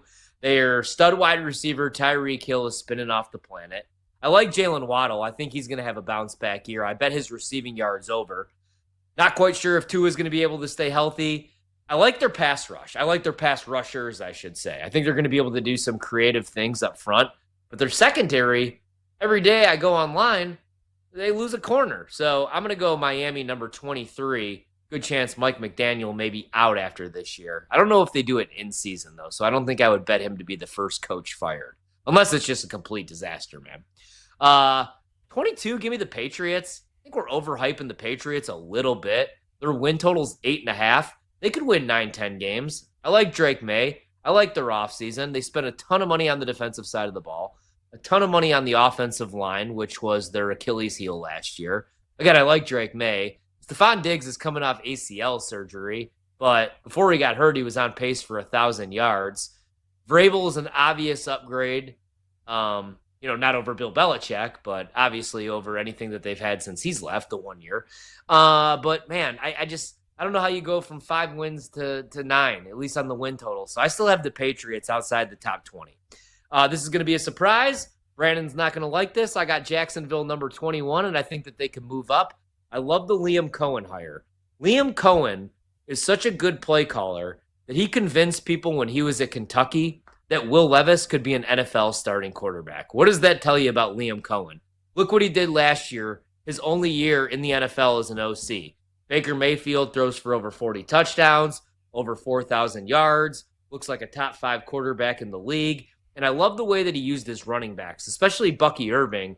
But with Tucker and White, there were times when all 3 of them were on the field at the same time. They draft Travis Hunter. I don't know what he is at the next level, but I think he's going to be a playmaker wherever you put him.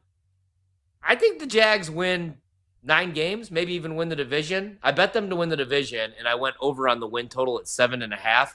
And I also bet Trevor Lawrence over 21.5 touchdown passes. I will not be betting them, though, at plus 8,000 to win the Super Bowl. I would need a much better price. Dallas, I have number 20 with the possibility of moving up. Again, I got to base things off of last year. Odds of winning the Super Bowl, they're all the way at 45-1. I worry about the defensive side of the ball, other than Micah Parsons. Micah Parsons is my pick to win Defensive Player of the Year. He's pissed off. He's motivated. He wants a new contract, and plus 750 is a good price on a guy that's just missed out on winning that award the last 2 years. Dak's back. He's fully healthy. An obvious upgrade over Cooper Rush. I bet Dak to lead the league in touchdown passes, plus 1,500. 2 years ago, when Brian Schottenheimer, not Brian Callahan, that's the Titans. When Brian Schottenheimer took over as OC, Dak led the league in touchdown passes. You bring in Pickens. You have CeeDee Lamb. You have Jake Ferguson. They fixed up the offensive line a little bit. I think Dallas is going to be a playoff team this year, but I still got them at 20. Seattle I have at 19. And this has given them the benefit of the doubt that defense is going to be really good this year. I love Mike McDonald. Love what he did in Baltimore. Had a historically good defense a couple of years ago. Unfortunately, they couldn't get the job done at home against Pat Mahomes. The only concern, Sam Darnold behind a bad offensive line. Sam Darnold balled out last year because he had Kevin O'Connell as his play caller, and he had really good protection, and Justin Jefferson and Jordan Addison. I like some of Seattle's weapons, especially JSN. Jackson Smith and Jigba. I think he's going to have a breakout year. But I worry when Darnold's under pressure, the metrics, not good. 18, I got Arizona. I've talked enough about them on the show. I think they make the playoffs. You could still grab that plus 150. 17, I got the Bears with the possibility to move up into my top 15. I got a little stab on the Bears to win the North. I got the Bears over 8.5 wins. I think Ben Johnson's going to be the best thing to ever happen to Caleb Williams. More Caleb under center. There were some growing pains last year. The knock on him is he holds onto the ball too long. Jared Goff did the same thing. Then Ben Johnson took over as a play caller. There was a lot more play action, pre-snap motion, got rid of the ball quicker, and Jared Goff threw for 4,000 yards 3 straight seasons. I think Caleb Williams is a much more talented quarterback. 16, I got the Steelers. Mike Tomlin's never had a losing season. Aaron Rodgers, an obvious upgrade over anything they've had at the quarterback position since a healthy young Ben Roethlisberger. And number 15, closing out my bottom 15, is the Minnesota Vikings. The ultimate wild card for me in the NFC North. If J.J. McCarthy's good, they could win the division, man. The defense isn't going anywhere. I like Brian Flores as a coordinator. You have Justin Jefferson, Jordan Addison, TJ Hawkinson, Aaron Jones, although they're going to have a split backfield, it looks like, this year. I'll go Minnesota number 15. Kevin O'Connell is one of the best coaches in the league. He could win Coach of the Year every year, and it wouldn't really surprise me. All right, we will be taking a quick break here. Again, right now, I got to look up on my screen, 27-7, Chargers with a 20-point lead over the Lions. The over's already hitting the game, 7:20 to go in the fourth quarter. We'll take a quick break. We'll give our top 15 teams in the National Football League next. BetMGM tonight.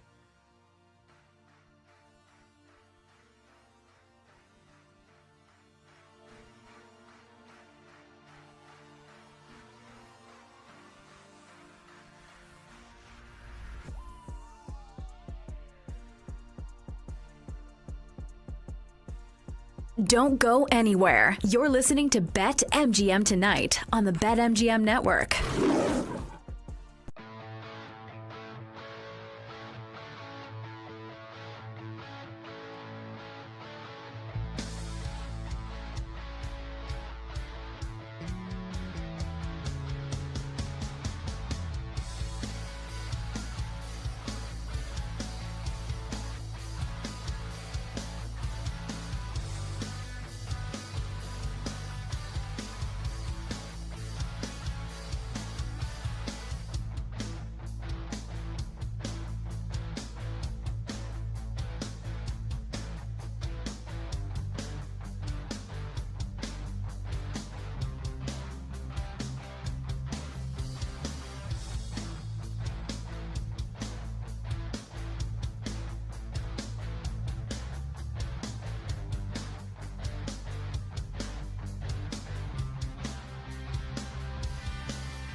Let's get back to the madness. It's BetMGM Tonight After Dark with Ryan Horvat. Wrapping up the show, BetMGM Tonight After Dark, Ryan Horvat Solo Hour. We got Brandon Combs producing the show. We're doing a little NFL power rankings as we watch a blowout here in the Hall of Fame game. All right, Brando, you went first, 32 through 15. I went second, 32 through 15. I will now go 15 through 1 because that's how power rankings work here on a beautiful Thursday, July 31st. All right, let's go, and I will go to 15 is where I left off with the Minnesota Vikings, who I still like because Kevin O'Connell, and I like J.J. McCarthy at Michigan. We'll just see what he could do at the next level. Luckily for him, he's got Jordan Addison, Justin Jefferson, TJ Hawkinson, Aaron Jones, and a bunch of weapons, and a good defense, and a great coach and play caller. 14, I got to go with the Cincinnati Bengals. Obviously, they could be a top 10 team. They could be a Super Bowl contender, but it comes down to that defense, man.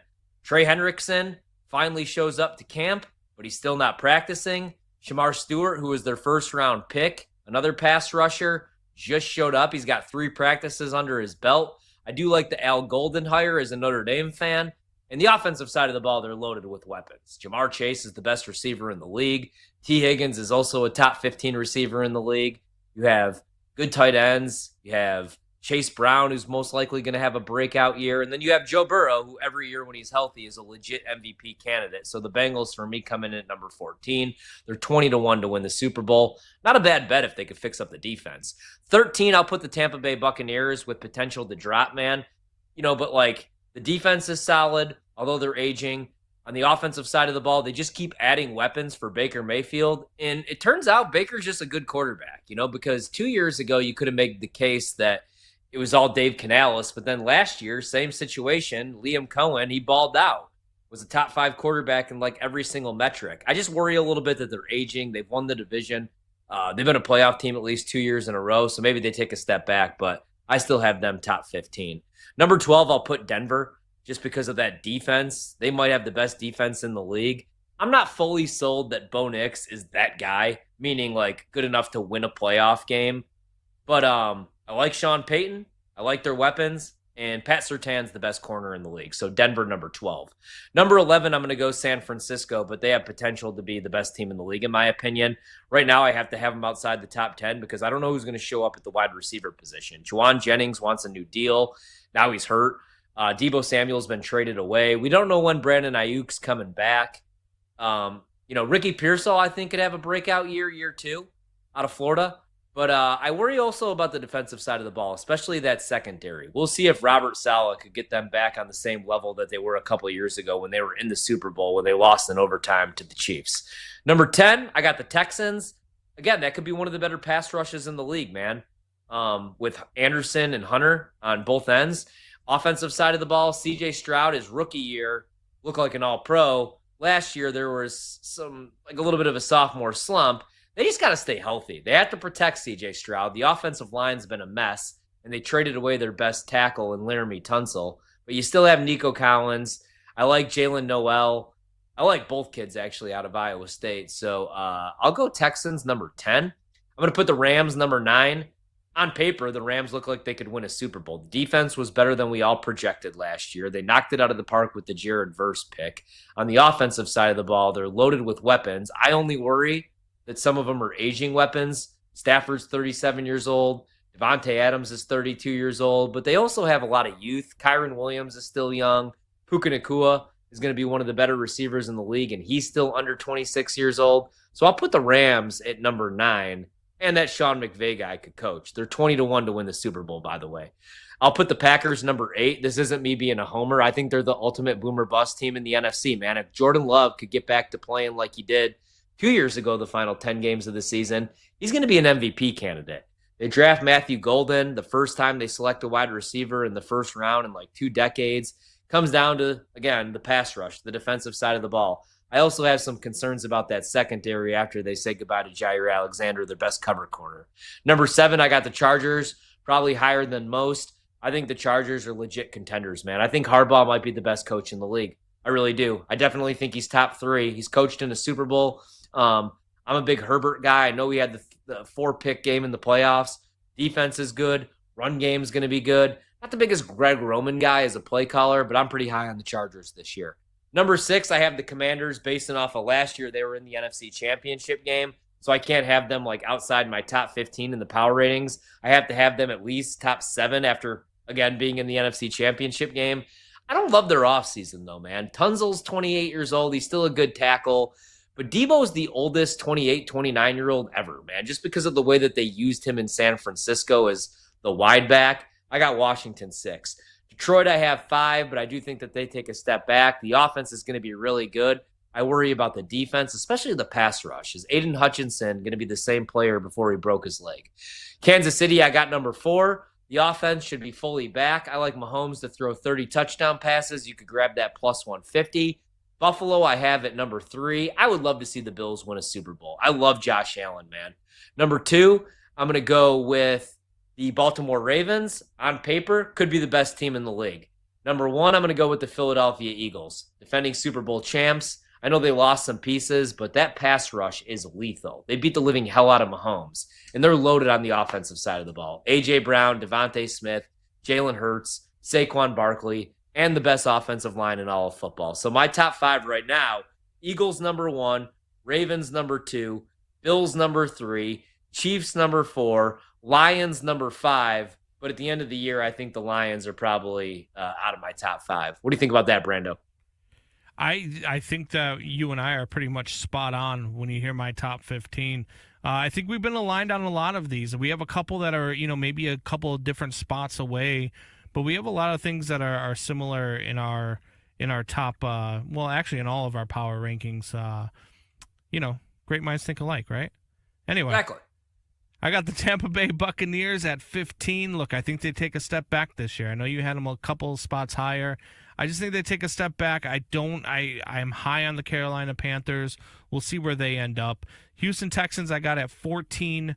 I do like C.J. Stroud. I need to see him bounce back from that bad sophomore year that he had, but I do like C.J. Stroud. I like what they have in Houston. I think that they can be a really good team this year. I got the Denver Broncos at 13. Again, I'm a big Bo Nix guy. I loved him coming out of college. And everything that I saw last year in his development showed me that he can be that quarterback, and he's like the Sean Payton prototypical quarterback. So I like what they're doing there. The Dallas Cowboys come in at 12 for me. I'm a little bit higher on them than you are. I believe you had them at like 16 in your rankings. I'm a little bit higher on them. I do like Dak as long as he can stay healthy. That's my concern. Yep. If Dak can't stay healthy, then the Dallas Cowboys are in trouble. But if he can stay healthy, they can finish in the top, 5 maybe even with the season that they could have there in Dallas. Then I got the Cincinnati Bengals at number 11. Love Joe Burrow, one of the better quarterbacks as long as you can keep him upright. Very consistent, very accurate. Chargers at 10. I'm with you on everything you said about the Chargers, everything you said about Herbert, Jim Harbaugh. I'm with you there. They're in the top 10 at number 10. Packers and Rams, we have them flip-flopped. You have the Rams at 9 and the Packers at 8. I have the Packers at 9 and the Rams at 8. Pretty much interchangeable. Both teams should be good this year. Really good coaching staffs on both sides of the ball. Quarterbacks, a really good quarterback in Los Angeles. I'm still not sold on Jordan Love completely, but we'll see how he does this year. I got the Niners at 7. And then 6, 5, 4, we have identical. I have the Commanders, Lions, Chiefs, and then even 3 we have identical with the Buffalo Bills. 2 and 1 we have flip-flop, though. I have the Baltimore Ravens at number 1 and the Philadelphia Eagles at number 2. A lot of that had to do, I love the Ravens schedule, man. For a team that was in the on the verge of going to the AFC title game last year, if it wasn't for a dropped 2-point conversion, their schedule is really, really appetizing. So I've got them just ahead of the Philadelphia Eagles heading into the season. Yeah. I mean, that's the thing. Like, it's so hard to do power ratings before the season because you have to weigh what happened last year. You got to look at win totals, odds. But that's how you make point spreads. So that's why I try to keep it where it should be. But yeah, man, like a lot of these teams I'm higher on, right? Like Dallas, I think could be a top 10 team in this league. I don't know if they're Super Bowl contenders because, again, I worry about the defensive side of the ball. But I think Dak's in for a monster year. And I love this narrative that he's like no good or he can't stay healthy. I mean, like they picked up Joe Milton, and people were like freaking out about it because he had a couple nice preseason games. Joe Milton's no good, so I like Dak. By the way, the Hall of Fame game goes final, so if you got under 41.5 live, you're a winner. But the full game goes over 34-7. Chargers beat up on Detroit. Bad sign for Detroit. No, I'm just joking. But I am under on their win total this year. I want to know your opinion on what I have with the Giants. Now, I do have a ticket on them to have the worst record in the league, but I also think that they are a team that is going to be live against the spread all year long. Like they're a team that I'm probably going to play against the spread because I think they're going to play these games close because their defense is really good, but I don't think that their offense is going to be good enough to win a lot of these games. I think when I look at their schedule, I could only find like 3 wins, and that's if I squeeze out 3 wins out of that schedule. So what do you think about that? Do you think they could be the worst team in the league but still be really good against the spread this year? I mean, here's the thing, man. That defense could at least be legit, that pass rush, right? With Kayvon Thibodeau and with Abdul Carter. I mean, the Dexter Lawrence, like they got studs on the defensive side of the ball. Russ is usually good for like the first 4 to 5 weeks of the season. So maybe they have some like false promise, but I don't know about the worst record in the league just because of Cleveland, because of New Orleans. It's tough, but it wouldn't surprise me. It wouldn't shock me because I don't love the quarterback position. It's Russ Wilson and Jameis Winston, 2 aging vets that aren't starters in the year 2025. And then it's Jackson Dart. And I know everybody thinks we're just going to see Jackson Dart because we saw Drake May and we saw, everybody else pretty much that they told us we weren't going to see year 1 play. But I don't know if we will, man. We got to remember, like, Jackson Dart was in the most quarterback-friendly offense in all of college football under Lane Kiffin. And I like Brian Daboll and Mike Kafka as play callers. But now you're going to the next level. I don't know, man. They might have the worst record in the league. Yeah, they could be terrible this year. It wouldn't surprise me. We're back tomorrow night, 7 to 11 p.m. Eastern. It's myself and Rob Brown tomorrow night. Brandon with the night off as well. BetMGM tonight. That's a wrap. Come back for more Wagertainment on BetMGM tonight, Monday to Friday, 7 to 11 p.m. Eastern on the BetMGM Network.